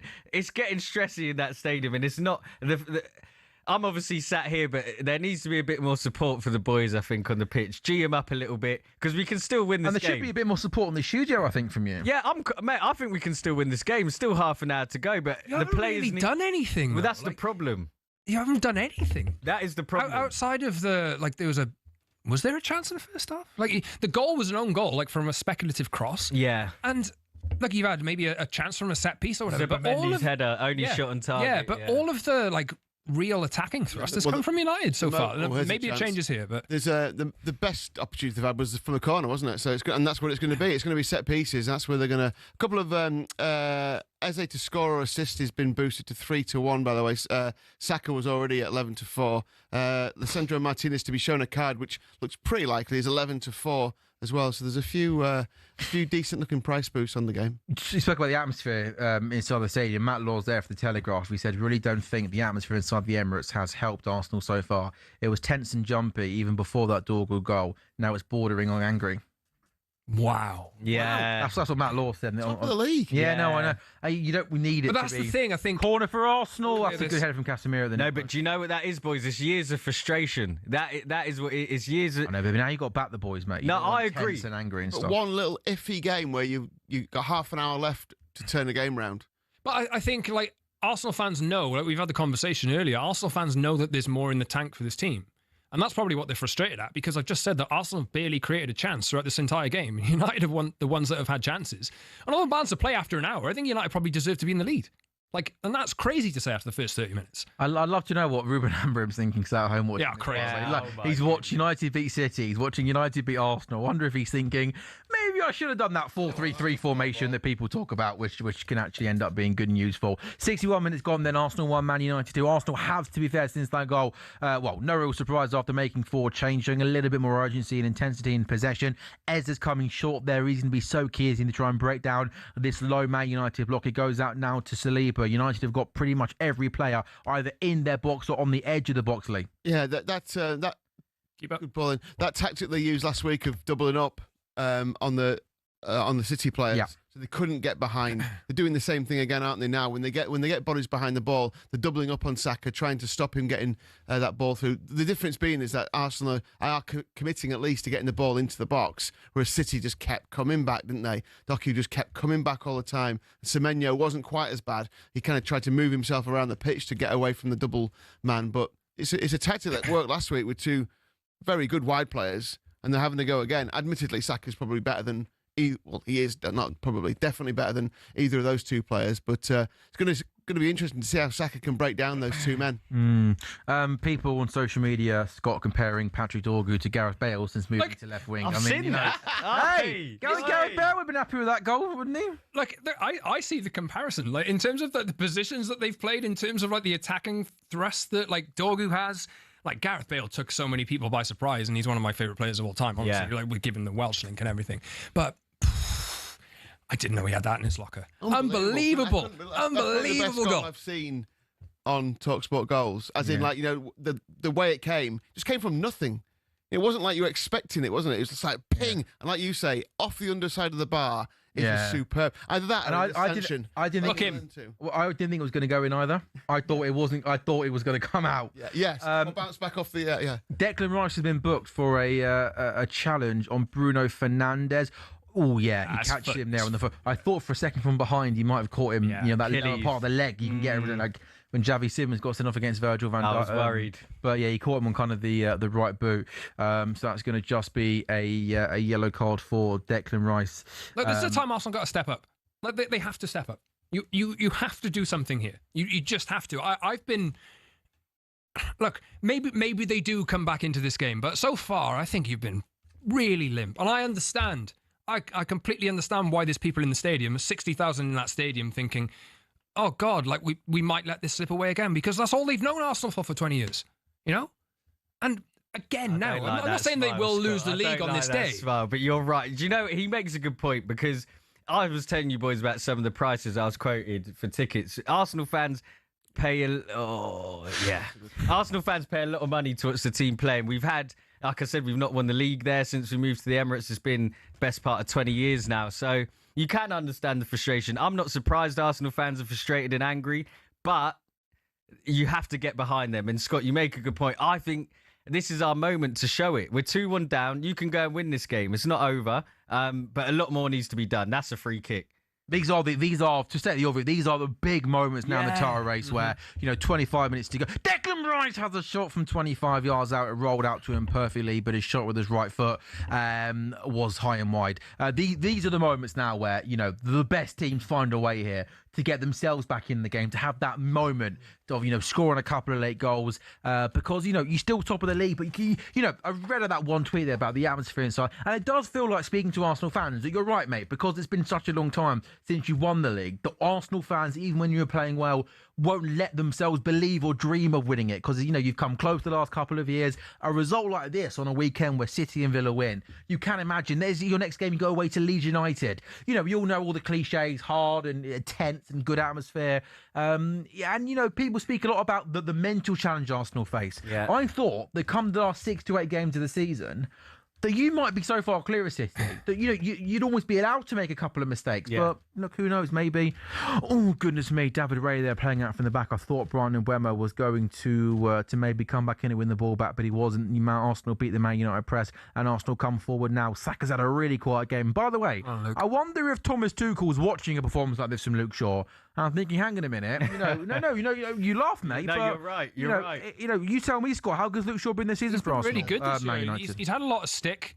But I think generally, like there's a game against Brighton, I remember a few months ago, where he was really, really good. And I think we're starting to see the best of him. You always hesitate to say that, because you just know that an injury is like somewhere around the corner for him. And that's been the story of his United career, really. But look, he's had difficult times against Saka in the past. He's dealt well with him so far today. And Saka's been really quiet. He has been really quiet. I can't remember him going on the outside of him once and beating him. But there was one moment in the first half when he got past Dorgu. And a cross came in and was shot. Chance, can Mikel Merino get a shot away? He goes out to the left-hand side to Trossard. First touch is impeccable. Up against Dalot now on the left-hand side, just outside the box. Cross comes in! Great header from Maguire. And then Mbeumo clears. 67 gone. Arsenal 1, Man United 2, Lee Phelps. Yeah, it's really interesting. Arsenal just starting to try and sit in, and Manchester United are kind of like, I've got just 2 rows of 4 there, but they're going to just try and do what they did before, which is just try and break out when they can. Sure, doing all right against Saka. It goes back to what we said. Saka's got to beat him, then he's got to beat the next man as well. So that's a good ball into the box. Into Ben White to Saka. That pass on the way back just wasn't. Yeah, I mean, Saka made a good run into the box. Ben White's execution was just off, and I'm sure now with these moments, Man United are going to try and manage the game and just take their time here. I know, talk about Arsenal in the title race, by the way. What a big result! What a big 2 weeks of Man United in the race for top 4 football. As things stand, they are 4th in the table. And interesting, Scott, United are making their first change. Cunha's coming on. And is he going to be like for like for Mbeumo? Yeah, he is going to be like for like for Mbeumo. And Gabriel here, he's trying to rush him off the pitch. Just keep your head, stay calm. What do you make of that change, Scott? Look, I said at half-time, I think that maybe Torgo could be withdrawn for Cunha at some point. And Mbeumo did really well with the goal, but I think, facing up to Saliba and to Gabriel for 60, 70 minutes is a difficult task. I think with the game plan, with the pace out wide, I think if Cunha comes on, it can only be for Mbeumo. Because you're not going to change. It's the right change. I think they needed to bring him on, and I think, thinking about it now, it probably is the right change given what Dorgu offers, going backwards. He looks as shattered, well. actually. Yeah, and it's a thankless job up there. He got his goal, but trying to run lines between those two guys and trying to go 1v1 with those two guys, and he was embroiled in aerial duels with them as well. Maybe Cunha can give United something a bit different. It's the right change. Do you know what? Just there, interesting. Oh, we're giving it all. I wasn't sure about that. I was going to praise Martinez for doing really well, winning a duel against Victor Gyökeres, but the referee gave a foul against Martinez, which I thought maybe looked a little bit harsh. I think he's just strong. Oh no.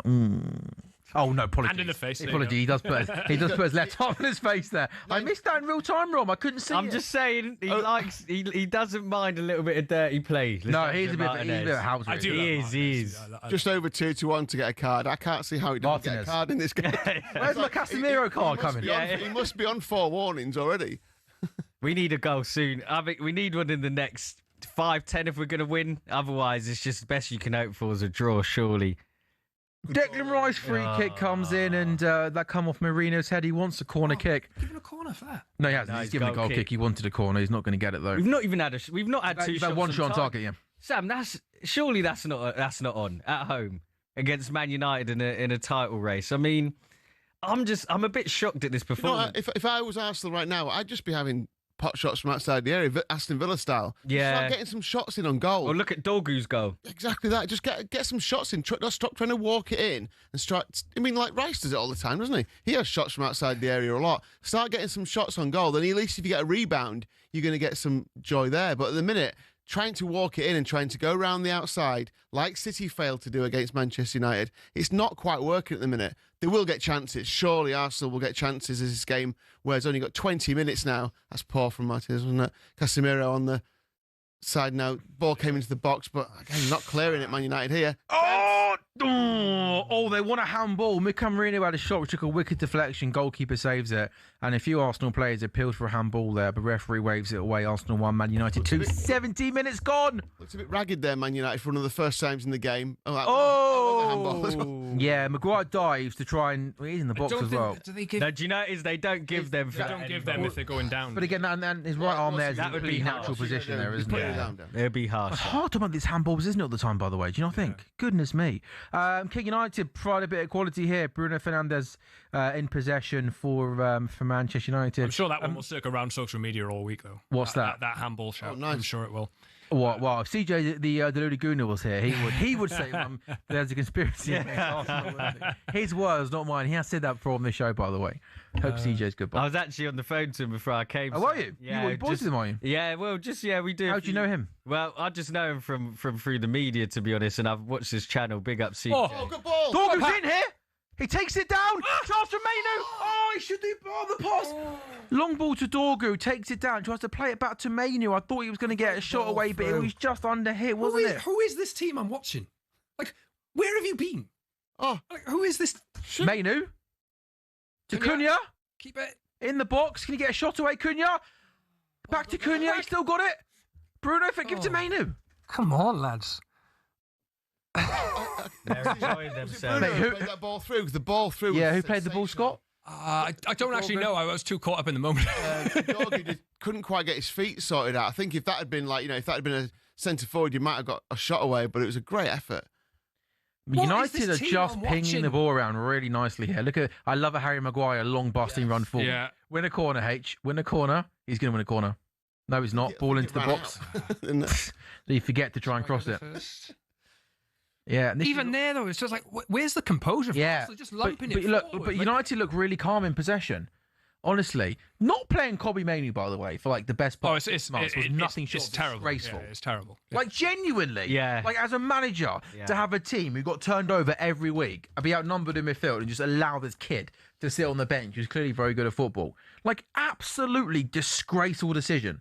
Like what the hell was he doing, Scott? I don't know. I gotta be honest. I'm glad it's over, Sam. I'm just glad it's over. I bet you are, mate. Like, you look, just beat Man look City. at the and leading difference Arsenal. here, and it just like I'm sure there'll come a point this week where I'm like, where has this been all season? Because I know that the players are much better than they've been showing for the duration of the year. But to go and, again, they've been pretty well drilled today. Arsenal penned them in for 30 minutes, but for the last 40, 50 minutes or so, it's been, well, not 50, last 45 minutes or so, it's just been United on top. And nobody expected this. I think... Trossard, but again, that's fine. Yeah, Trossard gets the ball. You can and deal ball with into the that all box. day. Yeah. You can But deal with do that. you not think United are just Arsenal, sorry, just lacking When Eze was at composure. You used the word. I think composure is the right word. when Eze was at Palace, what did he do? He got the ball, didn't he? Yeah. He picked it up and Yeah. he attacked people, didn't he? Yeah. He didn't cut back all the time. All he seems to do now is get the ball, pass it back, pass it sideways, pass it back, have a look, pass it back. It's like, go take someone on. We said this about City last week. Why is it that? It's almost like it's almost like the Jack Grealish effect, wasn't it, at Villa? And going to Man City and kind of almost not being able to have that. Do the thing that made you buy them. Yeah. Thierry ain't happy, is he? Thierry will be all the Arsenal legends are on. The broadcasters love Arsenal, don't they? We're just like a perfect match. It's just like, I just don't know what we're doing. And Henry will...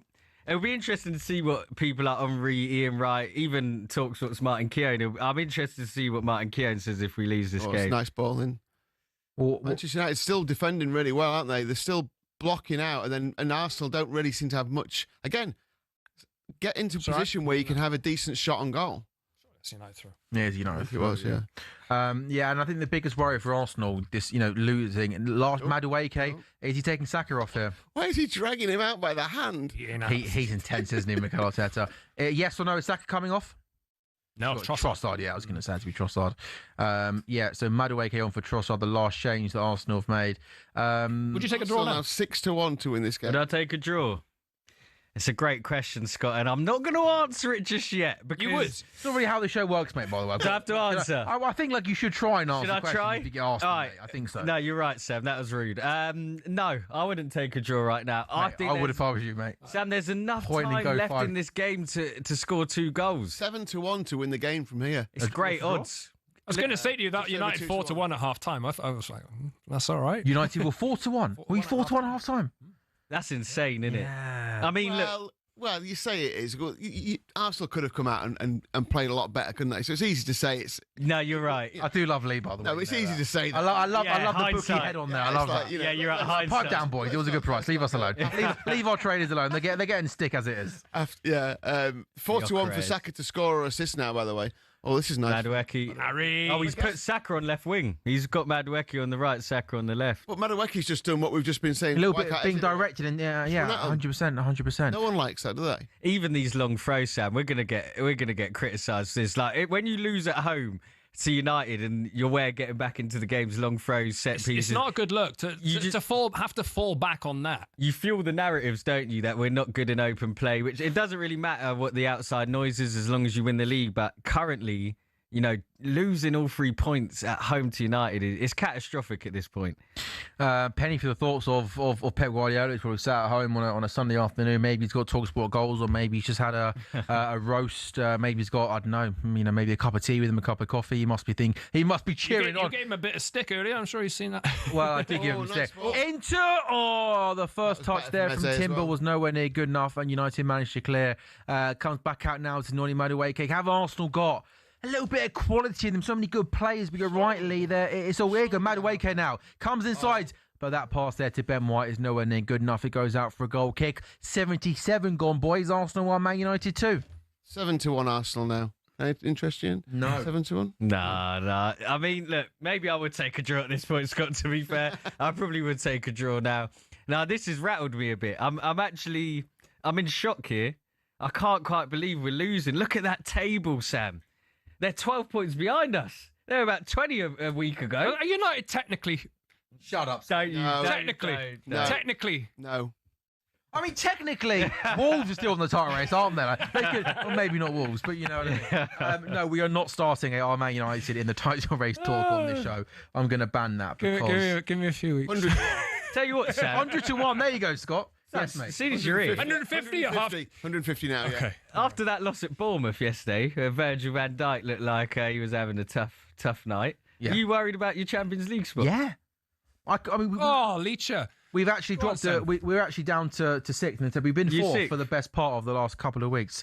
I've said all along, we were awful. I can't You just believe want we've something been to get behind, and something to believe in. Mate, Like the performances you are know, dreadful. Liverpool have been bad for Yeah. a while, and like United they changed their manager around, and within 2 performances now, the 2 hardest games in the league, the accounts of themselves they've given today. Go up, Pat. Oh, It's a foul. Oh, he's given a foul. yeah, the other way. Oh, he's gone down. There was Hammy's gone, I Hammy? think. Oh, Yeah, no. Dorgu's holding his right hamstring here. That doesn't look good. Oh, Who would come no. on for him? Mason Mount? On I the don't know, left-hand side, maybe maybe they- shore Didn't things look up. like he was running quick enough to get the old hamstring. Oh, never has he done his hammy. He was holding it as he went down. Yeah, Oh, he's grabbed it there. he might have Yeah. done his hammy. That's his a right hammy. real shame. That is. Who comes on that left-hand side then?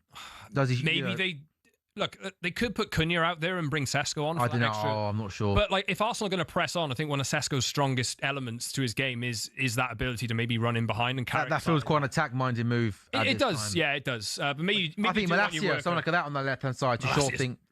barely done anything. Like No. barely played for United for a couple. Let's just watch this goal back again. Sure. It's just absolutely what a hit! Nice. What a hit that is! Speeded up, wasn't it? As it hit the What a hit! I hate that. I like that goal. It's a great goal, isn't it? appreciate it. Pop-offs here all around these different players, It looks better. and the way Yeah. just Laces through the curving ball. outwards.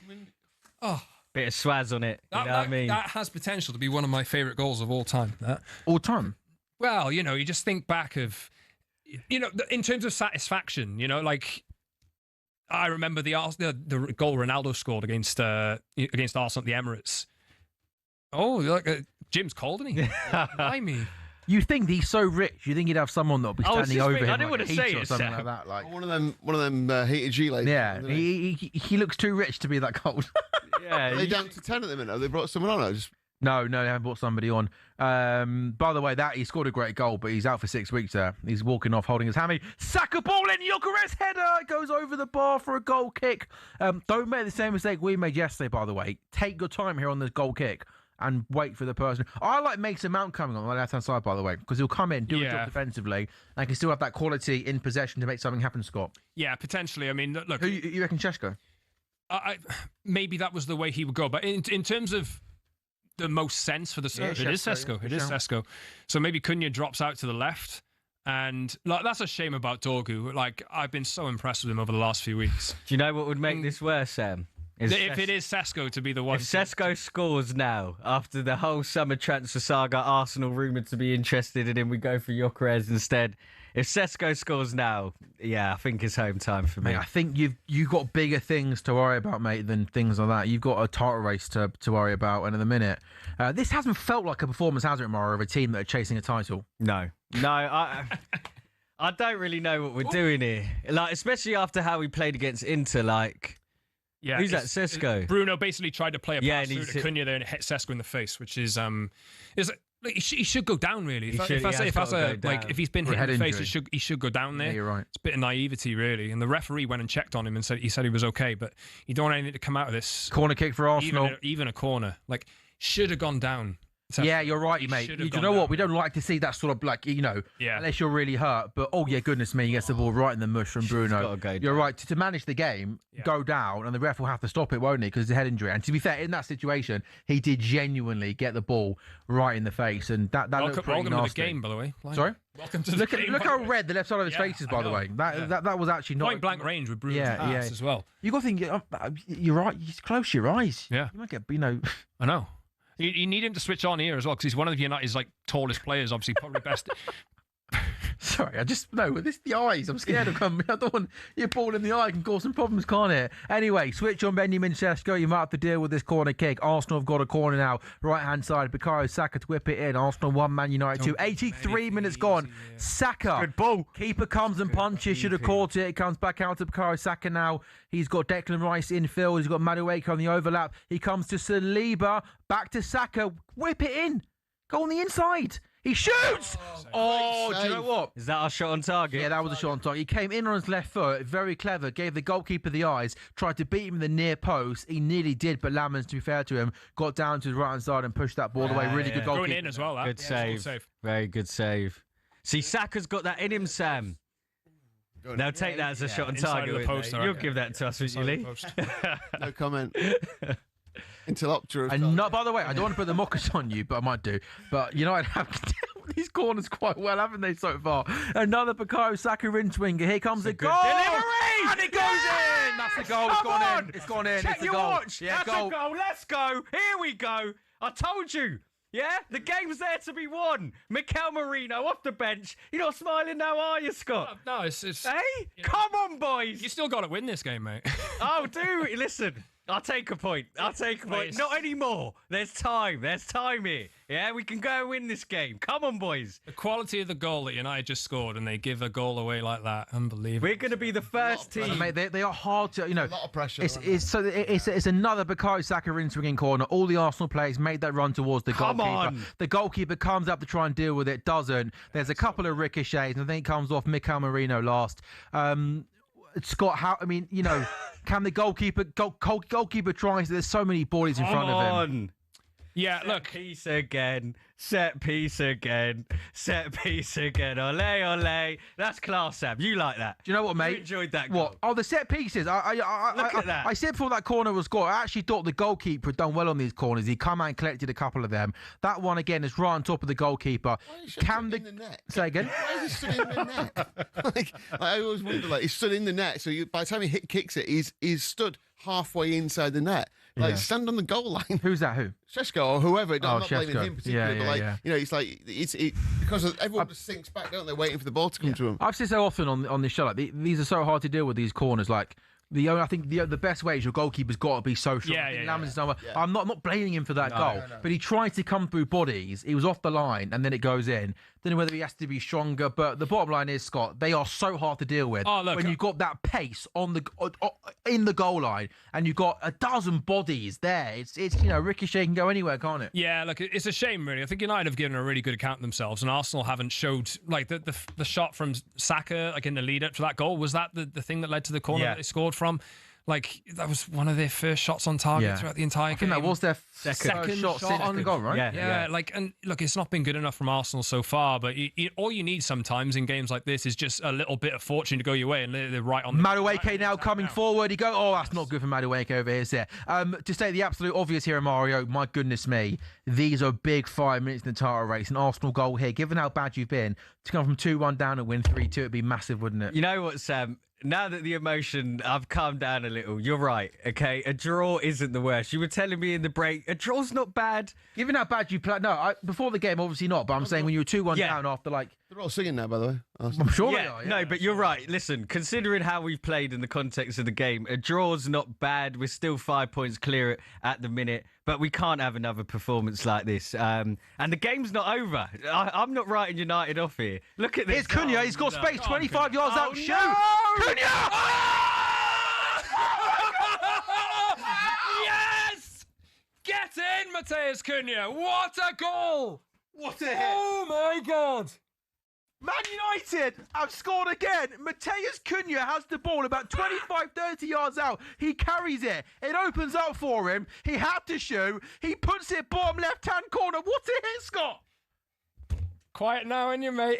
Trying to give it out a couple of minutes. Yeah, you went early on that one. You went early on that one. I said, you got to win this. You might well lose this. Talk us through that hit. What a goal that is. And that United they've all day, they've done really well at those little duels and popping it around. And Cunha gets the ball there and he can carry it. And he's got that threat from the edge of the box. And look, he picks out the spot, bottom corner.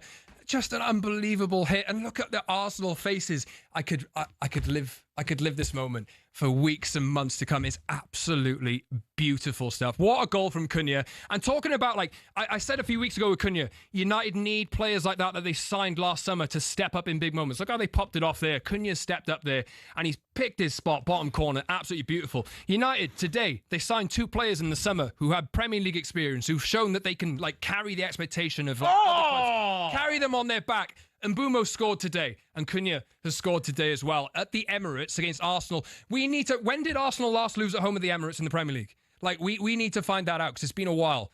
Unbelievable. That angle from behind the goal was beautiful. The way he just bent it. Goalkeeper dives to the left, no chance. And it's a long ball forward. Šeško does well to take it down. I mean, you're right. Just United a couple times in this game have just popped the ball and look so confident in possession. And that's just, you mentioned Garnacho and Rashford, which have been 2 of your attacking players in the last couple of years. The difference between those 2 lads and these 2 lads and the 2 finishes there, and Mbeumo going through on goal, having that composure, and just that moment of real genuine quality to be able to take the shot from 30 yards out, 25 yards out, and whip it, bend it. It's absolutely beautiful. Lee Phelps is chat GPTing. When did Arsenal last lose at home in the Premier League? Rom, do you know off the top of your head? I can't remember, mate. It's been that long. The point is that it is... good shout. But yeah, Villa at home last year when Watkins and Bailey scored those 2 goals, maybe. Was that 2 years ago? We haven't lost at home this season in the league. I know that. 2 minutes to go then. Arsenal 2, Man United 3. Do you know what? We came into today, didn't we, thinking this game had that big game feel about it. And you know what? This has been one of the more enjoyable games I've watched this season because, United have been really, really good in possession, really, really dangerous. And just there, Scott, look at Cunha there, being aggressive, slide tackle, winning the ball back. And it goes back to David Raya. I tell you what, fair play to Man United. Because, United deserve this as well. Look, just the 2 things have changed. The intensity's been different. You wanted that Casemiro yellow card? The intensity's been different, and also just the quality in possession at times has been. Mainu, Cunha, Mbeumo, Ahmad. It's been different. Oh, look. I'm immediately, you've said that, and we shower them with the praise today. I think they've been fantastic. Like, next week, again, we need to see if United are able to keep this up because they can get up for the big games. They've been able to in the past. But it's the games like Fulham at home next week where you really need to see United actually press on and put teams like that to the sword. There's another corner for Arsenal here. And Bournemouth came to the Emirates, by the way, towards the end of last season and beat you then. Yeah, that's when we saw all right.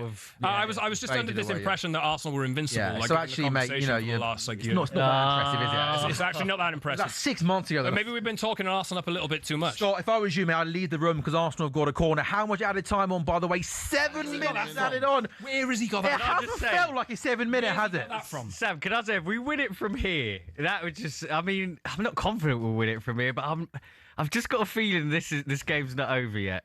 Declan Rice corner. Lamans deals with that one well, and he's going to... And that there from the goalkeeper, entering in corner. He had about a dozen bodies on him. Fair play to him. He comes and wins it, and he's strong. And then Cunha looks to go away on the counter-attack. Ezra brings him down. Cunha's still on the floor. 30 seconds time added on. Scott, talk to us about... Last week's win was good. What does this do for Man United? What does this do for Michael Carrick, by the way? Look, man, people have wanted to write Michael Carrick off for like the last week or so because they had Ollie before, and you don't want to get hung up in the emotion and like that was a mistake. And I do think that given as good a record as he had, like it didn't end well, right? I don't think you need to compare that situation to this one. Michael Carrick's a completely different man. And the plan that he put into the derby last week, and if United hold on here, the execution of this as well. United have relied on players and individuals in moments, but they've been really good. Their build-up's been really good. There's a lot more zip to the play. The impact he's made in the space of 10 days against probably, look, whatever you say about Aston Villa, probably the 2 best teams in the country. Manchester City at home, Arsenal away, Arsenal runaway league leaders. And United have turned up to both of those teams. And even now, if they don't win this game, they deserve to win this game. They've been so much better than Arsenal today. I completely agree. I think United have been the better team by a long way today. But by the first 20 minutes, when I think Arsenal... You're going to get that kind of barrage early on. Of course you are. I mean, Romario, what have you made of Arsenal's performance overall? Because I've been surprised at the lack of quality you've shown today, like in the game at home to Liverpool. Possibly last week against Forest away. Defensively in both those games, sure you kept clean sheets, but have you been surprised at just the all-round lack of in-game management and quality in the final third. Yeah, I think this might be our worst game of the season so far. I think normally defensively you can rely on us to... I don't think... You might have to check this for me, Sam, but I don't remember us conceding more than 2 goals in a game this season. So you know what? I think this, I saw a tweet going around the other day where the last time Arsenal conceded 3 in the Premier League was against Southampton, a 3-3 draw. That was the title run. That was Theo Walcott scored. And it was laughed off in the tweet that I saw. So I'm going to get back to that. Yeah, great, Scott. Cheers for that little admission, mate. But yeah, so... Keeping those receipts, aren't you, mate? Yeah, not a salty United. We got 5 minutes yet. Yeah, it's not over. But Sam, this is easily our worst performance of the season. Defensively, going forward, our 2 goals are both quite lucky, even though we forced the issue to get them. But listen, you're going to have a banana skin in the title race. And maybe this is ours. I think we can go on from here. And I think maybe this is a wake-up call for the boys that they needed. I don't think we've been great performance-wise. I think Inter Milan was very impressive. But this is awful. This is very bad, man. 2 shots on target. The irony here, United have brought on Mazraoui and they play in a back 5. Yeah. Ruben Amorim just sat at home smiling like, yeah, cheers, lads. But that's the smart Ruben's thing spirit lives on. But Scott, that's the smart thing to do. It is in the circumstances. You adapt the formation. Yeah. You just you cramp those areas and make it difficult for us. I think with 4 minutes to go at a time when you're leading the Emirates, that's... Here we go. Bruno! No way. Oh, Bruno with a shot keeper. By the way, I'm surprised he's missed by that much. I know he was in his own half, but he's so good. He probably should have got closer to the opening. Wouldn't you have just taken the ball and run it into the corner, by the way? No, do you know what? I actually, because Ray was so far, I don't actually hate shooting there, but I hated the execution of it. We got 3 minutes to go of added time, Lee. If it makes you feel any better, Arsenal are still 3-1 on to win. Oh, cheers, Lee. 3-1 Man City. Aston Villa were 40-1 before today. 14 to now. Went 22s, went 16s, now 14s. They've come in more than anything else with Arsenal failing to win at the moment here. So that's really interesting. We'll see how it all shakes up after the game's finished when we know the final result.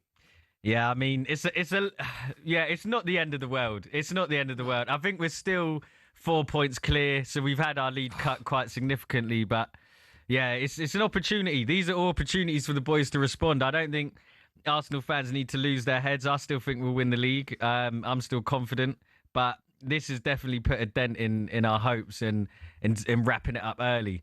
Unless keep it. Oh, by the way, that I'll tell you what. Let's say that is under that won't make highlights packages, but that sort of goalkeeping there is so good because the header goes through to Gyökeres, and like to have the goalkeeper to read it, to come out, to catch it, to lie on it, and stop the game. Don't underrate. That's something I think Alisson, like all the great one-on-one saves are obviously really important, but he catches everything, he collects everything. That there from Lammers is brilliant. Look, I know that he might get a bit of stick for the second goal that Arsenal scored and maybe didn't deal with it right, but just in general, having a goalkeeper like that in, he's been really good over the course of the last 6 months or whatever it is since he's been in the team. Just having a goalkeeper in there that you can trust in makes such a difference, not only for supporters, but I'm sure for the players who are playing as well. That's just buy that free kick. Come on. He tried to buy that free kick, but I don't think there was enough contact for that to the referee. He looked at the referee before he even got tackled by Mikel Merino there. Shaw looks a bit leggy there. Tried to take a yellow. Saka! Madueke! Was that Martinez? Martinez. What a tackle from Martinez. White crosses it. Dallow's got to deal with it. He does deal with it. Right. Bruno. And he wins a free kick. You know what, Sam? For me, Saka's got to take a shot. Why is he passing to Madueke there? Trying to be too clever, do you think? Yeah, like Lee said, trying to pass it into the net. Turn out and take a shot. But listen, it's not come down to that.